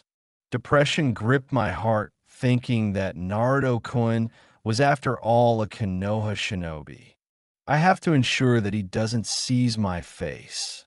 I knew he was strong earlier, but if he is a shinobi, then I have to be very cautious. As I came to my senses, I realized that there were more identical copies of him, and they were making hand seals. His bunshins can do jutsus. Before I could react, there was balls of fire coming from all directions. Even though I knew that my ice won't melt, but I could feel the massive chakra in the jutsus. As the fire died down, I was surprised even more when all of them vanished with a poof and the original was nowhere to be found. I realized my mistake, immediately turned my attention inside the dome.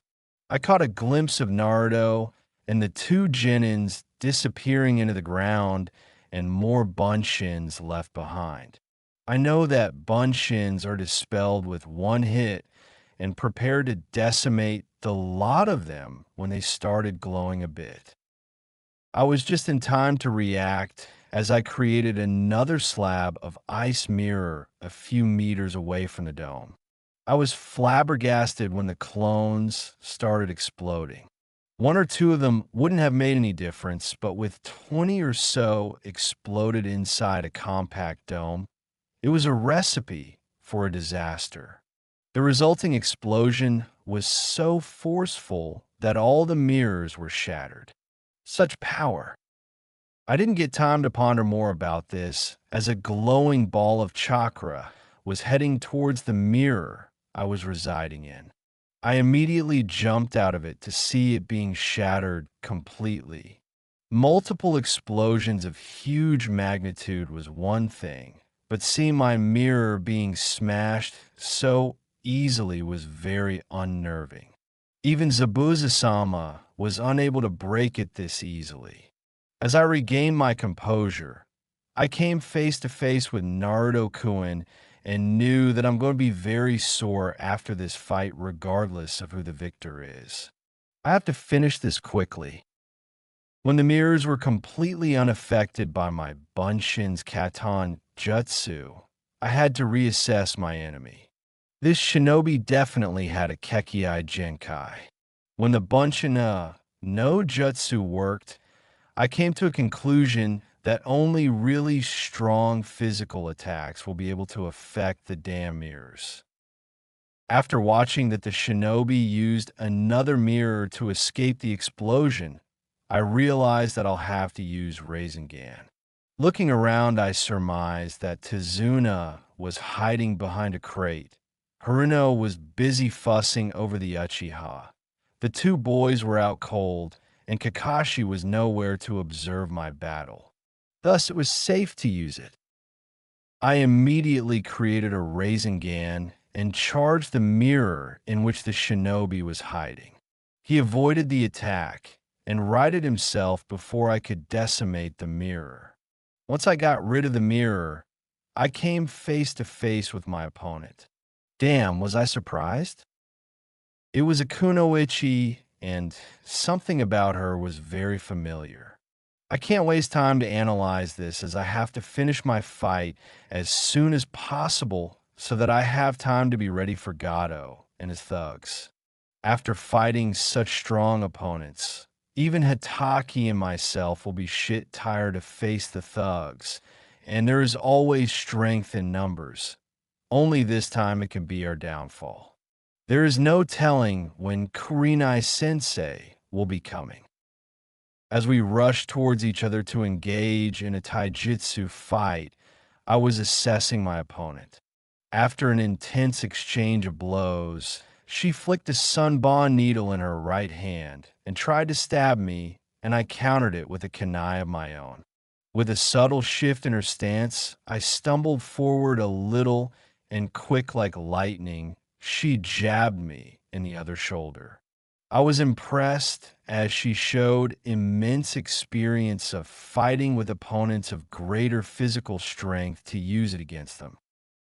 I was even further impressed when my shoulder, which she hit, was paralyzed just momentarily. Immediately, she started doing one-handed seals and stomped her foot on the ground. What the fuck? One-handed seals. I saw water rising in the air and turning into sunbon needles.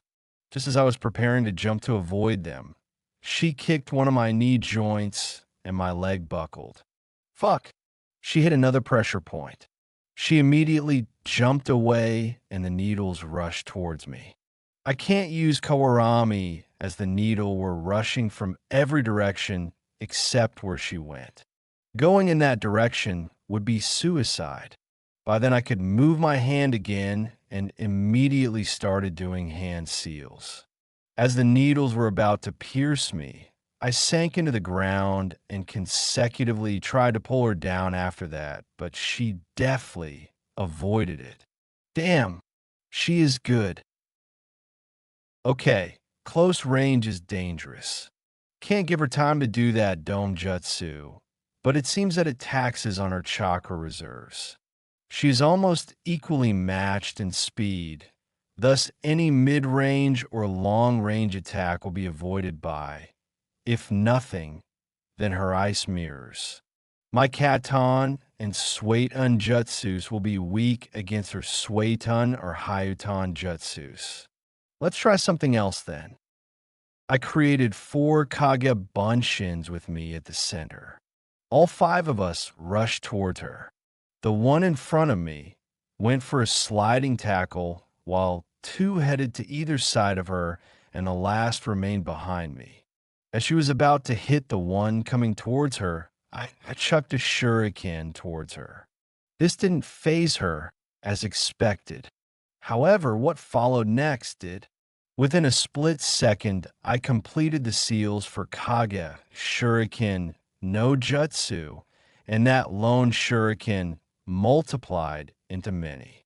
She couldn't duck, or she would have been hit by my Bunshin, so she did only thing she could. She jumped into the air. I followed her by jumping above her and bringing down an axe kicked her back. At last moment, she twisted herself in mid-air to block the kick and pushed me off with a kick of her own to my abdomen. I created another Bunshin mid-air to right myself and throw me higher in the air. Meanwhile, as she landed on the ground, she had to immediately jump again as my Bunshins again did Ketango Kaku no Jutsu while surrounding her.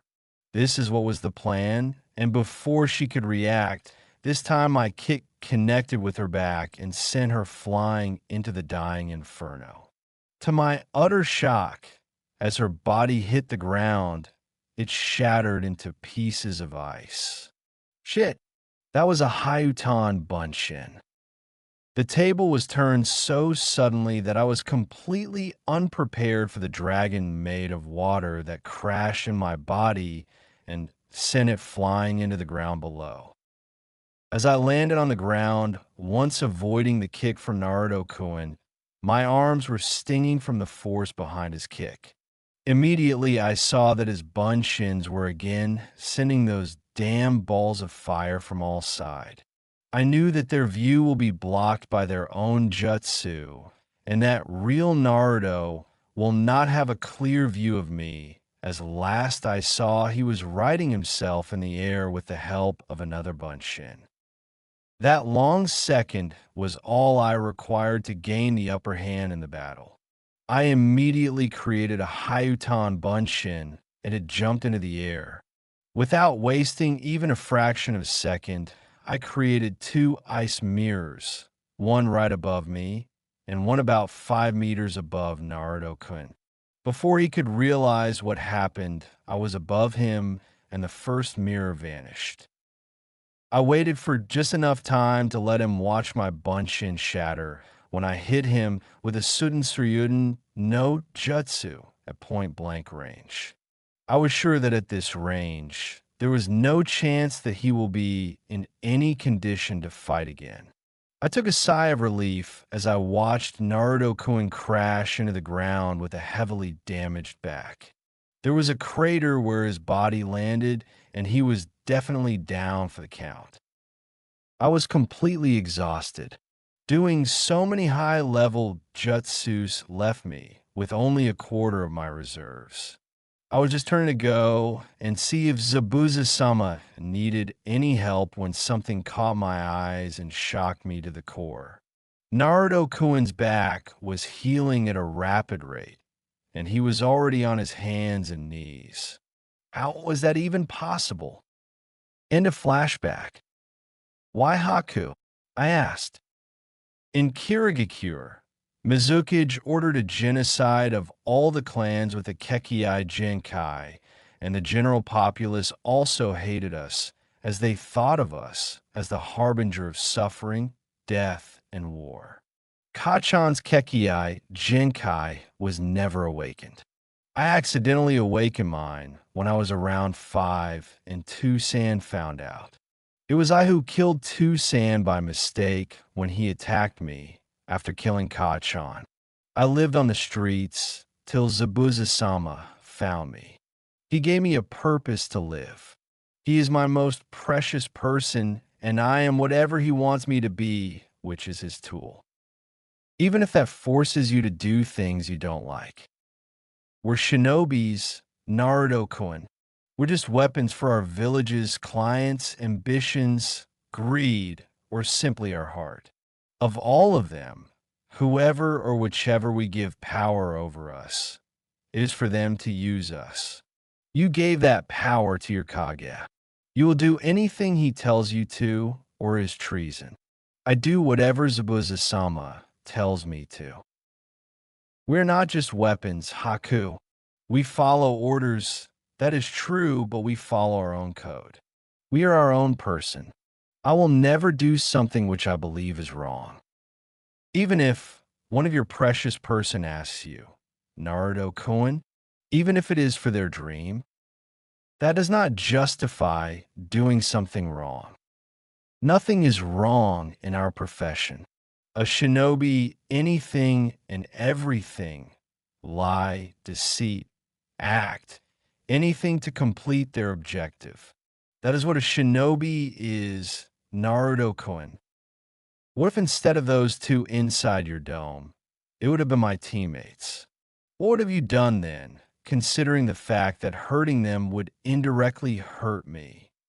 I asked, changing the subject, knowing that there was some truth in her words, and I would cross the bridge of whether I follow the orders or not when the situation presents itself. I was grasping at straws, feeling completely helpless. I would have done exactly the same thing. I don't regret what I've done for Zabuza-sama. I can't fail Zabuza-sama. All of this is necessary for completing his dream. All of this is necessary, I say with disbelief. Flashback. Few days ago. After that meeting with Haku, I didn't feel like spending time with anyone. So I spent my spare time training or meditating near the lake. Today I decided to look around the village. What I saw in the village was appalling at best and disgusting to the core at worst. Maybe the scene affected me even worse because of my own experiences of my early life. Everywhere I went, the situation was the same. At food stalls, everything was spoilt and overpriced. I know how disheartening that situation can be. There were people sleeping on the roadside. Everyone looked starved. Each I looked into was dull. The village was dying. There was no hope. Then I reached a scene which made my blood boil.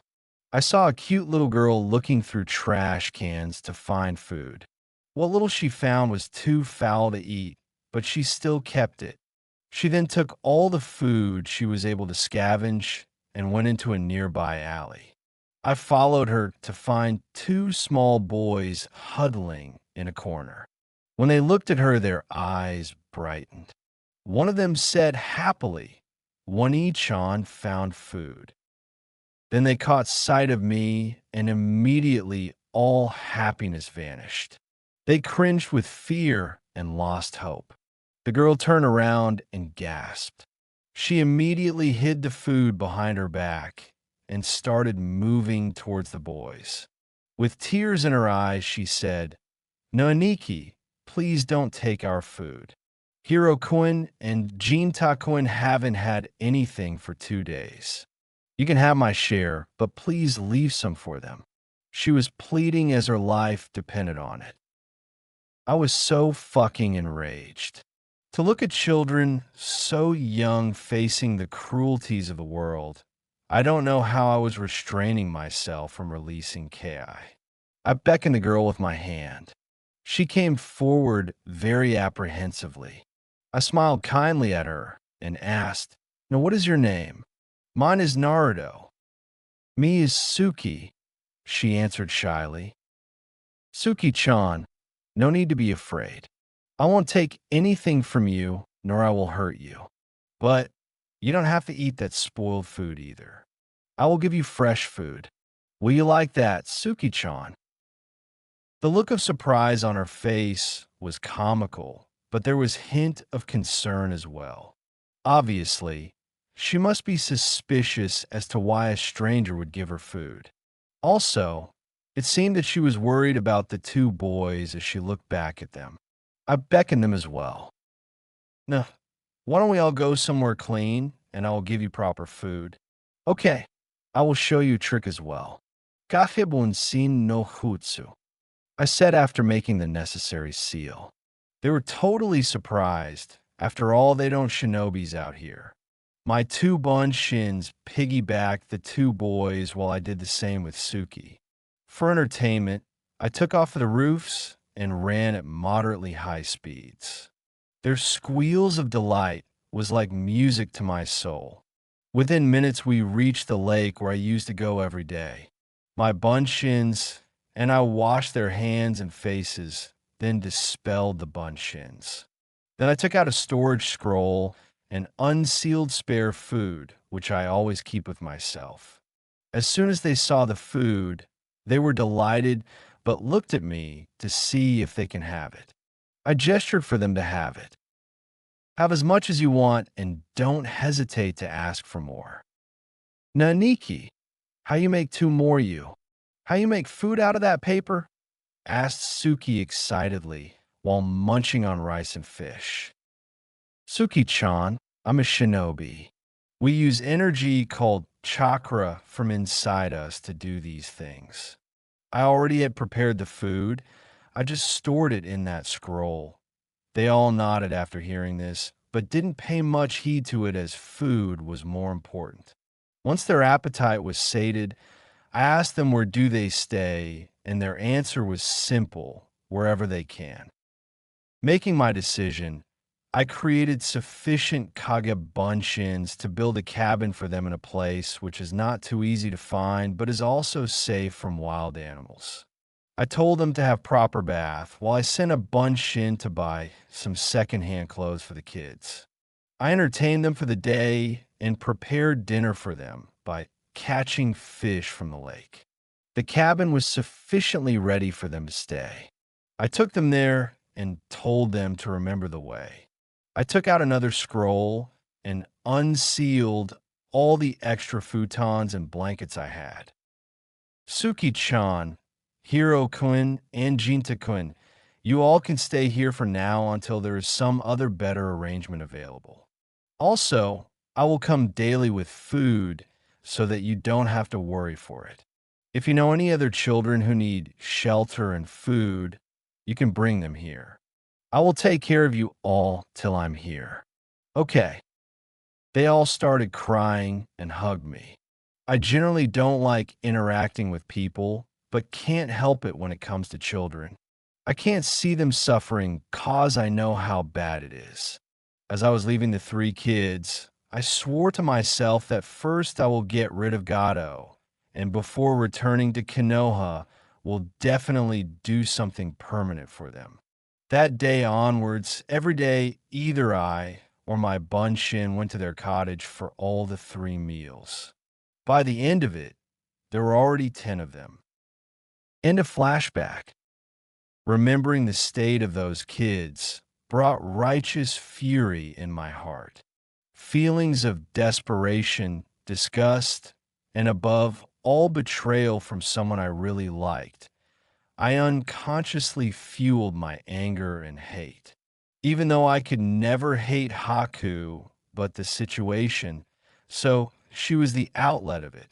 For the first time in my life, I was blinded with fury and started feeling really hot as if my blood was on fire. So, all of this is necessary. Making a country so poor that everyone is starving, that more than half the population is surveying like rats. Is it justified to make children, not even 5-year-old, looking for food in trash cans? Is it necessary to kill every other person's hope of even surviving, let alone living just so that who saved you from your hell can have some sadistic pleasure in fulfilling his dreams? Tell me, Haku, is this all really necessary? I screamed at her, and all she did was look at me with those sad eyes. Once Naruto-kun repeated softly what I said, I was hurt to see so much sorrow on his face. Then the look on his face changed, from sorrow to one of anger and hate. Then I started feeling suffocated with the amount of ki he was releasing. Then the strangest thing happened. His body started releasing red chakra. He was shouting, and with every word, my heart sank cause he was correct. Zabuza-sama's dream was killing this nation, and I didn't know what to do or say to Naruto-kun. So I just stood there with that evil chakra almost burning my skin, his ki making it difficult for me to even breathe, and then he vanished and I felt pain. The difference in his strength and speed was humongous. Even one blow to my abdomen was enough to make me cry out in pain, and I crumbled like a doll. After I struck her once, and then I kicked her torso brutally, and she skidded onto the bridge. With every blow I landed on her, I was torn apart from the inside while I screamed for her to answer me if this was actually necessary. My fury was not being quenched, rather I was feeling more pain to see her hurt, and to think that I was causing that pain to her. I couldn't take it anymore and dropped down next to her screaming to heaven, and then holding my head in my arms and chanting, "Why, Haku, why?" I felt a pair of arms enveloping me in a hug, and I was just so lost to know what to do. As I calmed down, I realized that my body was burning. It then came to me that for the first time, I somehow pulled QB's yukai forcefully from the seal, and it was tearing my body from the inside. I suddenly felt an urge to immediately get my body rid of it. As I was lost in feelings of helplessness and trying to find a way to flush the yukai from my body, Haku was whimpering from the injuries I gave her in my QB's yukai-induced rage. Then I heard sounds of birds chirping and felt massive chakra build up. Before I realized, Haku pushed her weakened body to stand up and tried to rush in the direction from which I could sense the chakra build up while shouting, Zabuza-sama. I couldn't even react. However, she couldn't reach Zabuzo in time. All she was able to do was deflect Hitaki's hand, which held a huge mass of chakra from striking Zabuza in the heart, though his right lung wasn't so fortunate. I sighed, realizing that Zabuza will be dead in a matter of seconds after being struck with Hitaki's signature jutsu, Chidori. As Hitaki removed his hand from Zabuza's torso, his body crumbled on the ground while bleeding profusely from the wound and taking ragged breaths. Haku clung to his body and cried her heart out as I made my way over to Hitaki, and I guess Hitaki was contemplating what to do with Haku. I missed out what Zabuza was saying to Haku. As I reached Hitaki, he looked at me suspiciously, no doubt because he must have felt the QB's yukai. Don't worry, Hitaki-san. The seal is intact. I unconsciously pulled its chakra in rage. Also, kindly don't do anything to Zabuza's accomplice, as she is heavily injured, and I will take full responsibility for her behavior. Also, none of your genins are mortally wounded. Before I could say anything, there was clapping heard from the other side of the bridge. Gato started insulting Zabuza for being a failure and using Haku for the most nefarious activities. My blood started boiling again on hearing such intentions regarding Haku. Kakashi, our fight has ended here. As you can see, Gato double-crossed me, and I'm incapable of killing that insect. Please, let Haku go unharmed, as she is not even a Nunknin, and only did everything because I asked her to. Lastly, it was an honor to fight you not once but twice, wheezed out Zabuza. Hitaki only nodded in agreement.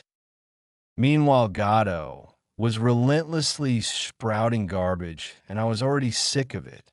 I could see that Hitaki was tired, and so was Haku. Team 7 was useless, and that left only me. Luckily, I not only want to kill that vermin, but also wanted to expend as much chakra as possible from my body in order to get rid of QB's yukai from my system. Kurenai-sensei was nowhere in sight, and thus I made my decision. Hitaki-san, you are exhausted from your fight, and so is Haku. Luckily for us, I want to get rid of as much of QB's yukai from my system as possible, as it is harming my body. I will go first to take care of the vermin and his thugs. In the meantime, I suggest that you take a food pill to replenish your chakra reserves. Let's hope that Kurenai-sensei is not far away. I moved ahead of everyone and faced off with Gato and party. They were laughing, thinking, what can a teenager do to a strong army of almost 250 men? First thing I did was create a Kage Bunshin with exactly half my reserves. Then I gathered as much chakra as I could and started doing hand seals for the jutsu I had in mind, while my Bunshin also did the same. However, the hand seals were different. At the completion of both our sequences, both of us took a great breath and executed our jutsus while muttering. Futon, Rapusho, Kitan, Akuma no Doki, slash in. I don't know how to translate, so I just search for translations of specific words. The jutsu is to mean demon's wrath, and its effect would be literally a wave of expanding flames. The result was simply devastating. Kyuubi's Yukai, which was in my system, is more potent for Katon Jutsus, which made the Katon Jutsu far stronger than I expected.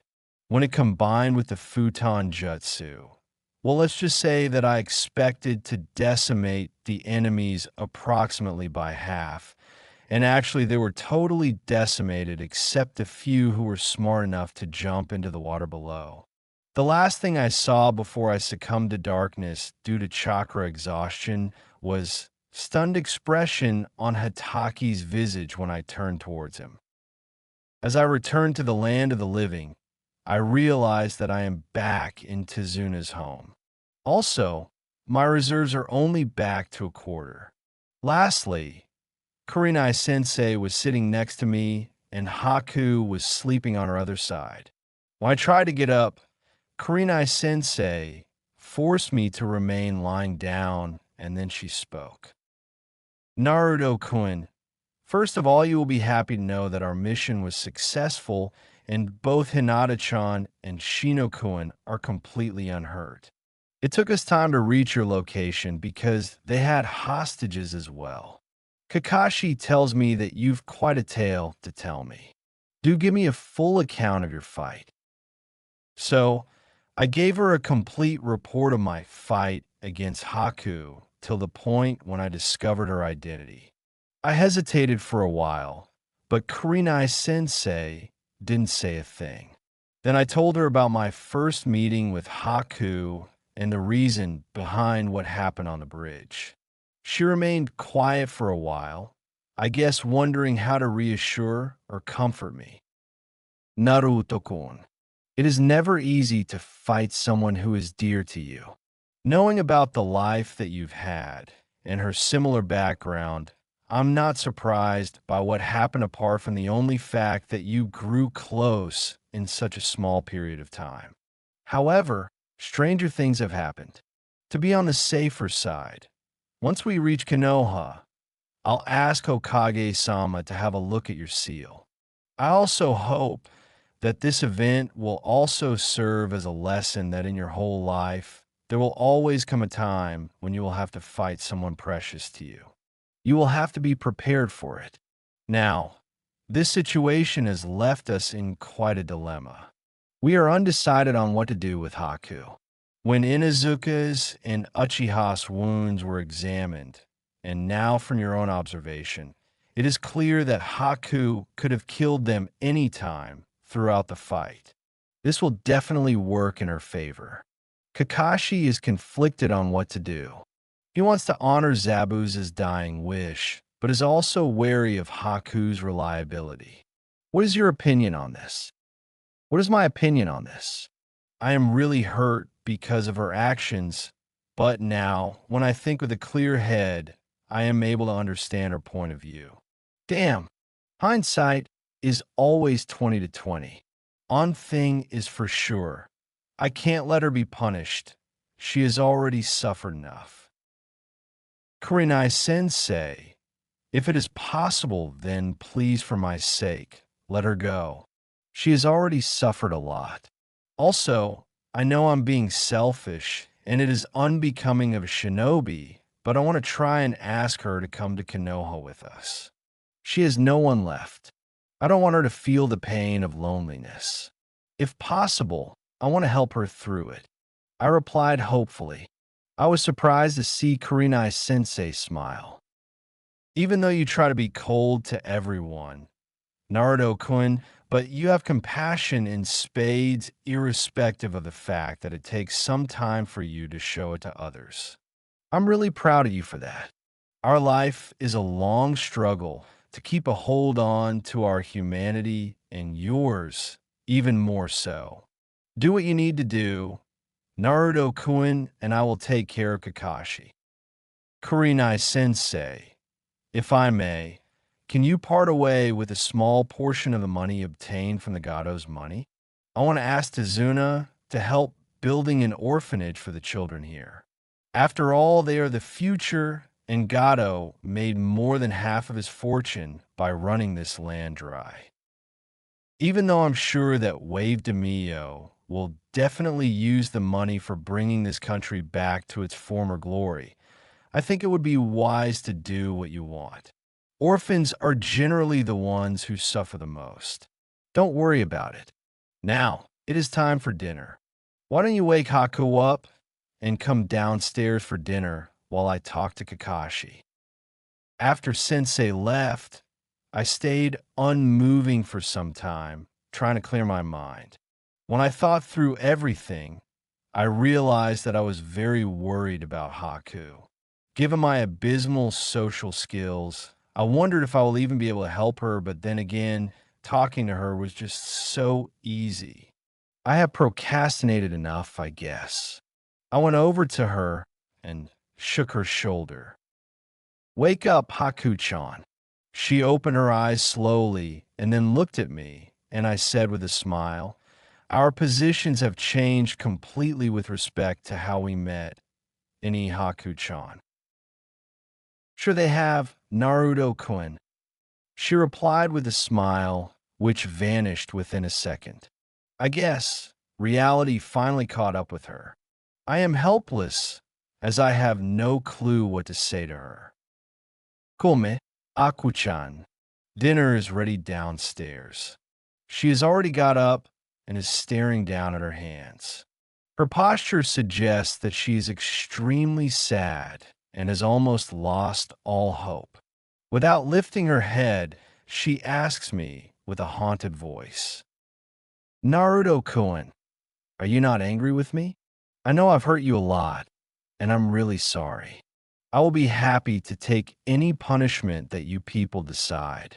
Anyways, Zabuza-sama is gone, and I don't have a reason to live anymore. Please kill." Before she could complete the sentence, I interrupted her by giving her a soft hug and saying, "Haku-chan, I have already forgiven you as I have had time to think about your point of view, and I understand. Yes, I was hurt, but so are you. It is not easy to fight someone you care about. Also, I already told you that you're not a tool, Haku-chan. We are humans, and I am sure that even Zabuza would have wanted you to live your life fully. I've already talked with Kurinai-sensei and ensured that you will not be punished. On the other hand, it would really please me if you come to Konoha with us." She was totally shocked to hear that and was about to protest when I pressed further. "Haku-chan, I know you are alone now. You and I both know that living a solitary life is very torturous. I don't want you to go through that again if I can help you to heal. It is just a request. I don't have a lot of friends, and you're very precious to me. Please don't give an answer immediately. Think about it, okay? Now, let's go and have some dinner. Your body is still not healed from all the damage I did, but it will heal in time." I helped her to get up and guided her to the dining table. Our appearance wasn't missed by anyone, and already I could see hate and distrust in the other team's eyes. Apparently, Hitaki hasn't informed them about the situation. By the time we reach the table, Uchiha is releasing a small amount of Ki. Before any of them could open their mouths, I blast them with a moderately large amount of my Ki and said in a menacing voice, "Situation regarding her has already been resolved, and you will be apprised about it by your sensei. Also, let me make this clear, I'm responsible for her, and so think really well before you even think about any sort of revenge." Haku is stunned, I guess. She may not have expected me to take her side in front of other Konoha shinobis. Kurinai-sensei gave me a warning look and said my name in serious tone to caution me. Hitaki, on the other hand, was quite displeased by it and did remind me of my place by saying that I should not threat his students. I nodded in his direction, and from there everything went fine. Over the span of next few days, Tazuna tried to complete his bridge. Team 7 went along with him for protection. Sensei told us that we will leave with their team itself and asked us to rest as we had two tough missions back to back. Uchiha was glaring at me and Haku all the time. I guess he didn't like losing to her or the fact that I succeeded where he didn't or that I saved his life. I won't waste my time thinking about that moron. I spent time with Hinata, Shino, and Kurenai sensei.